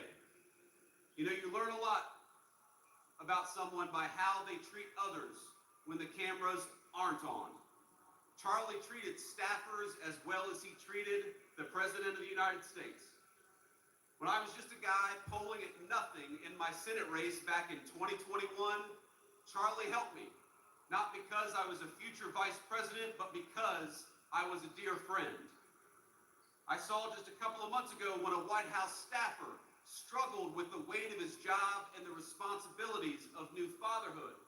Charlie stopped what he was doing in the hallways of the West Wing and said a prayer for that staffer. Because Charlie believed that we were all children of God, he treated everyone with grace. And that is perhaps the enduring legacy of Charlie Kirk. You know, I was telling somebody backstage that I always felt a little uncomfortable talking about my faith in public as much as I loved the Lord and as much as it was an important part of my life. I have talked more about Jesus Christ in the past 2 weeks than I have my entire time in public life.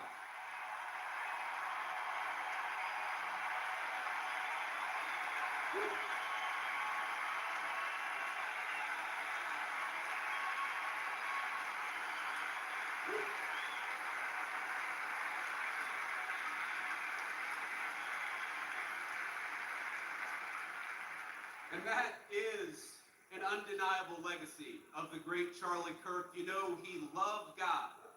And because he loved God, he wanted to understand God's creation and the men and women made in his image. Now, much has been said over the last week about Charlie's ability to approach any topic, any person in good faith, an achievement that was only possible because Charlie knew that we were all children of God. He knew deep down the truth of Scripture. And from that confidence, everything else flowed. That unshakable belief in the gospel led him to see differences in opinion, not as battlefields to conquer, but as way stations in the pursuit of truth. He knew it was right to love others, your neighbor, your interlocutor, your enemy.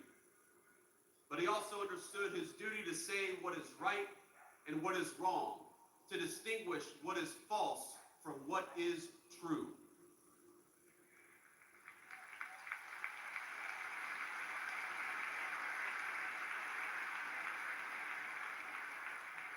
Charlie was slain, doing what he loved, telling the truth, proclaiming his faith, building out a dream.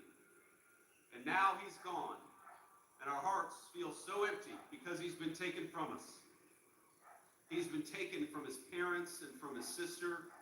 He's been taken from our darling Erica and their beautiful children. And Erica, I know I speak for this entire auditorium when I say that we love you and we will never stop standing by your side, just as Charlie did.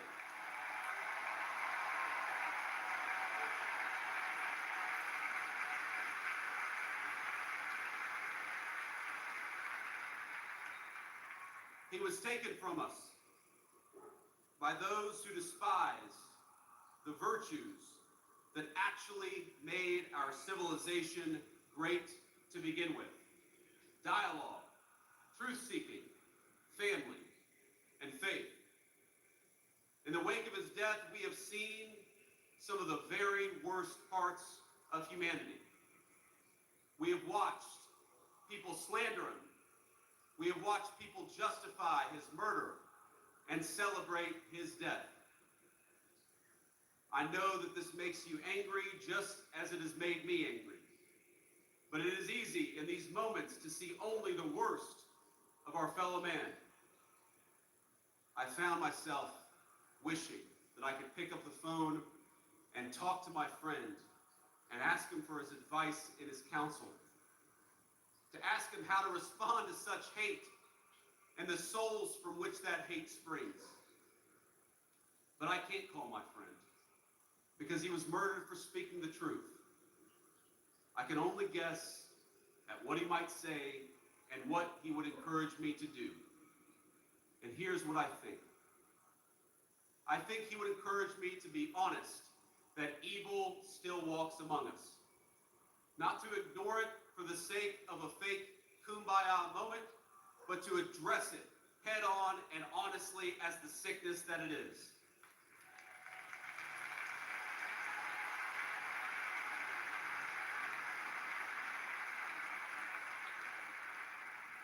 But I also think he would encourage me, he would encourage all of us to focus on the good. He would encourage us to remember that for every hateful voice celebrating his murder, there are 1,000 people mourning it and fighting for his legacy every single day.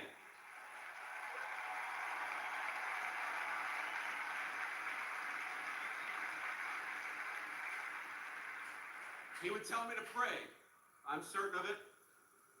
He would tell me to pray for my friends, but also for my enemies. He would tell me to put on the full armor of God and get back to work.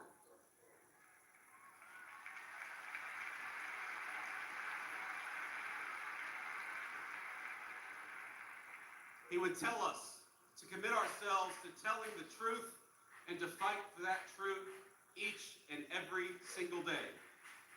He would tell us to talk about God's love and the fact that that love applied everybody across the whole human family. Charlie suffered a terrible fate, my friends. We all know it. We all saw it. But think, it is not the worst fate. It is better to face a gunman than to live your life afraid to speak the truth.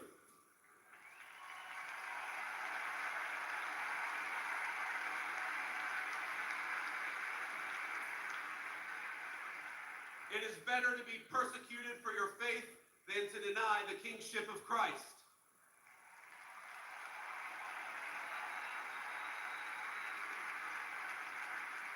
It is better to die a young man in this world than to sell your soul for an easy life with no purpose, no risk, no love, and no truth.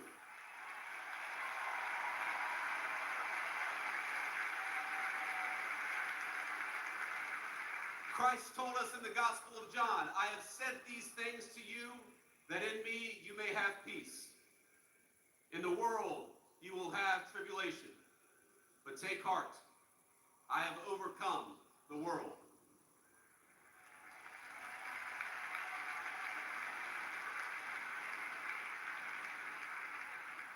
Charlie took heart, and now we must do the same. I've seen so many of you say, so many on social media, talk about for Charlie. We must do this for Charlie. For Charlie, we will speak the truth every single day.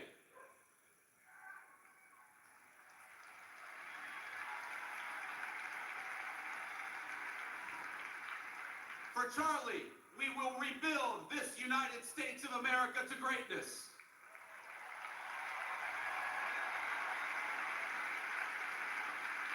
For Charlie, we will never shrink, we will never cower, and we will never falter, even when staring down the barrel of a gun.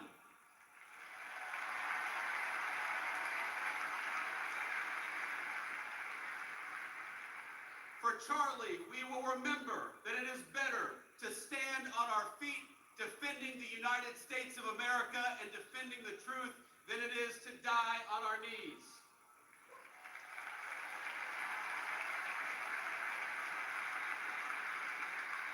My friends, for Charlie, we must remember that he is a hero to the United States of America and he is a martyr for the Christian faith. May our Heavenly Father give us the courage to live as Charlie lived. That is what we must do for Charlie. You ran a good race, my friend. I love you. We've got it from here. Thank you.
Please give a warm welcome to Mrs. Erica Kirk.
Hello.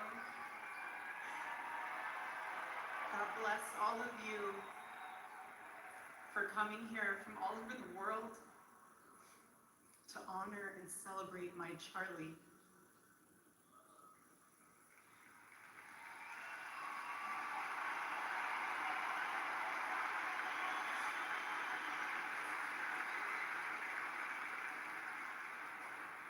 Just a few miles from here, 2 years ago at America Fest 2023, Charlie delivered a speech on stage for our TPUSA Faith event.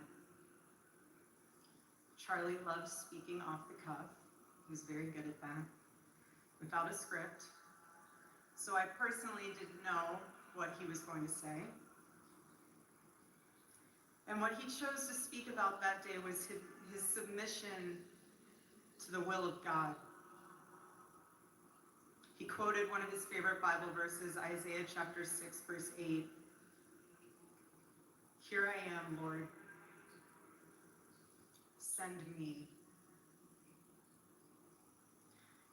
After Charlie finished, I met him backstage and I spoke to him, and I'll never forget this. I said, Charlie, baby, please talk to me next time before you say that statement. Because when you say something like that, there is so much power in that verse. When you say, here I am, Lord, use me, God will take you up on that. And he did with Charlie.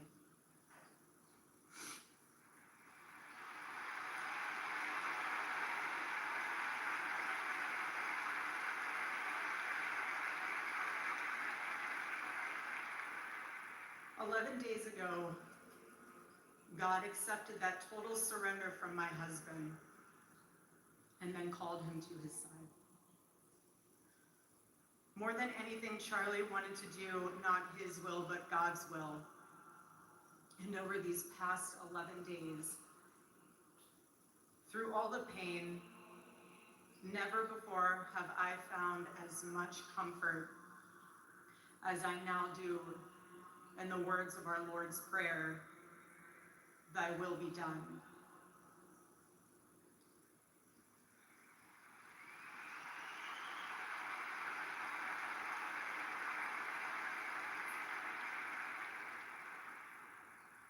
God's love was revealed to me on the very day my husband was murdered.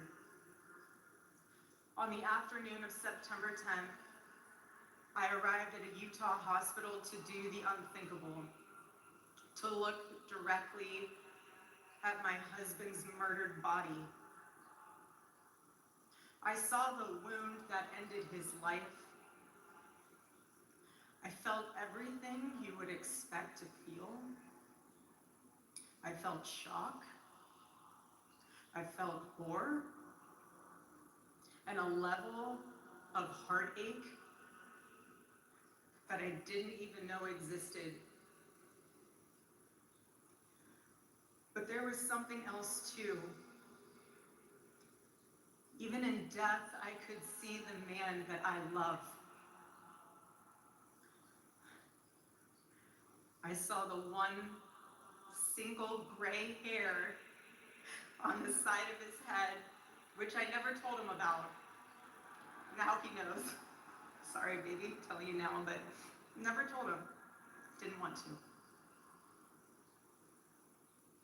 I also saw this. I also saw on his lips the faintest smile. And that told me something important. It revealed to me a great mercy from God in this tragedy. When I saw that, it told me Charlie didn't suffer. Even the doctor told me there was something so instant that even if Charlie had been shot in the operating room itself, nothing could have been done. There was no pain, there was no fear, no agony. One moment Charlie was doing what he loved, arguing and debating on campus, fighting for the gospel and truth in front of a big crowd, and then he blinked.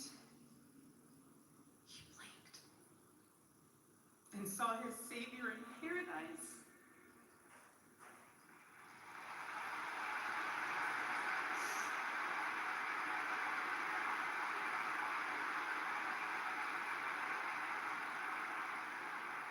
And all the heavenly mysteries were revealed to him. God's love continued to be revealed to me in the days that followed. The next day on the tarmac in Air Force Two, I confronted Usha Vance, precious woman. I held her hand and I told her, honestly, I do not know how I'm going to get through this. She told me something. She said, you know when you're on an airplane with your kids and it's the last 15 minutes of the flight and things are crazy, kids are not cooperating, toys are flying everywhere and everyone's screaming. And you think to yourself, I cannot wait for this flight to land. And it's 15 minutes before you land. And she told me, you will get through these 15 minutes and the next 15 minutes after that. Usha, I don't think you realized it then, but those words were exactly what I needed to hear. But most of all, God's mercy and God's love have been revealed to me these past 10 days. After Charlie's assassination, we didn't see violence.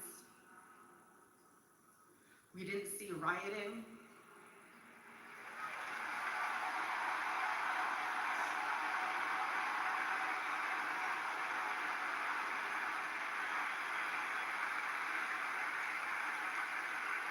We didn't see revolution. Instead, we saw what my husband always prayed he would see in this country. We saw revival.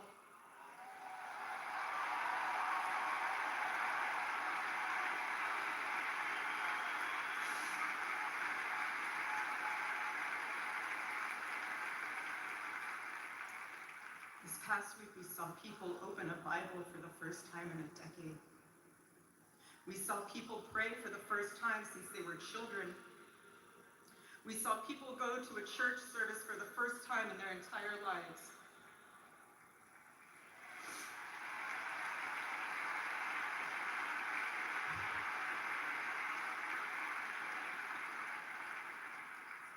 Charlie liked to journal. And I say this because he did it to remember important moments and sayings that affected him. And one of the things he wrote in his journal was this: every time you make a decision, it puts a mark on your soul. To those of you out there who just made that decision and took the first step toward a spiritual life, I say thank you and welcome.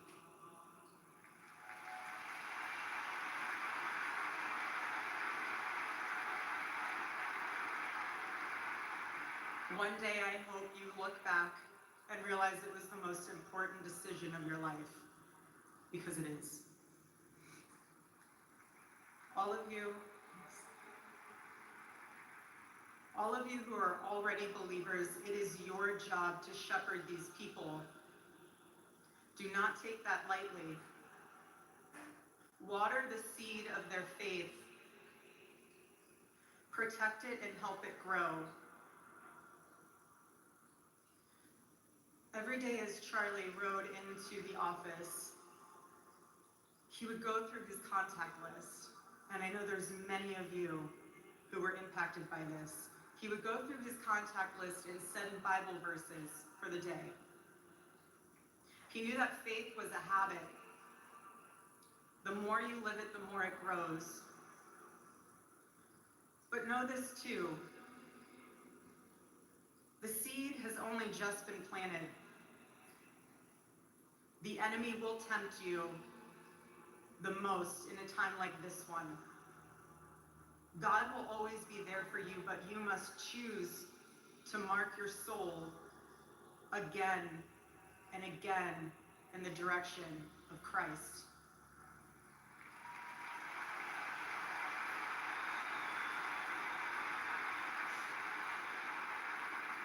Pray again. Read the Bible again. Go to church next Sunday and the Sunday after that, and break free from the temptations and shackles of this world.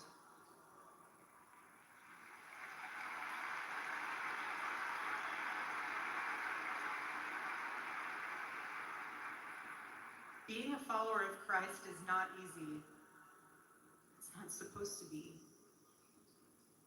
Jesus said, if anyone would come after me, let him deny himself, take up his cross and follow me. He said he would be persecuted. He said we would be persecuted. And Charlie knew that and happily carried his cross all the way to the end. And I want all of you to know, while Charlie died far too early, he was also ready to die. There was nothing he was putting off. There was nothing that was too hard or too painful, or nothing that he just felt like he didn't want to do it. He left this world without regrets. He did 100% of what he could every day. But I want you to know something. Charlie died with incomplete work, but not with unfinished business.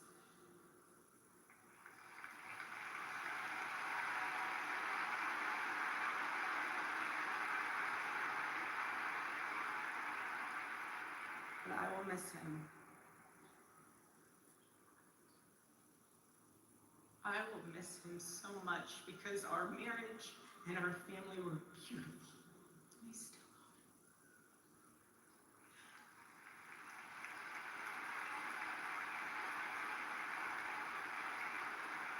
The greatest cause in Charlie's life was trying to revive the American family.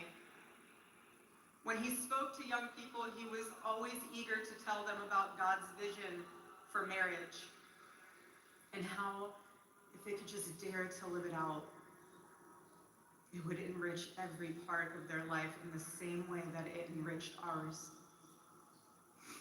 And someone once asked me how Charlie and I, how we kept our marriage so strong when he was busy traveling. And our little secret, it was love notes. Every Saturday, Charlie wrote one for me, and he never missed a Saturday. And in every single one of them, he'd tell me what his highlight was for the week, how grateful he was for me and our babies. And always at the end, he would always end it with asking the most beautiful question. He'd always end it by asking, please let me know how I can better serve you as a husband. Charlie perfectly understood God's role for a Christian husband. A man who leads so that they can serve.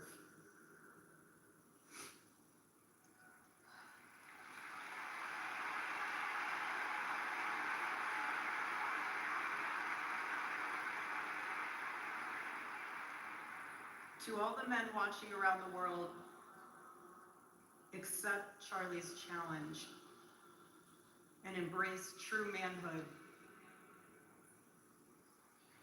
Be strong and courageous for your families. Love your wives and lead them. Love your children and protect them. Be the spiritual head of your home. But please be a leader worth following. Your wife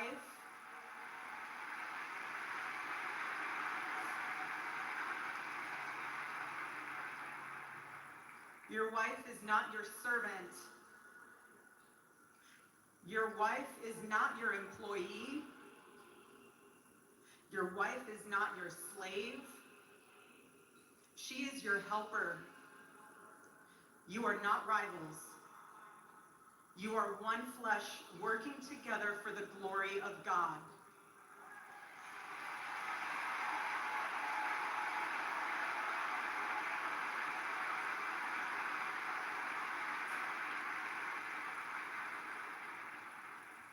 I was Charlie's confidant.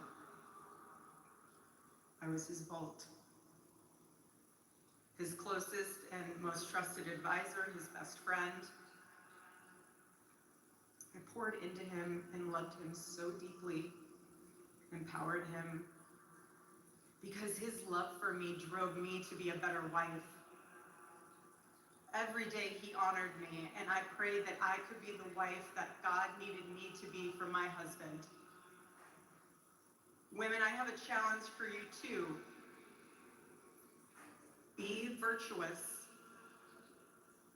Our strength is found in God's design for our role. We are the guardians. We are the encouragers. We are the preservers. Guard your heart. Everything you do flows from it. And if you're a mother, please recognize that is the single most important ministry you have.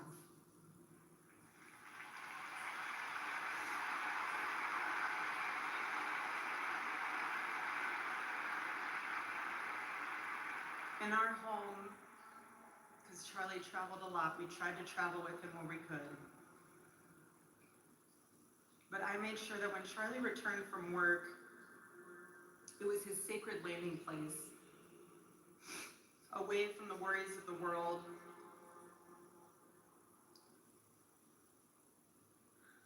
I didn't make him feel guilty for being away too long or too much,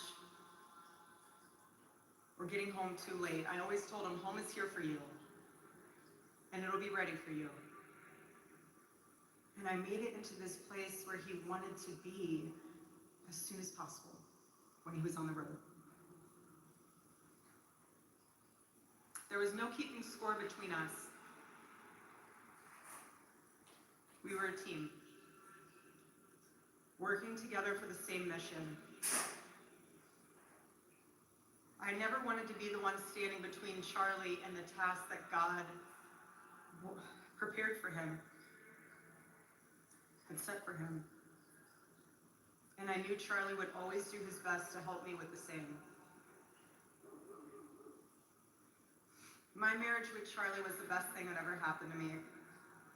And I know it was the best thing that ever happened to him as well. He wanted everyone to experience that joy. And that's what's so beautiful about God's design for marriage, is that everyone can. And I could talk endlessly about it, and years to come I will. But Charlie's mission above all was aimed directly at those who aren't married. He named his organization well. He knew things were not right with America, and especially with young people, and they needed a new direction. Charlie passionately wanted to reach and save the lost boys of the West. The young men who feel like they have no direction, no purpose, no faith, and no reason to live. The men wasting their lives on distractions, and the men consumed with resentment, anger, and hate. Charlie wanted to help them. He wanted them to have a home with Turning Point USA. And when he went onto campus, he was looking to show them a better path and a better life that was right there for the taking. He wanted to show them that.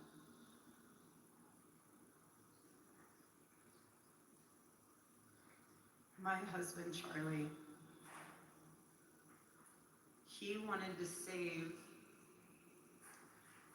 young men just like the one who took his life.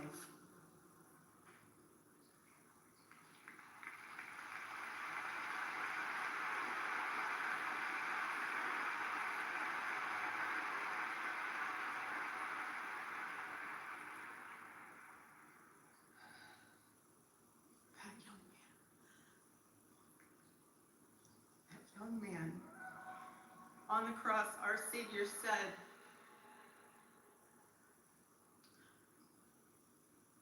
"Father, forgive them, for they not know what they do." That man,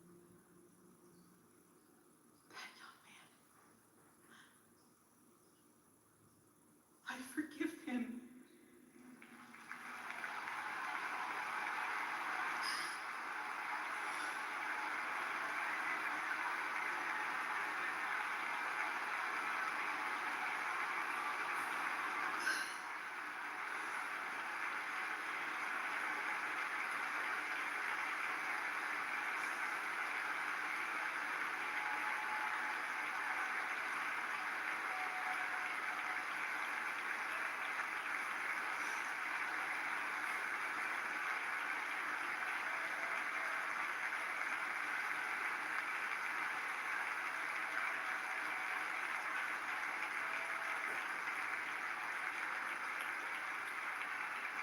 I forgive him because it was what Christ did and is what Charlie would do. The answer to hate is not hate. The answer we know from the gospel is love, and always love. Love for our enemies and love for those who persecute us. The world needs Turning Point USA. It needs a group that will point young people away from the path of misery and sin. It needs something that will lead people away from hell in this world and in the next. It needs young people pointed in the direction of truth and beauty. And so I promise you today, every part of our work will become greater. I am tremendously honored to be the new CEO of Turning Point USA.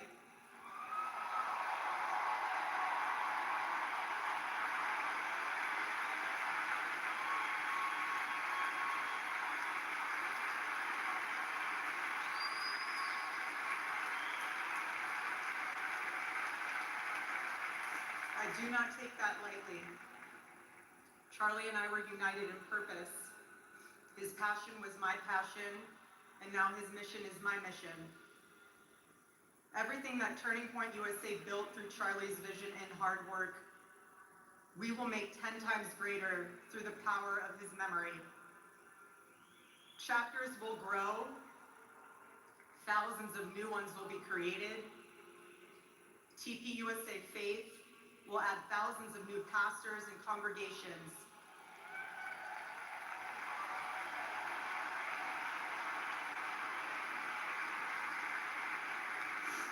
And yes, campus events will continue. And we will continue to hold debates and dialogue.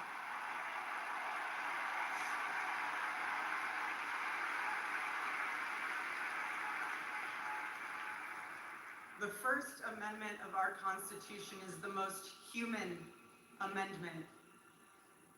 We are naturally talking beings, naturally believing beings.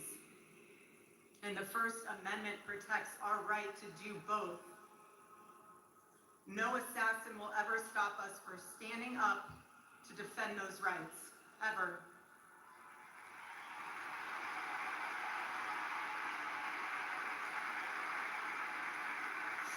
Because when you stop the conversation, when you stop the dialogue, this is what happens. When we lose the ability and the willingness to communicate, we get violence. And as I stand here now, and I look at this beautiful photo of my husband in front of me, hanging in the stadium, I think of my husband 13 years ago. I hadn't met him yet. He was 18 years old,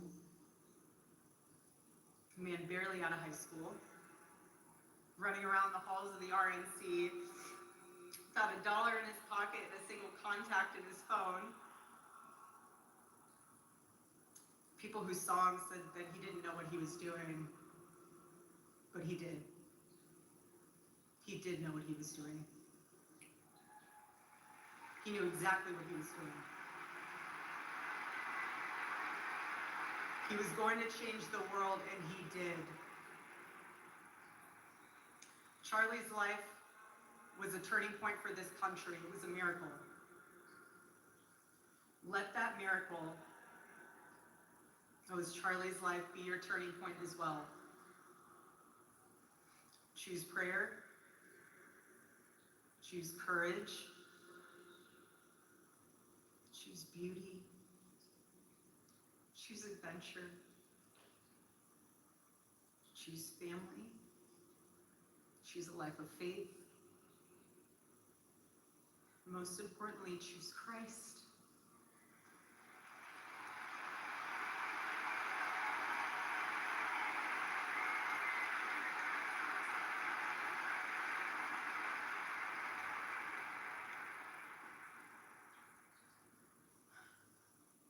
I love you, Charlie baby.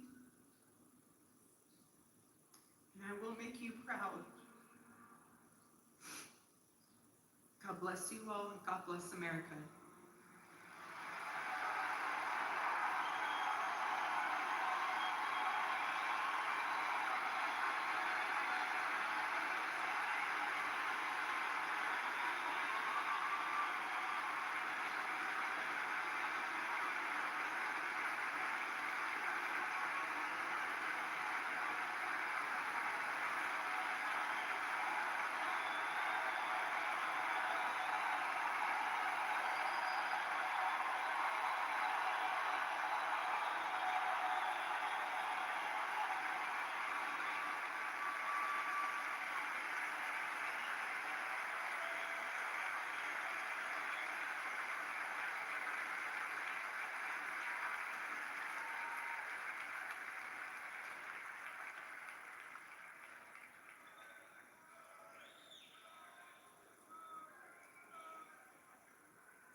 Please welcome to the stage the 45th and 47th President of the United States, Donald J. Trump.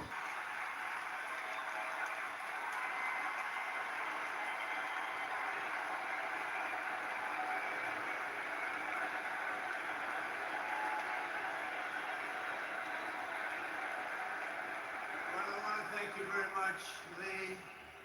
You've been there from the beginning with us, Lee, and we appreciate it. Nobody can sing that song like Lee Greenwood. Thank you very much, Lee, very much for being here.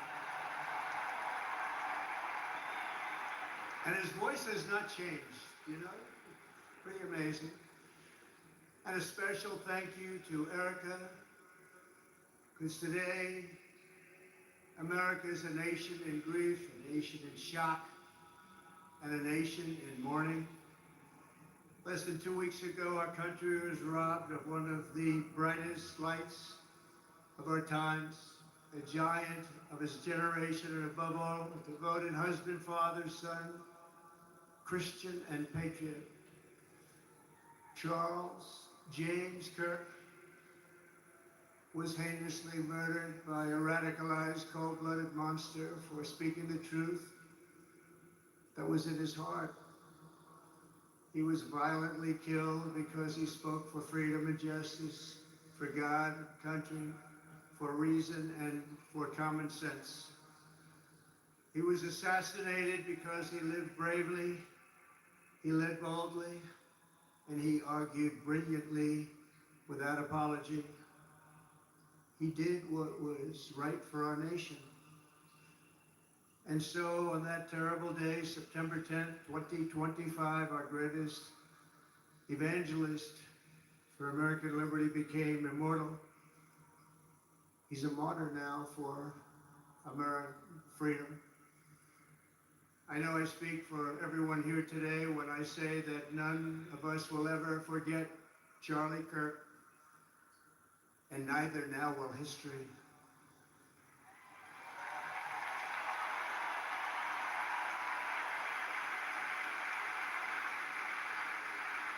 Because while Charlie has been reunited with his Creator in heaven, his voice on earth will echo through the generations, and his name will live forever in the eternal chronicle of America's greatest patriots. He will live forever. To Charlie's incredible and beautiful widow, Erica, we know the weight of this monumental loss is almost unbearable. But even in the midst of heartache, pain too great to even fathom, you have somehow found the strength and deep faith to be a comfort to millions and millions of people. And thank you very much, Erica. Thank you very much.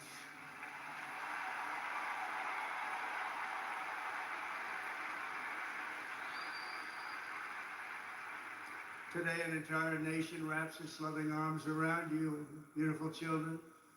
We share in your immense and overwhelming sorrow, and we vow that we will do everything we can to ensure that your children grow up in a land where their father is honored and revered as a great American hero. That's what he is.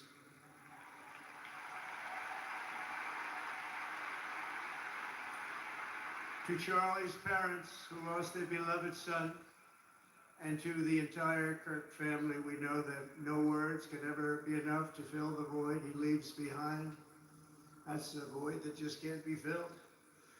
But I hope the extraordinary outpouring of emotion over these past 11 days has comforted you with the knowledge that your son brought more good and love into this world in his 31 short years than most people, even very, very successful people, can bring in a lifetime.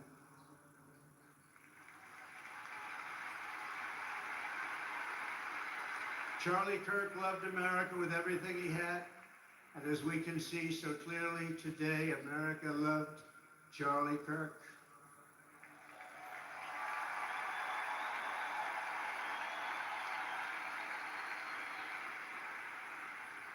And he could always draw a big crowd. Look at this today. Look at what's gone on. This is a big crowd.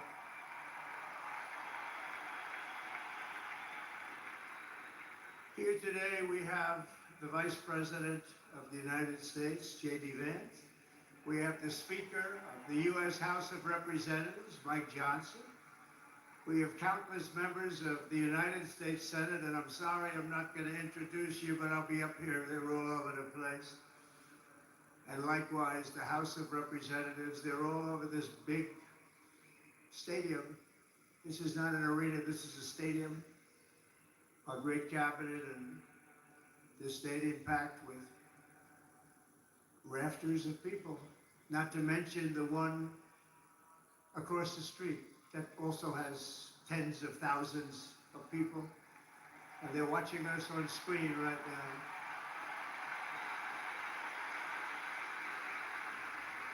And I'm sorry we couldn't get you in.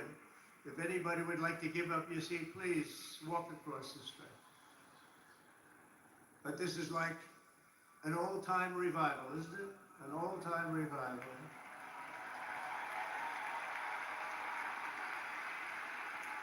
For millions of Americans, especially young people, it is agonizing and unthinkable to say goodbye to a patriot whose heart still had so much to give. It's so much.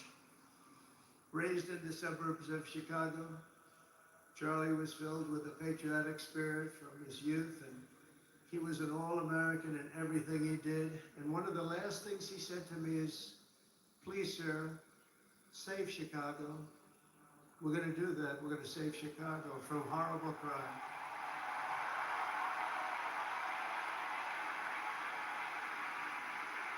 In high school, he was the quarterback of the football team and the captain of the basketball team. He was a good athlete. A lot of people don't know that about Charlie. He was an Eagle Scout who spent his school lunch breaks listening to another champion for liberty, somebody that he greatly admired, Rush Limbaugh.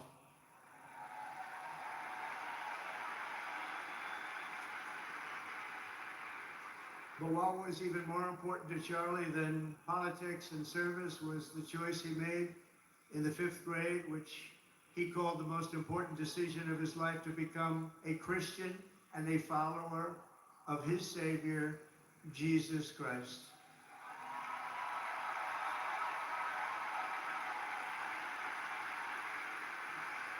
Inspired by faith and his love of freedom, Charlie did something remarkable when he was just 18 years old. On the advice of a mentor who told him to put off going to college because he was doing so well, he devoted his life to converting young people to the conservative cause. How did he do? Take a look. How did he do?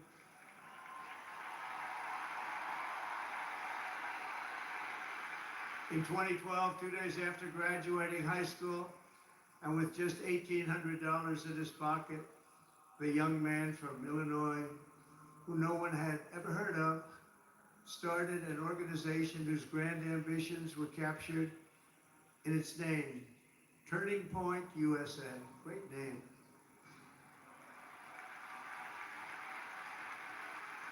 And I have a feeling it's going to be bigger and better than ever before. Does that make sense? It's going to be bigger and better than ever before. Look at what's happening.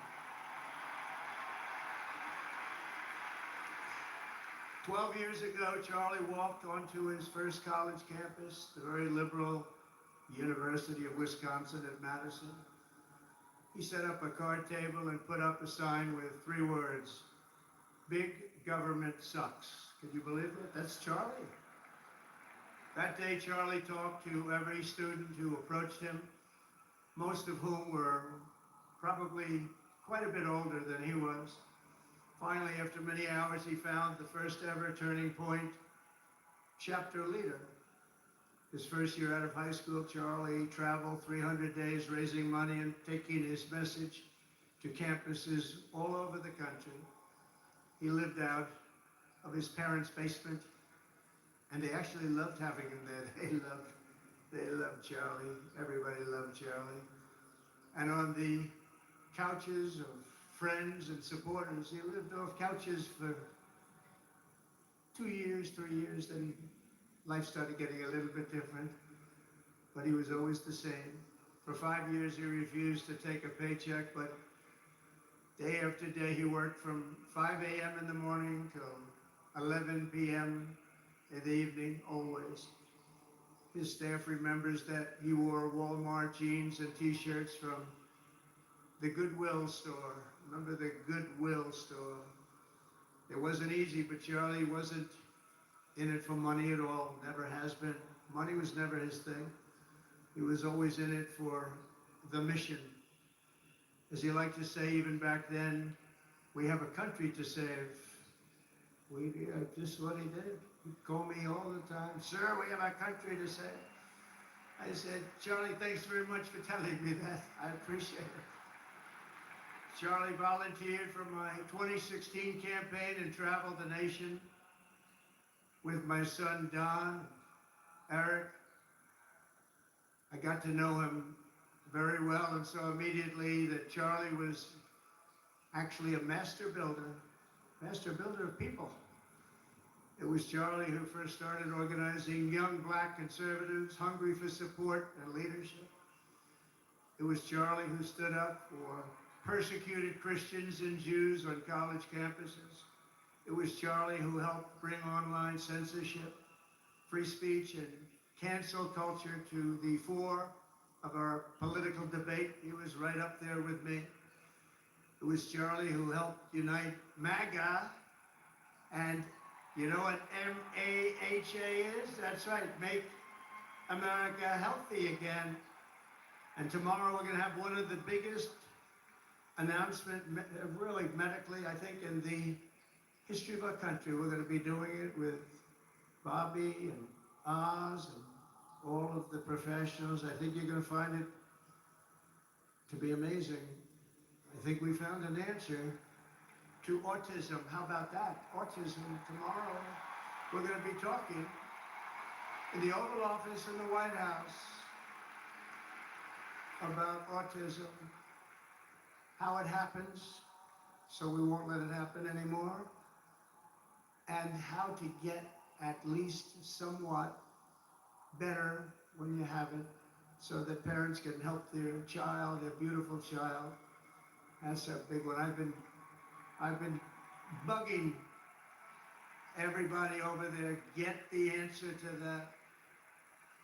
You know, 20 years ago, 1 in 10,000 were born with autism. 20 years ago, the most recent survey says 1 in 12. How bad is that? That's for young boys, baby boys, but also girls a little bit better. It's about 1 in 20. But we can't, because obviously there was something really wrong, and we think we know what that is. It's going to be, I think it's going to be one of the most important news conferences I'll ever have, and I look so forward to it.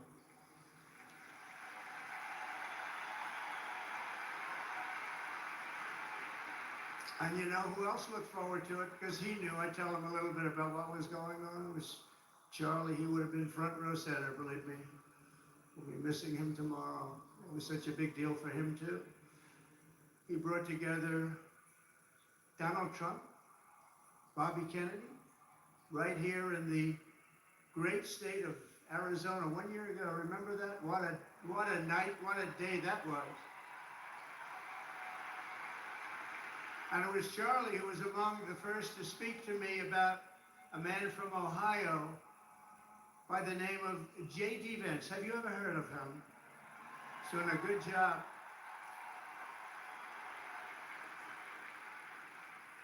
But Charlie would often call me, sometimes the night before a big event, the other side of the country. And he'd ask me and say, do you think you could come and speak at the event? The following day, right? I'd say, Charlie, I'm the President of the United States. You want me to travel 4 hours by plane? And you know, sometimes I did it. He was a very good guy. He was a very convincing guy. He didn't stop, but he would ask for things like that. Sir, could you be tomorrow in California? I said, Charlie, give me a break, please. He just wouldn't stop. And he succeeded.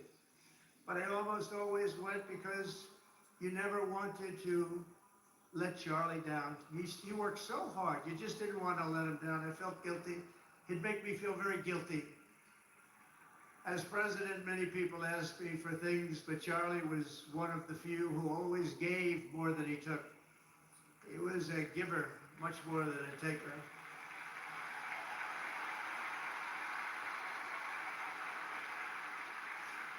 And no matter how big Charlie became, no one was too small for him to notice. He was good to everybody. Didn't matter. Several years ago, a fourth grader asked Charlie to appear on his podcast, which was probably only watched by the parents of that fourth grader. And Charlie, who was actually pretty hot at the time, to be honest, he agreed, and the boy asked for advice. Charlie replied, the left, I call it the radical left. I call it sometimes the radical left lunatics. But Charlie didn't say that, he called it the left. He was probably right, but I can't help it. I can't help it. So he said the left, radical left lunatics, may have all the money in the world, but they could never outwork me. I will wake up as early as I need to. About himself, I will stay up as late as I need to, and I will never stop fighting for our country. And he did this until his dying breath. That's what he was doing. That's what he was doing. Think of it. Wow. What a horrible moment. I was in the Oval Office when I heard they came in, and it was like a surreal experience, a terrible, terrible. I had some very big people in the Oval Office, and I was in the midst of a very important conversation for our country, big people, the biggest. And I said, you have to leave now. When they told me that, they told me in front of a group of very powerful people, I said, you have to leave now, right now, please. Right now, you have to leave, go.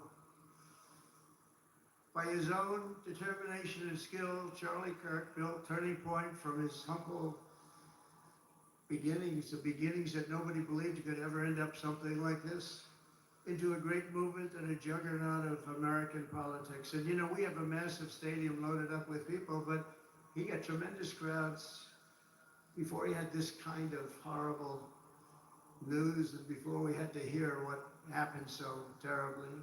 He delivered more than 250 speeches a year at over 200 colleges and universities, and that was at a time when it was not really vogue to go to colleges and universities if you were a conservative. It really took great courage. And we used to talk, and I said, you know, I think they're much more conservative than we know, and he agreed, but it just wasn't something that was happening because the radical left would do very bad things, very dangerous things. But Charlie set up chapters on 2,200 campuses and spoke at more than 1,000 churches. He launched a podcast and radio show that grew to an audience of 1 million Americans a day, one of the bigger shows on radio. And Charlie didn't just bring young people into the movement. All of a sudden it started to grow by leaps and bounds. By 2024, we won more young people than any Republican candidate in the history of our country, including for the first time a majority of males under 30. Can you believe it? Remember when Republican presidential candidates would get 4%? No, we did unbelievably with young people. And he was a big, big factor. Unbelievable. But he made me work for it. Sir, you have to make a speech here, you have to make a speech there. But we did it, and we won, and our country is doing unbelievably well now. We had a country that was dead 1 year ago, and now we have the hottest country anywhere in the world. And Charlie helped us make it that. One of the great people. But through it all, the core of Charlie's message and his basic method never changed. It never really changed. He stayed the same person also. At every campus event, Charlie asked the people who disagreed with him to come forward, and instead of silencing them, he handed them a microphone and let them speak. And he convinced so many of them. It was a pretty amazing thing to watch, actually. Shortly before Charlie arrived on campus, the day he was assassinated, a staff member texted him that there were many critics and students who were opposed to his views and rather strenuously in the crowd. And that actually made him feel good because he wanted to convince them. He understood, he really did. He understood what was right, and he was right about that. A lot of it was based on common sense, by the way. Charlie wrote back to the staff member saying, I'm not here to fight them. I want to know them and love them, and I want to reach them and try and lead them into a great way of life in our country. In that private moment on his dying day, we find everything we need to know about who Charlie Kirk truly was. He was a missionary with a noble spirit and a great, great purpose. He did not hate his opponents. He wanted the best for them. That's where I disagreed with Charlie. I hate my opponent, and I don't want the best for them. I'm sorry. I am sorry, Erica. But now Erica can talk to me and the whole group, and maybe they can convince me that that's not right, but I can't stand my opponent. Charlie's angry. Look at that. He's angry at me now. He wasn't interested in demonizing anyone. He was interested in persuading everyone to the ideas and principles he believed were good, right, and true. Before each appearance, he prayed these words: God, use me for your will. Always said the same thing. Use me for your will.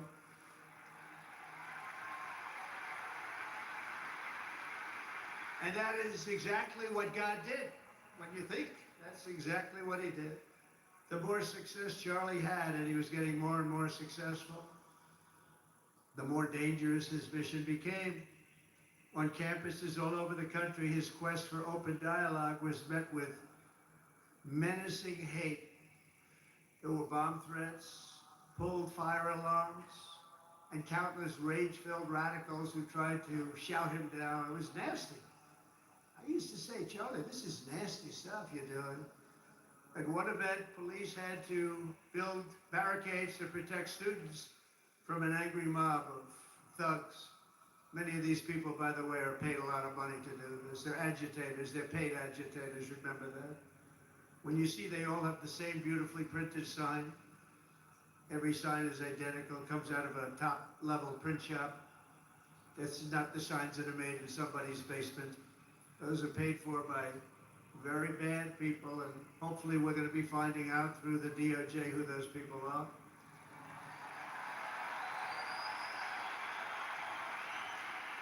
At another college, Antifa terrorists shattered windows, threw rocks, and tried to storm the building where Charlie was speaking.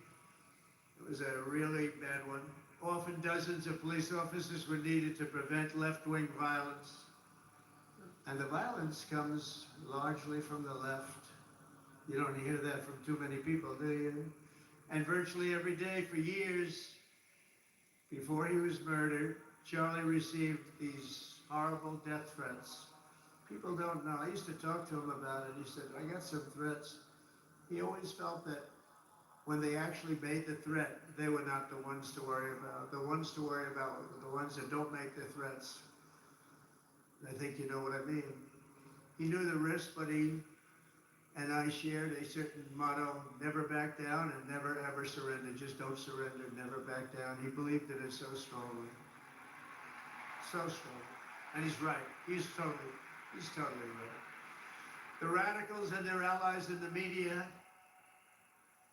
sometimes referred to, as my son said, the fake news media, tried to silence Charlie for a simple reason: because he was winning, and he was winning big. He was taking over college campuses, colleges that had, in theory, only very liberal, or as they like to say, progressive. I call them liberal, but they like to call themselves, it's such a beautiful word, progressive. They're the opposite of progressive, if you think about it. But they were really nasty, and he would go into these colleges. All of a sudden, within 2 years, 3 years, they turned into bastions of conservatism. It was really quite amazing to see. They lied about him because they did not want you to listen to him or to learn from him, because what he was talking about and even preaching made so much sense. Everywhere he went, he won the debates, he won the hearts, he won the minds, and yes, he won the elections for people. He helped us, he helped other people. We won the biggest election in the history of our country, I believe.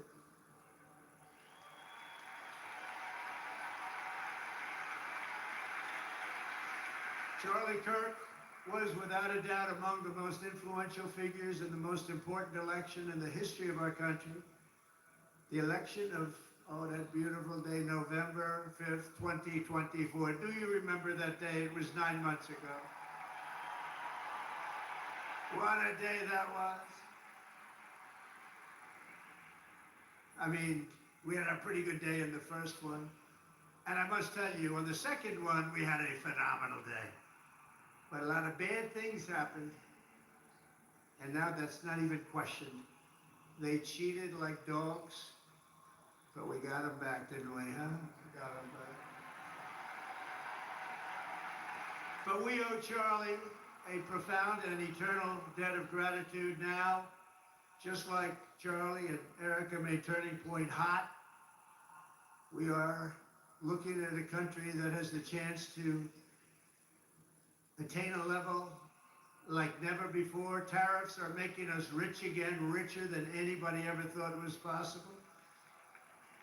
And the only one challenging them are people that hate our country or foreign countries that are paying a price, because they did the same thing to us for years.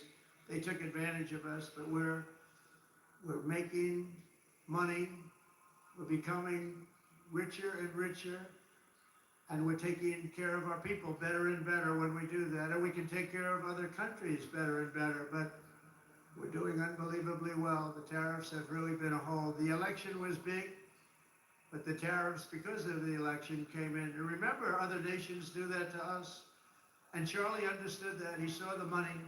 He saw what was coming into our country, and we can use that for Medicare, Medicaid, Social Security, all of these things that we fight so hard for. And that's exactly what's happening. The numbers are incredible. When the news finally came out on election night last November that the race was officially won, came out pretty early in the night. Charlie was live on camera. In that moment, he was overcome with emotion. I've never seen him like this. He was so happy. For a long while, he said nothing. His eyes were filled with tears, and then he buried his face in his hands, and he started crying. That wasn't the Charlie I knew, but in thinking about it, it actually was the Charlie I knew, because he had a tremendous heart. He just wanted what was good for our country, and he saw us going in such a horrible direction. Lovingly, Eric, and this was so beautiful, Erica put a MAGA hat on to cover his bowed head. I like that very much. MAGA, we love. Does everybody love MAGA? Make America great again.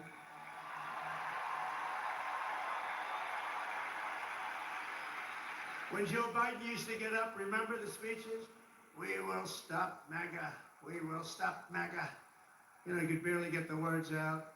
We will stop. I said, can somebody inform him that MAGA means make America great again? How do you say you're going to stop it? And Charlie understood that. When Charlie finally looked up and spoke, he smiled through the watery eyes and simply said, I am humbled by God's grace. That was his statement that night. I was watching him. I was very impressed, actually. It showed he had a big heart.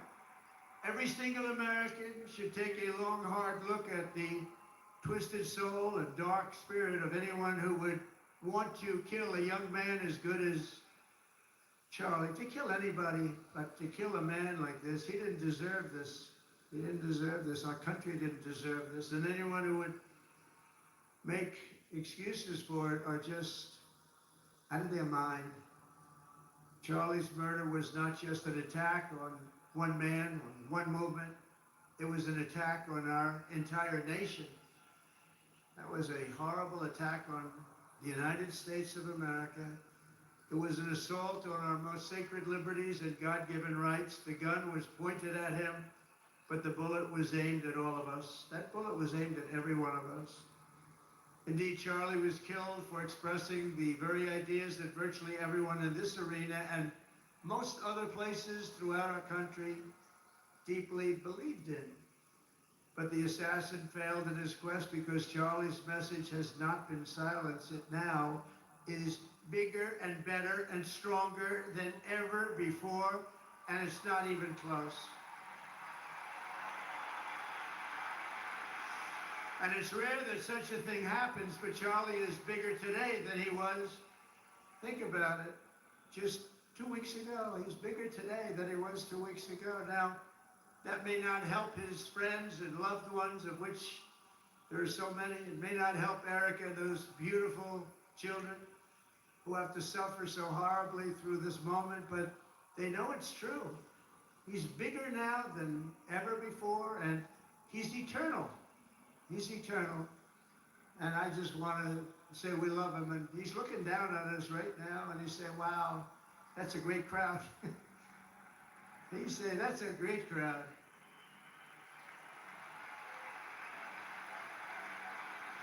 And it's a great crowd of patriots. But that's why I will soon award Charlie the nation's highest civilian honor, the Presidential Medal of Freedom. It's the highest civilian honor.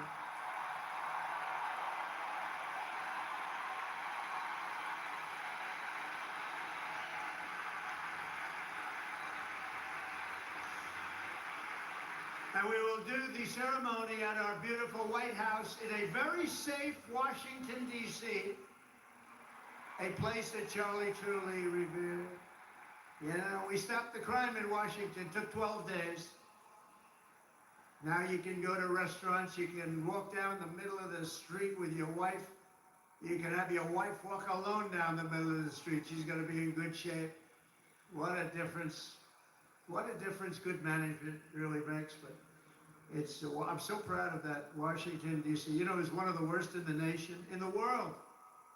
And now it's considered a very safe city. And it's also, I passed it yesterday, I went through it, and the lawns are good. It's like a different place. It's like the tents are gone, the threats are gone, the gangs aren't there. We got rid of, you know, we took out 1,500 career criminals, 1,500. If you have 3 career criminals, that can make a big difference. But I'm so proud of Washington, D.C., and now we're going into Memphis. And we'll get that one straightened out fast. And then we're going into some others, but we're going to go to Chicago, and we're going to have Charlie very much in mind when we go into Chicago. And we'll get that one straightened out. You have an incompetent governor who, he thinks it's okay when 11 people get murdered over the weekend. He thinks you don't have any crime when 11 people get murdered and 28 people get shot. He says he's got crime. No, they don't have it under control, but we'll have it under control very quickly. So we're going to be doing that.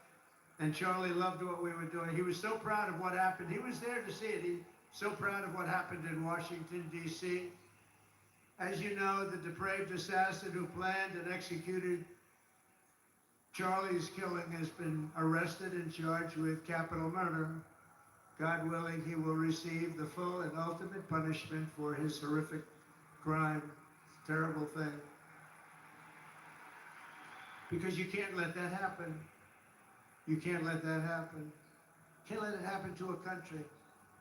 The Department of Justice is also investigating networks of radical left maniacs who fund, organize, fuel, and perpetrate political violence. And we think we know who many of them are. But law enforcement can only be the beginning of our response to Charlie's murder. Over the last 11 days, we have heard stories of commentators, influencers, and others in our society who greeted his assassination with sick approval, excuses, or even jubilation. You've heard that, so have I. Couldn't believe it. Some of the very same people who spent the last 8 years trying to sit in moral judgment of anyone who disagreed with them about politics suddenly started cheering for a murder. Incredible. You know the names. They're major losers, by the way. That will be proven out in a short period of time. Some of the very people who call you a hater for using the wrong pronoun were filled with glee at the killing of a father with two beautiful young children. And the same commentators who this week are screaming fascism over a canceled late-night TV show where the anchor had no talent and no ratings. Last week were implying that Charlie Kirk deserved what happened to him. No side in American politics has a monopoly on disturbed or misguided people. But there's one part of our political community which believes they have a monopoly on truth, goodness, and virtue, and concludes they have also a monopoly on power, thought, and speech. Well, that's not happening anymore. We've turned that corner very quickly. Tragically, atrocities of this kind that we saw in Utah, of all places, are the eventual consequence of that kind of thinking. If speech is violence, then some are bound to conclude that violence is justified to stop speech. And we're not going to let that be justified. The tradition of reason and open debate that Charlie practiced is not a pillar of our democracy. In many ways, it's the basis of our entire society. It's the right inheritance of every free American, the greatest legacy of the Enlightenment, and among the most treasured achievements of civilization. We will defend it at all costs, and we will carry forward the torch of liberty that Charlie Kirk held so proud and so high. He was so proud, and he did hold that torch high. We will never, ever let it fail. We will never let it fail. But we're going to raise it higher than ever before. It's going to be raised, and this is the beginning. Perhaps it should be no surprise that Charlie, who spent his life speaking with the critics of these traditions, ultimately became convinced that we needed not just a political realignment, but also a spiritual reawakening. We did. And we have to bring back religion to America, because without borders, law and order, and religion, you really don't have a country anymore. We want religion brought back to America. We want to bring God back into our beautiful USA like never before. We want God back.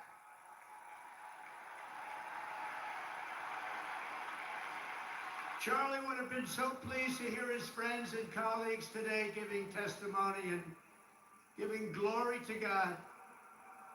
Within minutes of the gunshot in Utah, millions of Americans, young and old, heard the news and dropped to their knees and started praying. Even many who rarely prayed asked God for a miracle. Please, God, save Charlie. But although Charlie's time with us on earth is ended, those prayers for a miracle have already been answered. Look at what's happening. Look at what's happening. In the days since Charlie's death, we have seen how his legacy has touched so many millions around the world. In Calgary, Canada, thousands gathered at City Hall to sing the American national anthem and raise up posters with the name Charlie Kirk. In Seoul, South Korea, crowds gathered to wave American flags and shout, "We are for Charlie Kirk." His memory has been honored in the streets of Berlin, Warsaw, Vienna, Sydney, Madrid, London, Tel Aviv, and all over the world. So beautiful to watch. A man as far away as rural Australia texted a pastor, "I'm going to come to church tomorrow for the first time ever."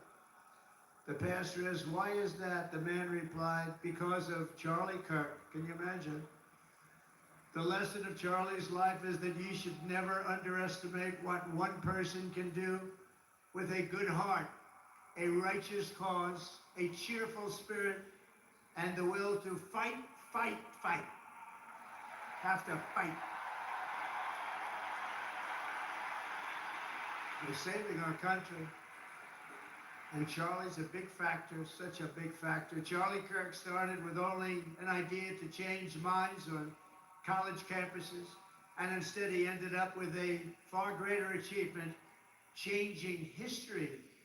He changed history. Today, Charlie Kirk rests in glory in heaven for all eternity. He has gone from speaking on campuses in Wisconsin to kneeling at the throne of God, where he is right now.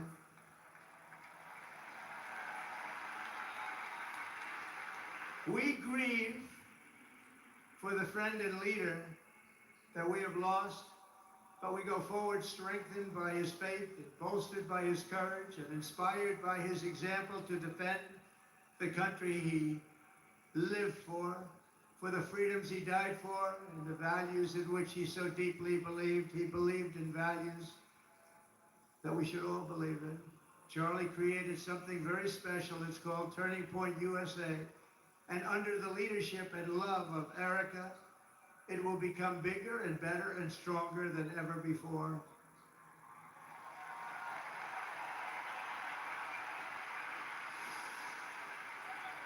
So Charlie, we all want to thank you. We want to say a very loud, God bless you, Charlie. God bless you for what you've done is incredible. And God bless Erica and the children. God bless the United States of America. And could I ask Erica, please come out. Erica, please come out. Thank you.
Thank you very much, everybody.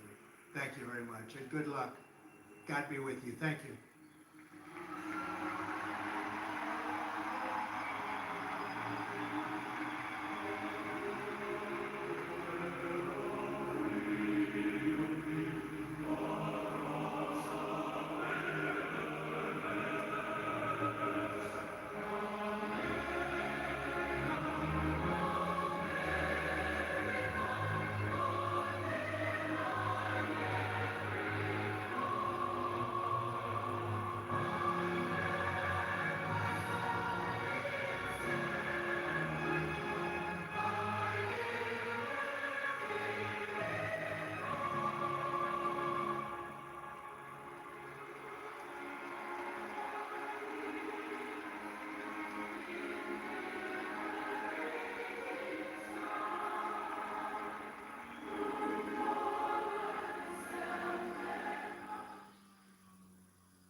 Please welcome the 45th and the 47th President of the United States, Donald J. Trump. Wow, what a nice group. And I love Miami. I love to be with the people. Many of you are not from Miami, but that's okay too. And I'm thrilled to be back in magnificent Florida, Miami, Florida, with thousands of incredible business leaders and true American patriots. That's what you are. We're gathered today on the one-year anniversary of the single most consequential election victory. They say, this is them, this isn't me. I'm a very modest person. I would never say this. The single most consequential election victory in American history. It's possible. I mean, it's possible. We've done a lot. On November 5th, 2024, the American people reclaimed our government. We restored our sovereignty. We lost a little bit of sovereignty last night in New York, but we'll take care of it. Don't worry about it. We rescued our economy, regained our liberty, and together we saved our country. On that magnificent night, 365 days ago, you know, I was with a group of very important people, and they say, think of it, last week, just last week, 6 days ago, 7 days ago, they said, you were campaigning 1 year ago. I said, no, it felt like I've been in this position for so long. And it's right. At that point, 1 year ago, I was actually campaigning. We did the McDonald's shot. Remember the McDonald's shot? We did the garbage truck shot. And actually, the McDonald's one was the biggest hit in the history of Google. Can you believe it? Number one, the garbage truck did well, but not as well. I guess there's something about McDonald's, right? But it worked. And we won a tremendous election. We won all 7 swing states. We won the great state of Florida, by the way, by 1.4 million votes, which is unprecedented. Biggest victory ever in Florida, including an 11-point victory right here in a place called Miami-Dade County. We won the popular vote for the first time of any Republican in many decades. We won the Electoral College 312 to 226. And we won 86% of the counties in America. That's a big one. 2,700 to 525. I'd say that's called a landslide, right? We got more votes from African Americans than any Republican candidate in history. We also won a record share of votes from the incredible Hispanic American community. There might be a couple of us. Biggest vote in history. And above all, we won a resounding mandate to make America great again, which is what we're doing. And every day since, I've been fighting to turn the promise made into the ultimate promise kept. We're going to do our job. We have a big job to do. We've done really well. I think it's the best 9 months, they say, of any president. And I really believe that if we can have a few more 9 months like this, you'd be very happy. You'd be very satisfied. But it's been pretty incredible, with trillions and trillions of dollars being poured back into our country by other countries and other places and people. 1 year ago, we were a dead country. Now we're a country that's considered the hottest country anywhere in the world. It's the hottest country. We are now in the hottest country anywhere in the world. And I'm pleased to report that today the United States has the strongest economy, the strongest borders, the strongest military, the strongest friendships, and the strongest spirit of any nation anywhere. We have the greatest economy right now. A lot of people don't see that. But if you look at what's happening with all the factories, AI, auto plants all over the country being built, that if you would have thought about that 2 or 3 years ago, it was the opposite. They're all leaving. Now they're all coming in. They're all coming back and then some. And I think that we can honestly say, and I think you're going to see it even more so over the next 12 months, that this is the golden age of America. This is the golden age. In the prior 4 years, crooked Joe Biden oversaw less than $1 trillion of new investment in the United States. So in 4 years, less than, think of it, less than 1 trillion. That was not doing too good. In 9 months, I've secured commitments of over $18 trillion, and we're going to have 21 trillion within the first year. So Sleepy Joe did, think of that. In 4 years, he did less than $1 trillion. We're going to have 21 trillion in 1 year. I would say it's slightly better. Slightly, just a little bit better. The stock market is set 40-time all-time record highs, and just recently, record high, record high, record high. All of them, all of the different exchanges. GDP growth in the second quarter was an amazing, almost 4%. And as you know, they said, oh, it'll be 2% or 1%. And it's been really helped a lot by the tariffs. It's been really helped incredibly, because this is really a transition period. We went from a horrible, failed country to a tremendous success. It's a transition, and yet we did almost 4%, triple and even quadruple almost every other country anywhere in the world. Think of that. In the third quarter, We're on track to achieve an estimated 4.2, maybe more, who knows? I think if you go a couple of years out, you're gonna see numbers like you've never seen, because all of these places that are now under construction, they're being built, they're gonna be open, and thousands of jobs, hundreds of thousands of jobs are coming in, even building them. But when they open, that's when you're really gonna see the numbers. We're building some of the biggest buildings ever built anywhere in the world. The AI buildings, you know, they can cover, they show displays of them, they can cover the island of Manhattan, they're so big. They literally can cover the island of Manhattan. In 9 months, we've lifted over 600,000 Americans off of food stamps, which is a record. 1.9 million more American-born workers are employed today. Think of that.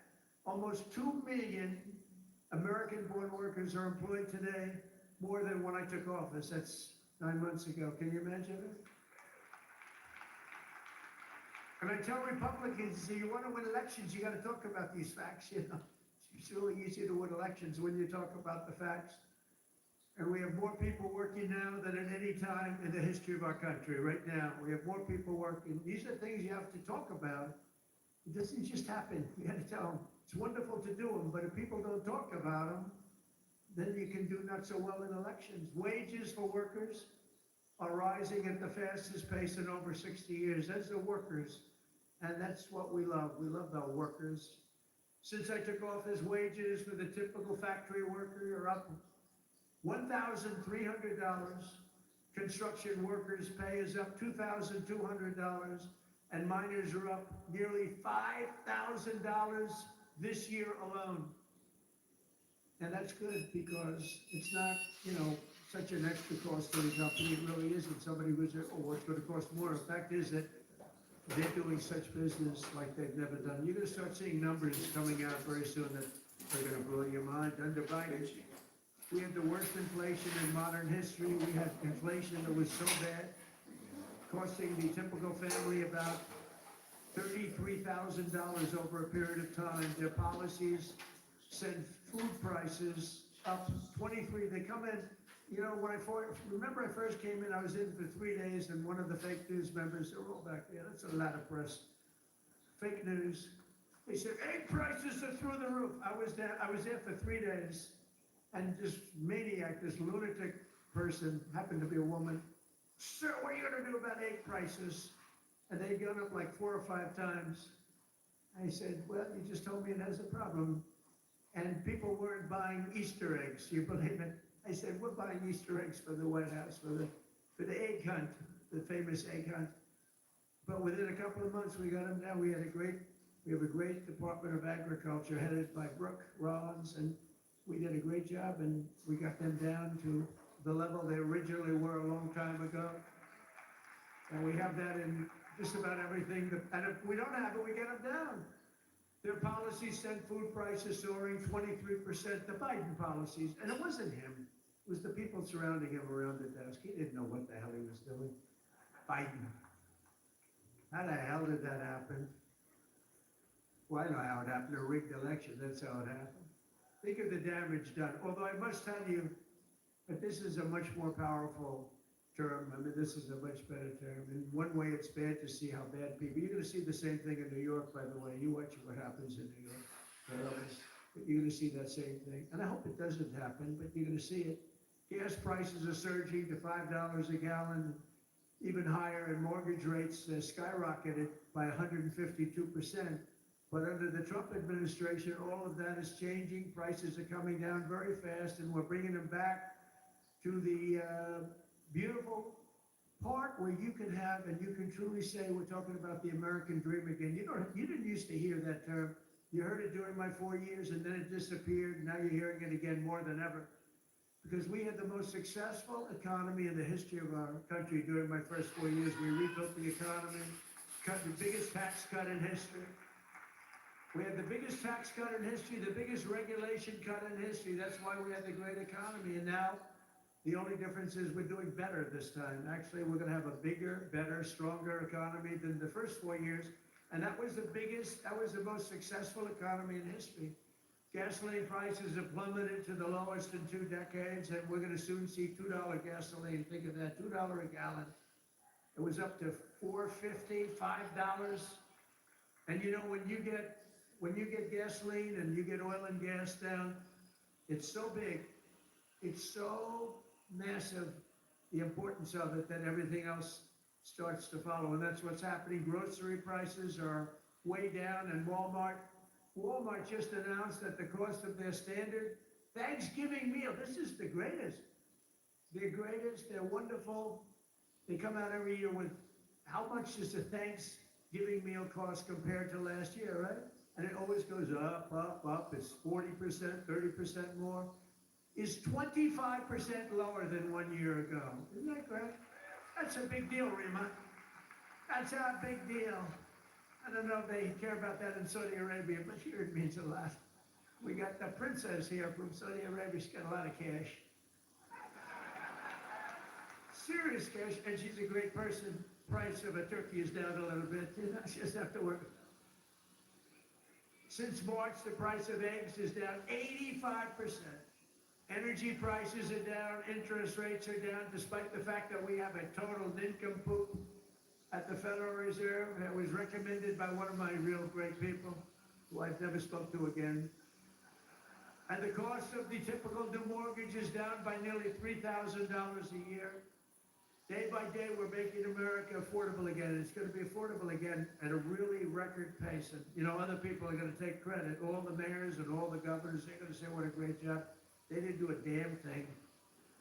Yet as we speak, the Democrats in Congress are trying to put all of this progress at risk and drag us back to the Biden policies of soaring prices, crushing energy costs, massive spending, open borders, let the world come into our country from prisons and from mental institutions, let them pour in, and rampant inflation. That's what Biden gave us, all of those things, with the reckless Democrat shutdown. Virtually every Democrat in Congress has voted to hold the American people hostage in an effort to extort hundreds of billions of dollars in new spending. They're demanding free health care for illegal aliens that just came into our country from prisons and from mental institutions, and drug dealers and drug addicts, and they want to give $1.5 trillion in giveaways that would turbocharge rapid inflation again, as they did the first time. You remember that just a couple of years ago, 4 disastrous years we just had. They were the worst years. Meanwhile, the radical left Democrats are causing millions of Americans who depend on food stamps to go without benefits. They're forcing federal workers to go without paychecks, and they're stranding thousands of travelers at the airports. And you understand it, and they understand it. All because they want to return to the failed Biden policies that created, and also Obama policies. I watched him the other day up talking, well, Donald Trump is a mean person. I'm not a mean person. I just want to have a country that's great again. Is that okay? I'm not a mean person. He's a mean person. He's a divider. He's a divider. Obama, Barack Hussein Obama. And by the way, ask him how he's doing on his museum library. He's got hundreds of millions of dollars of cost overruns. It's come to a dead halt. He built it in not a particularly good location. He's not into real estate, you know. He doesn't know about location. He doesn't know about location. But he built it in a location that's not going to be too good. But the thing has come to a dead halt. It's way over budget. It's sort of like Gavin Newsom in California. He's got a train that was supposed to go from San Francisco to Los Angeles, which is a stupid idea because an airplane is faster. I don't care how fast it goes. And there are plenty of airplanes. San Francisco, inside San Francisco to inside right there, LA. And what they did is they said, oh man, this has been going on for years. It's billions and billions of dollars over budget. So what they decided to do is cut it so that it doesn't go into San Francisco and into LA. It cut way short of volume. And then they cut it again and again and again. Pretty soon they're gonna have like 2 miles of track. Billions and billions of dollars. Totally incompetent. The biggest cost overrun, proportionately, that I've ever seen. Many, many, many times more And it's no longer the same. It was supposed to go into the city. Now it's way short, many miles short of the city. So they're going to drop you off and you can walk the rest of the way. That train is going to haunt him. You watch, because he doesn't have what it takes. I tell you that. Slimy guy. He's a slimy one. Maybe that should be his nickname. Slimy Newscomb, right? But he doesn't have it. But you look at that train, it's going to cost him. Republicans have voted 14 times to fund the government. And it's time for Chuck Schumer, crying Chuck. Remember he started crying at the airplanes? They were the worst forced tears. I've known him all his life. He's never cried. But he broke down in tears. He was so devastated. He didn't know why he was crying, but he just thought it was good to do. His people told him this was a good time to cry. Crying Chuck. But it's time for Chuck Schumer, the radical Democrat Congress, to stop playing games with the people's lives and to pass a clean funding bill that they've done 30 times before. And to reopen government immediately, just reopen it. They don't like it to be reopened because we're setting records. I think it's actually, I don't think anything's going to hurt. We are so strong now that I'm not sure that anything's going to hurt. But it would be good to open it up. Take care of the people with jobs that aren't going to get paid and aren't getting paid. And no matter what, we will not let them impose their inflation-causing extremism on the American people. We're not going to pay $1.5 billion for people that came into our country illegally, okay? If you don't mind. That's what they did last time. Remember the Inflation Reduction Act? The greatest scam, one of the greatest scams. I would say some of their environmental scams were even bigger, but one of the greatest scams ever, Inflation Reduction Act, and then they admitted it had nothing to do with inflation reduction, remember? But it did actually cause massive inflation. It actually caused massive inflation. But we don't use auto pens in the Trump administration to sign things. We don't believe in that. You know, I get these guys come in with these big, beautiful documents, gorgeous, beautiful, must cost a fortune, I should check the price. But, you know, a general is being made or something, you know, some big post. And they say, sir, will you sign this, please? It's going to be a 4-star general, or it's going to be a big cabinet position, or it's going to be something with medical or whatever. They take my pen and they sign it. In his case, they walk it into a room and they give it to somebody who's no idea who Biden is. But Biden doesn't have any idea who he is either. And they have a machine sign it, the auto pen. And all of the pardons, he gave thousands of pardons to people. He had no idea about it. He didn't know about it. And therefore, all those pardons are void. You know, you have to have, it's a very complicated thing if you're going to use the machine. You have to do it properly. And he didn't have any idea what was happening. And this is what we have as a president. We don't want that. You have the opposite right now. I don't want to be braggadocious, but you have the exact, I know exactly what's happened. If you want to see what congressional Democrats wish to do to America, just look at the result of yesterday's election in New York, where their party installed a communist as the mayor of the largest city in the nation.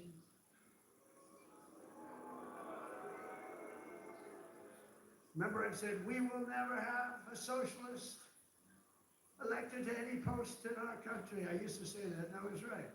We skipped socialist, and we put in a communist instead. That didn't work out too well.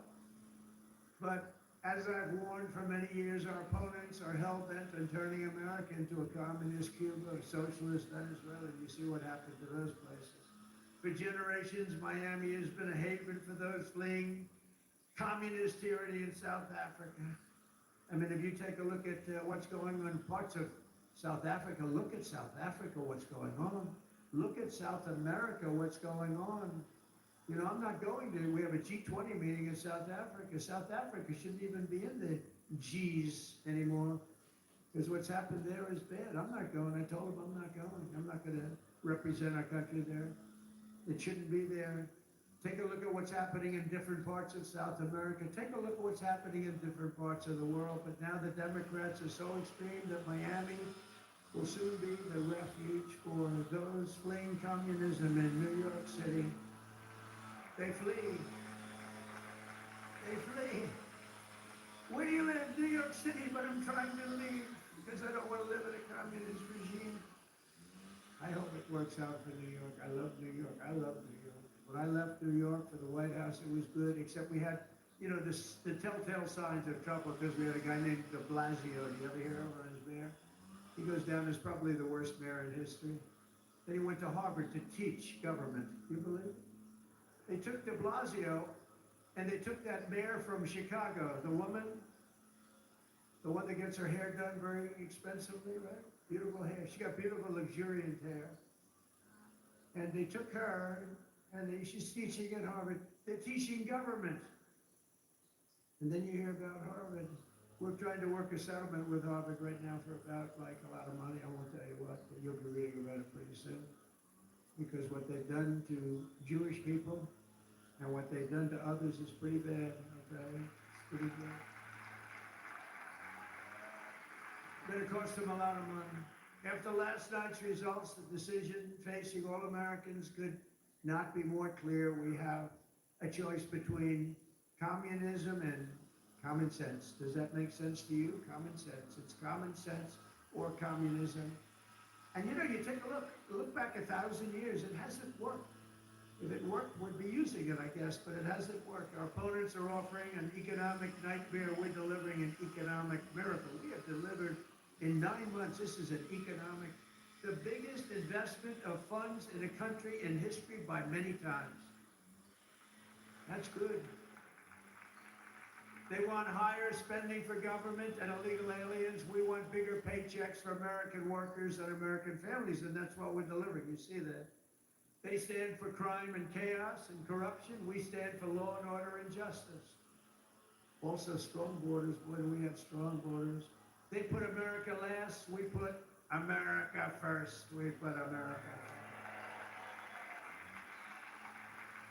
And as long as I'm in the White House, the United States is not going communist in any way, shape, or form. We'll stop it. We're going to stop it.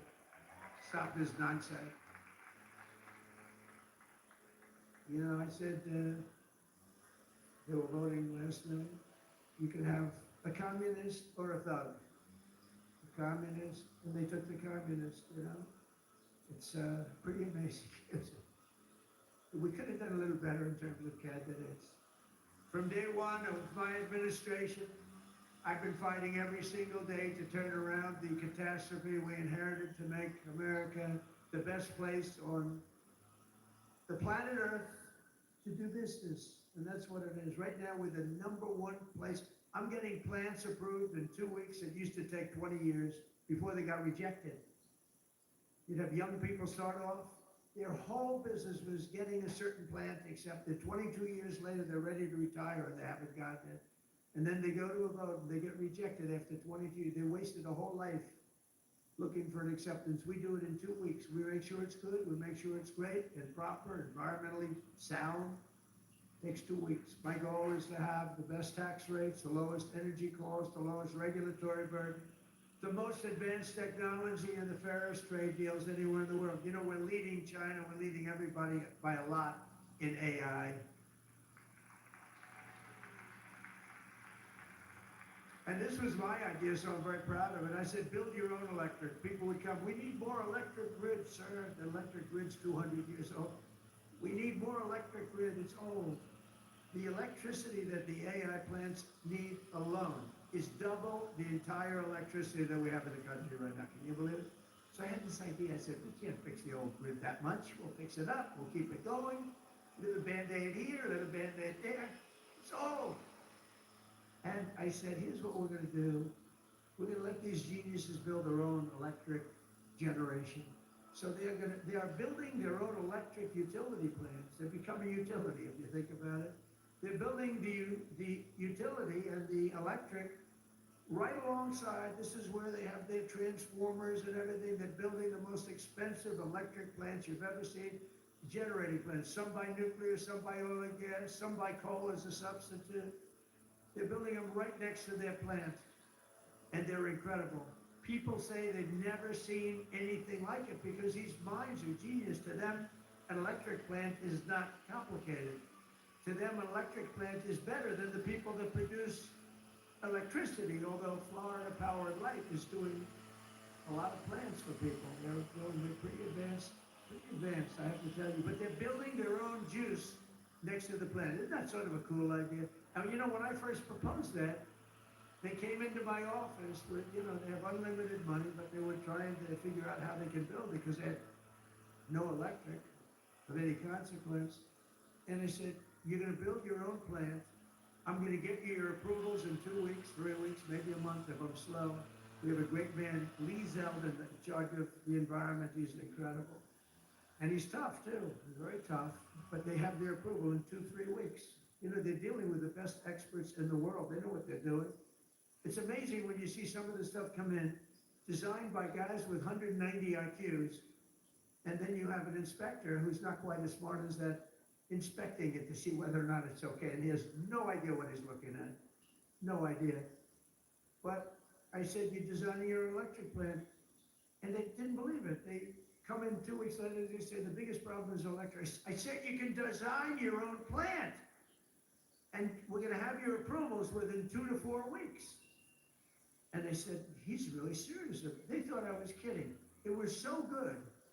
They couldn't believe it. They'd leave and they couldn't believe it. It took me 2 or 3 times to say it. Yeah, they're designing their own electric plants, and it's unbelievable. And then they're going to sell their excess electricity back into the grid. So we benefited that way too. In July, I proudly signed into law the largest tax cuts in American history. Now that's the second time. I did it the first time, but these are even larger, the great big beautiful bill. And that includes no tax on tips, no tax on overtime, no tax on Social Security for our great seniors, no tax on Social Security. I wonder which is the most popular, no tax on tips. You know, I was in Nevada, in my building in Las Vegas, and I had this beautiful young waitress come up to me. I never talk about beauty anymore because politically, if you mention somebody's beautiful, that's the end of your political career. So I don't mention that she was beautiful, but she was beautiful. And she came up and I said, how you doing? Oh, sir, I'm not doing well. The government is horrible on tips. I said, really? How do they tax? They tax tips? They tax us and they go after us. I've never seen anything like it. It's made my life miserable. Sir, there should be no tax on tips. She said to me, no tax on tips. I said, say it again. She said, sir, there should be no tax on tips. So we had a lot of the fake news waiting for me outside of the restaurant. So I went out and I said, ladies and gentlemen, I have an announcement to make. There will be no tax on tips. That's how it all started. And I won Nevada. Because, you know, in Nevada, every job is basically, you know, you're a waitress, or you're working in a hotel. No, that's how it started. So it was amazing. We won Nevada easily, which is usually not a stronghold for Republicans, but it's become a stronghold. So I want to thank the waitress. She did a great job. But when she said those words, sir, there should be no tax on tips. It's amazing. Somebody else would hire a consultant, pay them millions and millions of dollars. They'll come back and they'll say, sir, I think you should absolutely tax tips. And you lose the election. But we also have 100% expensing for all new factories, plants, and equipment, so your businesses can write it off all in 1 year, and that's a lot of jobs you're doing and producing. That was, to me, the biggest thing in the first bill.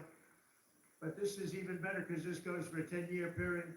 Upon taking office, I signed an executive order requiring that every new regulation, every time we issue a new regulation, think of this, 10 old regulations must be eliminated simultaneously. So if we give you one, you get rid of 10, and so far, for 9 months, we're exceeding that, and it's 30 to 1. For every new one we give, they're getting rid of 30 old, broken down regulations. And we've slashed nearly $1 trillion worth of regulatory burdens. We have regulations that are so old, nobody uses them, but they stymied a lot of production, a lot of jobs. And I did it the first time, and we had the largest regulation cuts in history, and now we're exceeding it this time. So it's big. It's one of the reasons we did so well then. I think it's one of the reasons we're doing so well now. Again, we have to talk about it, because if we don't talk about it, nobody else, the fake news is not going to talk about it. And we have streamlined permitting for the new energy and mining projects. What used to take decades now takes 28 days. And on day one, I signed an executive order to unleash American energy and officially terminate the Green New Scam. Has anyone ever heard of the Green New Scam? Remember the old thing, global warming, and then it would be too cool? And then they said global cool, they didn't know what the hell to say. So they came up with the greatest, climate change. If, no matter what, if it goes up, if it goes down, climate change. They're very, very smart people, but not smart for us, they're smart for them. But my policy was very simple. Drill, baby, drill. We're drilling like crazy right now. And to curb inflation, we've slashed the size of government for the first time in years, and we're waging total war on waste, fraud, and abuse like we've never done before. Since January, 100,000 bureaucrats have left the federal payroll. Government spending is down 2.5% this quarter compared to 1 year ago. Think of that. And in stark contrast to last administration, 100% of all new jobs created in America under my administration have been created in the private sector. 100% of the jobs have come from the private sector. Otherwise, you don't have a country. I mean, I love government workers, but if you have all government workers, you don't have a country, do you? At the same time, my tariffs are bringing in hundreds of billions of dollars and are helping slash the deficit this year by more than 50%. Did you see the numbers? We're going to be down 50%, anywhere from 25 to 50, but closer to 50%. Who would think of that one? Those are big numbers. Now, take that out 2 or 3 years. To embrace a vital industry here in Miami, I've also signed historic executive orders to end the federal government's war on crypto. Crypto is under siege. It's not under siege anymore because it's a big industry. It's a big industry, and I have a lot of people that are great people, great business people. They're in other businesses, but they're in crypto too. And it takes a lot of the pressure off the dollar. It does a lot of good things, but we're into it. Biden was vicious on crypto. They were going after these crypto guys. It was terrible. They were under indictment, but I got indicted too. I got indicted. I made a phone call. Congratulations on your victory. He made a phone call. Let's indict him. These people are the worst. Then they say, he's gone after Comey. He indicted me. They impeached me. They did everything. It's unbelievable. Who the hell else could have taken that? Do you guys know anybody else that could have taken it? I don't think so. A lot of people say, you're the only one could have taken that. I don't know if that's true, but there aren't too many. We're making the United States the Bitcoin superpower, the crypto capital of the world, and the undisputed leader in artificial intelligence. We're leading China by a lot. And don't forget, if we don't do the crypto properly, China wants to do it. They're starting it, but they want to do it. Other countries want to do it. If we don't do it, it's a big industry. We're honored to be joined today by a man who has been a true champion for many of these bold policies. He really has. He's been a great guy. He was a little late in his endorsement of me, I'll be honest with you. Endorsed me. You know, these guys that endorsed me after I won, I don't know. It's sir, I'd like to endorse you. No, I won the election. Nah, he's a good man, actually. I've known him a long time. He's helped turn the area into one of the hottest markets in the country and one of the greatest cities in the world. Miami Mayor Francis Suarez. Please, Francis, come up.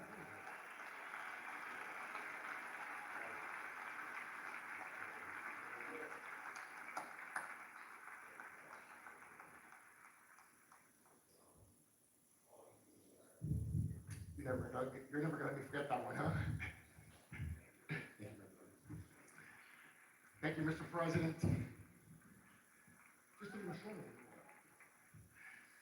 Oh, it's truly a great honor to be here with you this afternoon and to have you here once again in the great city of Miami. Your leadership and your vision have shaped not only our nation, but also the future of our city. Miami's success today is rooted in the values that are deeply American: opportunity, freedom, safety, and innovation. These are values that you have championed with conviction, and they are the same values that have made Miami a symbol of what's possible.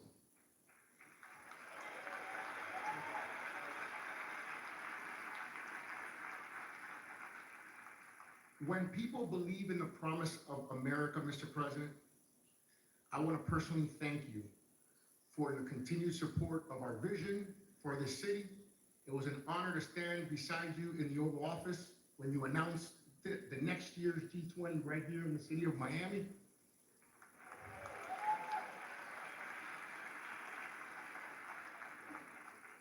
Thank you for choosing our city to host what is perhaps the most important and consequential gathering of leaders from around the world.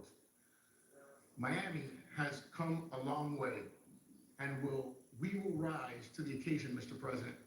On behalf of the people of Miami, it is my privilege and honor here on behalf of my wife, the American Business Forum, Nacho, Sergio, and everyone to give you like real estate, right? Yeah. This is a key that opens some really nice presidential library real estate.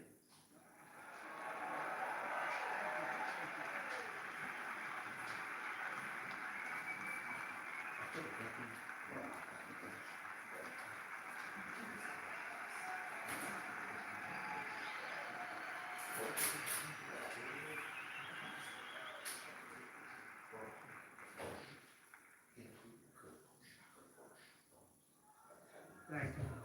Thank you very much, Francis. I appreciate it.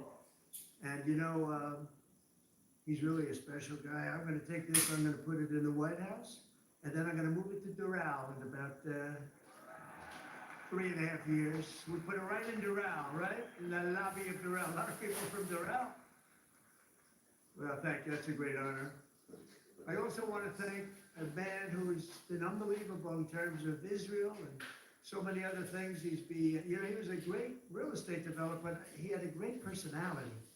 And you need a personality for this. And I said, he's just as good as there is, and he's done so well. And you look at what's happened with Israel. We have peace in the Middle East. Can you believe it? Peace in the Middle East. And he's special envoy Steve Witkoff. Steve, where are you, Steve?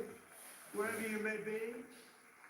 Where are you? Steve, thank you. What a job you've done. Thank you very much.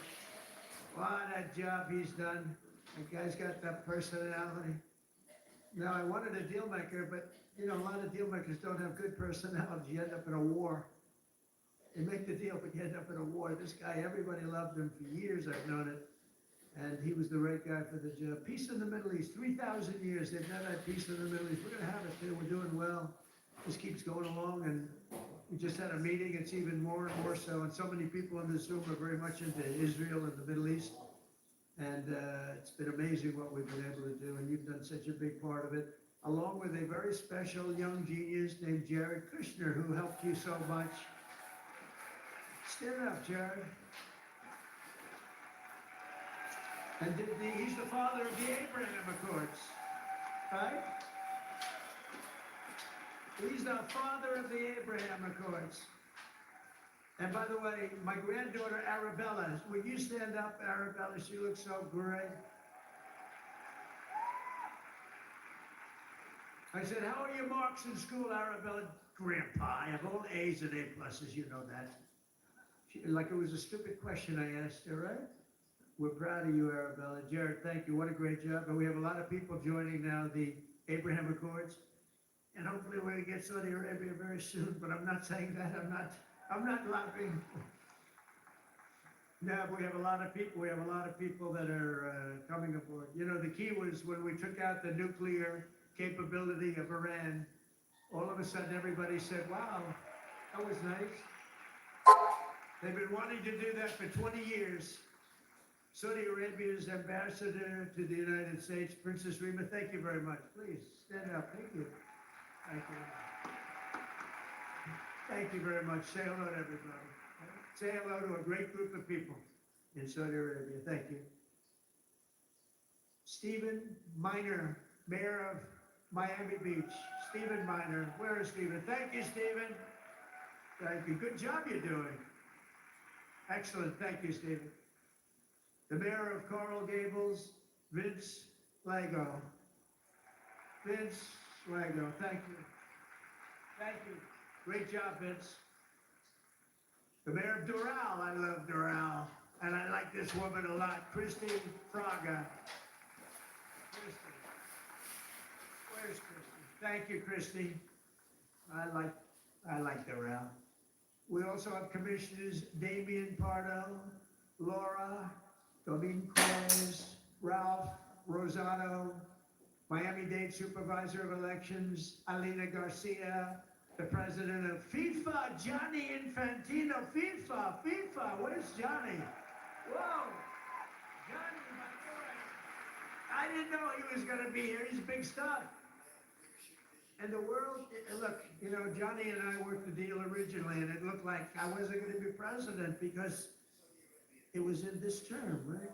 So when they rigged the election, I said, oh, man, I have to run again because I want to be president when they have the World Cup, right? And look what happens, Johnny, I'm president when we have the World Cup. It wasn't supposed to be that way.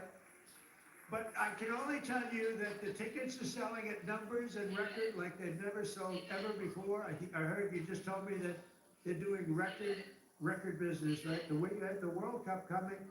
You think of it, we have the World Cup coming, we have 250 coming, and we have the Olympics. 250 is 250 years of age. And we have UFC at the White House, by the way, on June 14th. That's going to be at the White House. That's going to be a tough ticket. That's UFC, but we have, think of it, Johnny is there with FIFA, and we have the Olympics. We have it all coming. It's all this thing. I'm glad I'm sort of happy the way things worked out, you know? It's turned out to be as good as it could be. I think we've made more progress than we ever could have made in the second term. I think this is really more progress being made. We also have Formula One CEO Stefano Domenicali, and where's Stefano? Very good. That's big stuff. We have a lot of big people here today. We also have a gentleman who called my election successfully. He said, and Donald Trump will be the next president of the United States. Got a great voice. Brett Baer. Where's Brett Baer? Brett Baer. Where is he? And his son is with him, Paul. Paul's a very good golfer, so is Brett. Thank you, Brett. He's doing an interview with me right after this. Oh, is that Paul? Stand up, Paul. Paul, did we take your father easily in golf? Tell me, huh? That was easy, right? Get ready, we'll do it again. Thank you very much, Paul. You look great. Also, I want to thank your two great senators, Ashley Moody and Rick Scott. And you know, I just left them. Believe it or not, I had a meeting with all the senators this morning.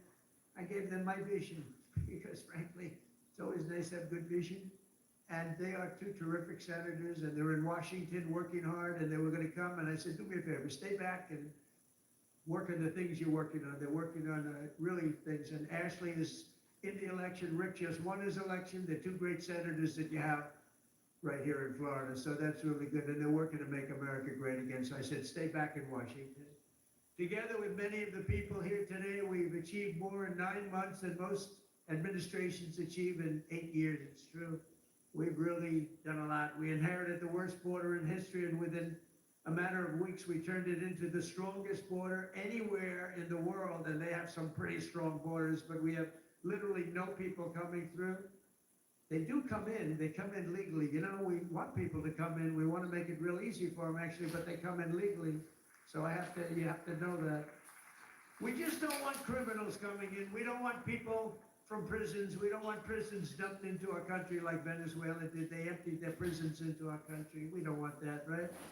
For months in a row, 0 illegal aliens have been admitted into the United States. 0. They actually announced it. This is an official 0.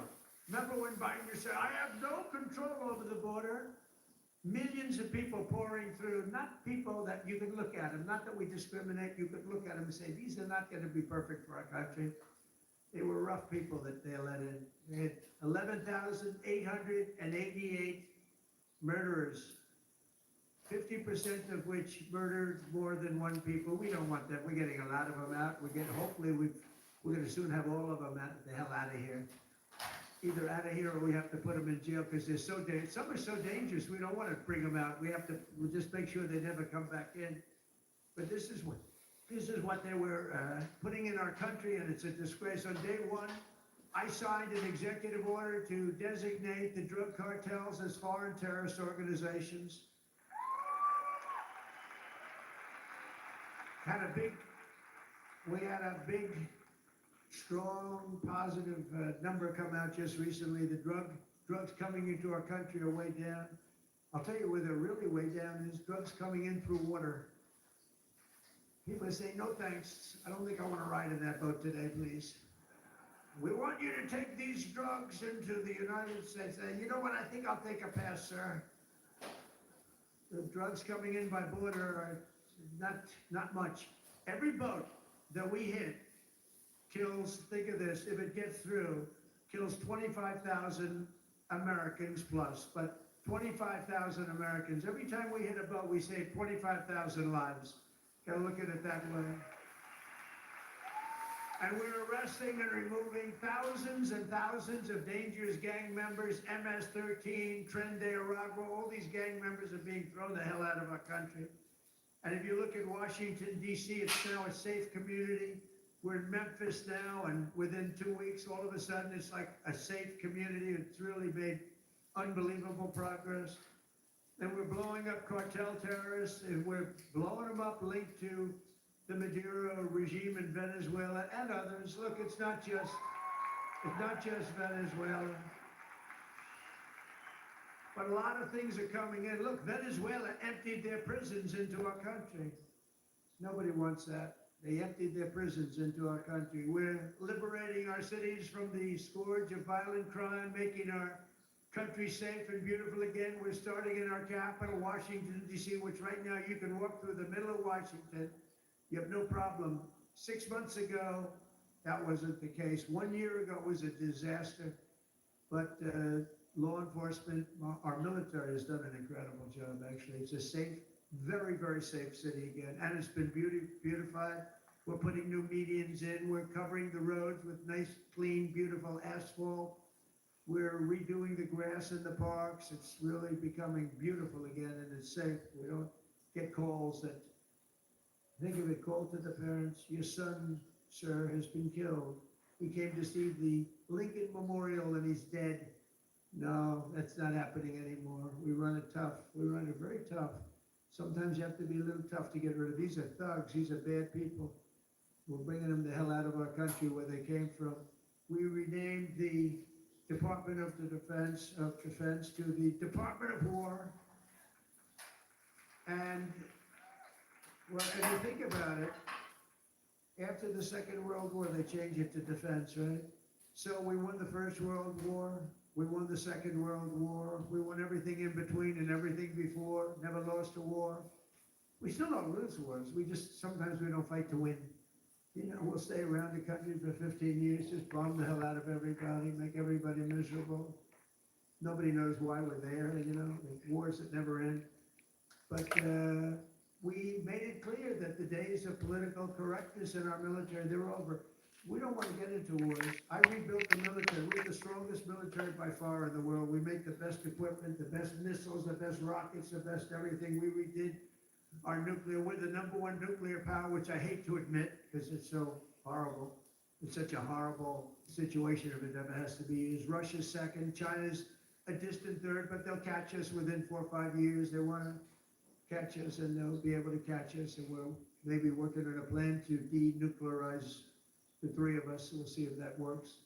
But we have the strongest military anywhere in the world by far. We're investing $1 trillion in the United States Armed Forces this year. It's the biggest amount we've ever invested, and the spirit of service members is soaring like never before.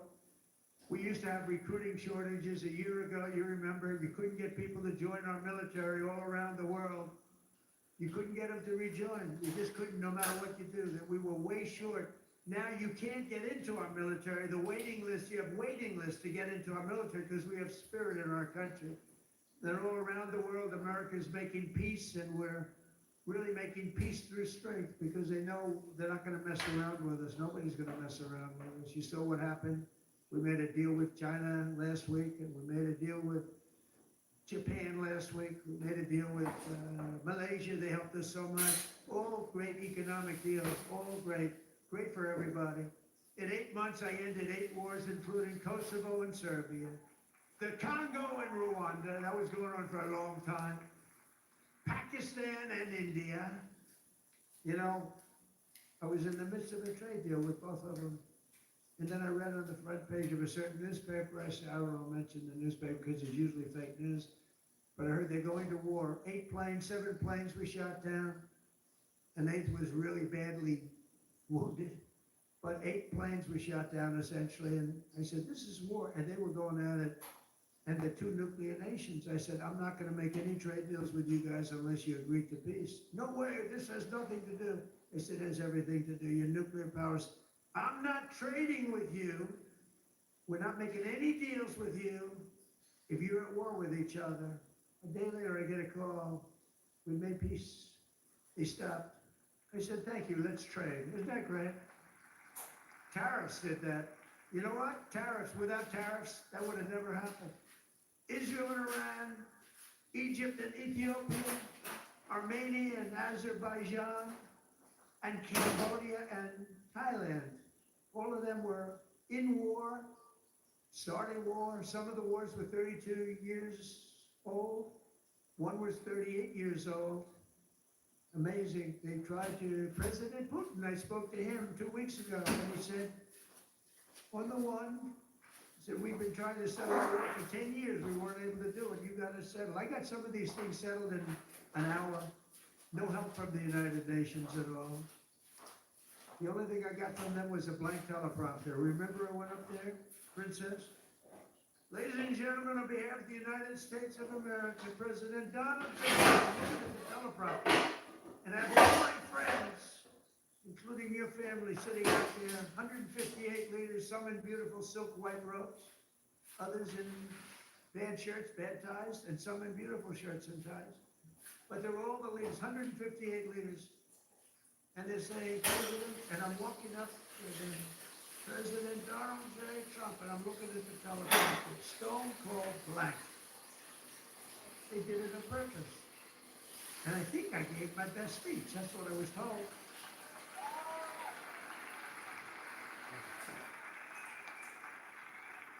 But it still wasn't a great feeling. I'm walking up very slowly, 20 feet. I'm trying to walk slowly because I see it is not working. They're dead. They did it on purpose. But it worked out okay. Not great people. Most important of all, for 4 weeks ago, and this is very important, we brokered the historic peace deal that ended the war in Gaza. And it's a serious end, too. You read a lot of people, it's very tenuous. Jared and Steve, I don't think it's tenuous. I hope it isn't. Because otherwise I'll have to cross it off. I'll have to say only ended 7. But that was a tough one. That was a tough one. But there's nothing tenuous about it. It's a serious end. Gaza has been a disaster for so many years, and I think it's an end. I think you're going to see some tremendous things happening. We just had a meeting just before I got up, and some great things are happening. And with Israel and peace in the Middle East, it's amazing, actually, what they've done. And what you two guys have done have been incredible. On day 1 of my administration, I signed an executive order to slash federal funding for any school that pushes critical race theory or transgender insanity on our youth.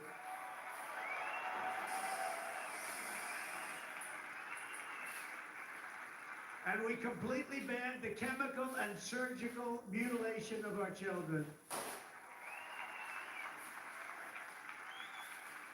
Think of that. Can you imagine somebody 15 years ago saying we stopped the surgical mutilation of our children? We stopped the chemical mutilation of our children. Can you imagine that? They would have said, this guy's crazy. And now you're saying, thank you very much, because you know it's true. How about this one? We got men out of women's sports. It's over. It's over. Men out of women's sports. They had a race here, the long distance, I don't know what the hell, a race, one of these all-day races.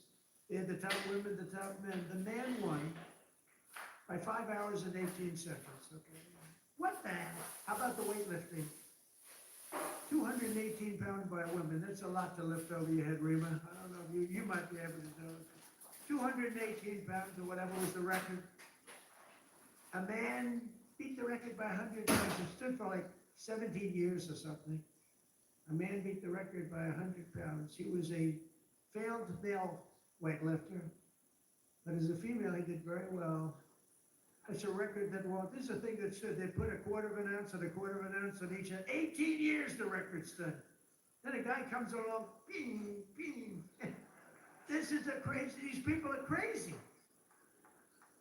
And Mandami, whatever the hell his name is in New York. No. He thinks it's wonderful to have men playing in women's sports. The swimming's good too, you know? You know the story?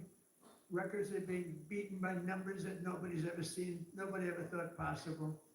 But a lot of those records are being changed back to where they should be, and I made it the official policy of the United States government that there are only two genders, male and female.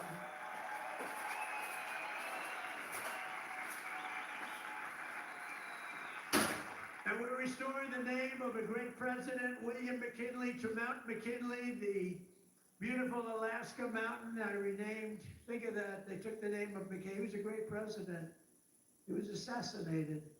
He was a great president for tariffs. He was the tariff king, and he made our country very rich, and then Teddy Roosevelt spent the money on the Panama Canal and many other things. And everyone thinks Teddy was a great president. He was. But the one who built all that money was McKinley. So we renamed the mountain back to Mount McKinley. Is that okay? I think so. I'll tell you what, who's happy about that is the great state of Ohio. He was governor of Ohio and became president, did a great job, made the country very rich.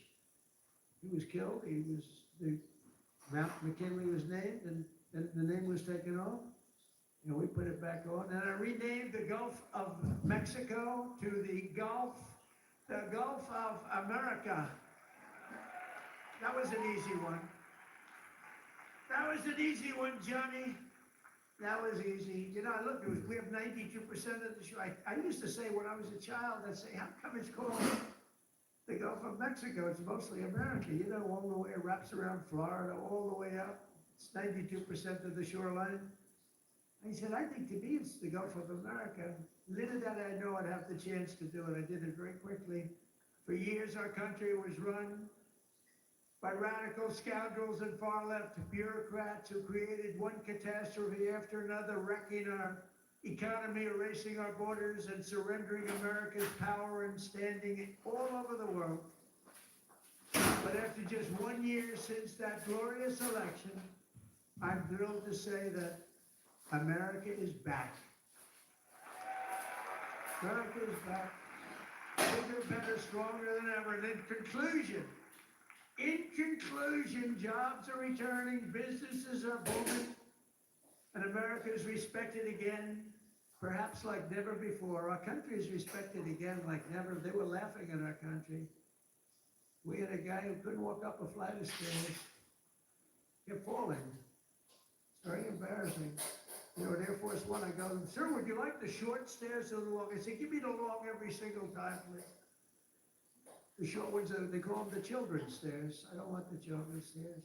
Doesn't look so good coming out of the children's stairs. Now, if the weather's bad, it's okay, right? If you don't mind.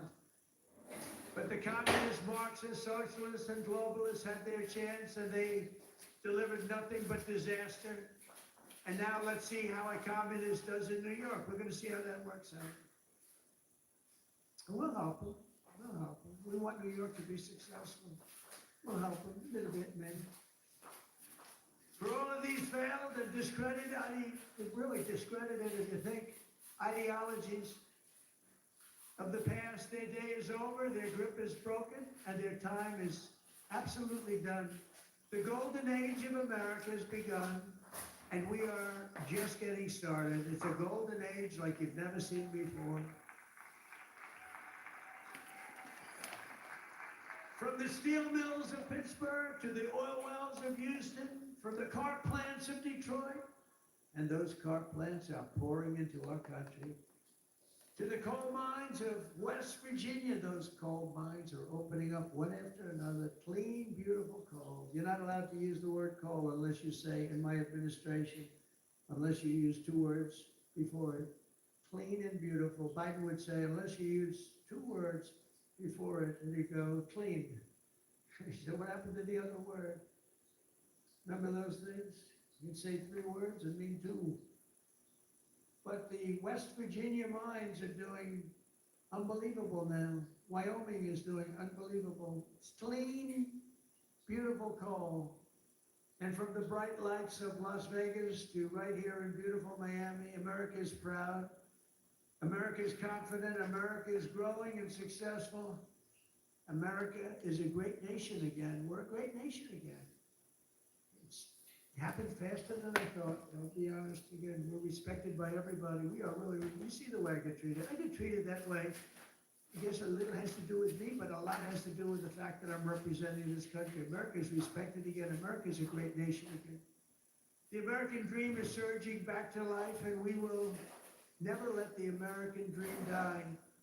Together we will make our country stronger, richer, safer, freer, and greater than ever before. And every day my administration will fight, fight, fight, and America will win, win, win. I want to thank you, Miami. I want to thank you, Mr. Mayor. I want to thank everybody for being here. God bless you and God bless America. Thank you very much. Thank you, everybody. Thank you.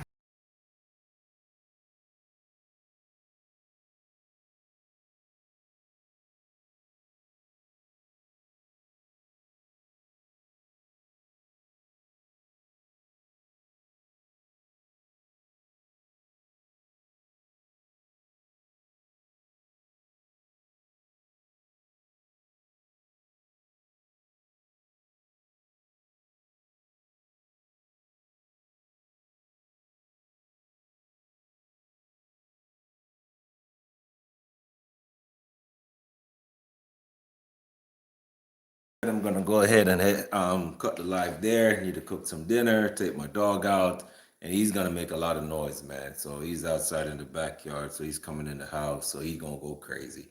And with that said, man, I love to see a strong country. I don't care whether it's my country or the other. Wherever you're from, you know you want to see a good president, someone who puts his people first, who takes out you know, like take men out of women's bathroom. And you don't want to be going to you go to the beach, your daughter says she's going to the bathroom, she's there a long time, you go to the bathroom to see her, then you see this big back, 250-pound, nigga that look like me coming out of the bathroom where your little daughter's at, and dressed up with the worst kind of makeup, looking like a clown, coming out. I can't even think about it, bro. I would headbutt this guy. I don't care about no rules. I don't care about none of that. I don't want to see no man dressed as a woman coming out of my daughter's bathroom or in a female bathroom. I'm gonna take it personally. You know what I mean? And listen, I'm okay with anybody who's whatever they are. Just don't be in my space, in my kid's space. This was the world that we were headed for. A world of confusion, a world of evil, a world that Satan's been brewing, and he was slowly rearing in his head, and the Democratic Party was facilitating him. You know what I mean? And I'm glad that the Holy Spirit came upon this country and say, yeah, we're not going there. The devil never wins. He knows that the devil never wins. And if you don't think that it's evil that men should be in women's bathroom, if you're dressed up like a woman in public and you're a man and you're parading and gallivanting like a woman, that is a mental thing. You need mental help. That's like you saying, I'm a man, but I know I'm a duck. What? You're a duck. You're not a duck. You're a man. Look at yourself. No, but I really feel like a duck. Honestly, I truly feel like a duck. That you need some assistance. There's some chemical imbalance going. Something is wrong with you. And if you feel like you're a duck, you can feel like you're, a serial killer. Trust me, a serial killer has different personalities. Some of them have different personality. They're bipolar. I don't think it's any different than being a serial killer. Because if one day you wake up thinking that you're a woman, the next day you can wake up thinking that you're something more dangerous than that if you're a man. And I don't support that. I think you need help. I do, honestly, in my heart, think you need help.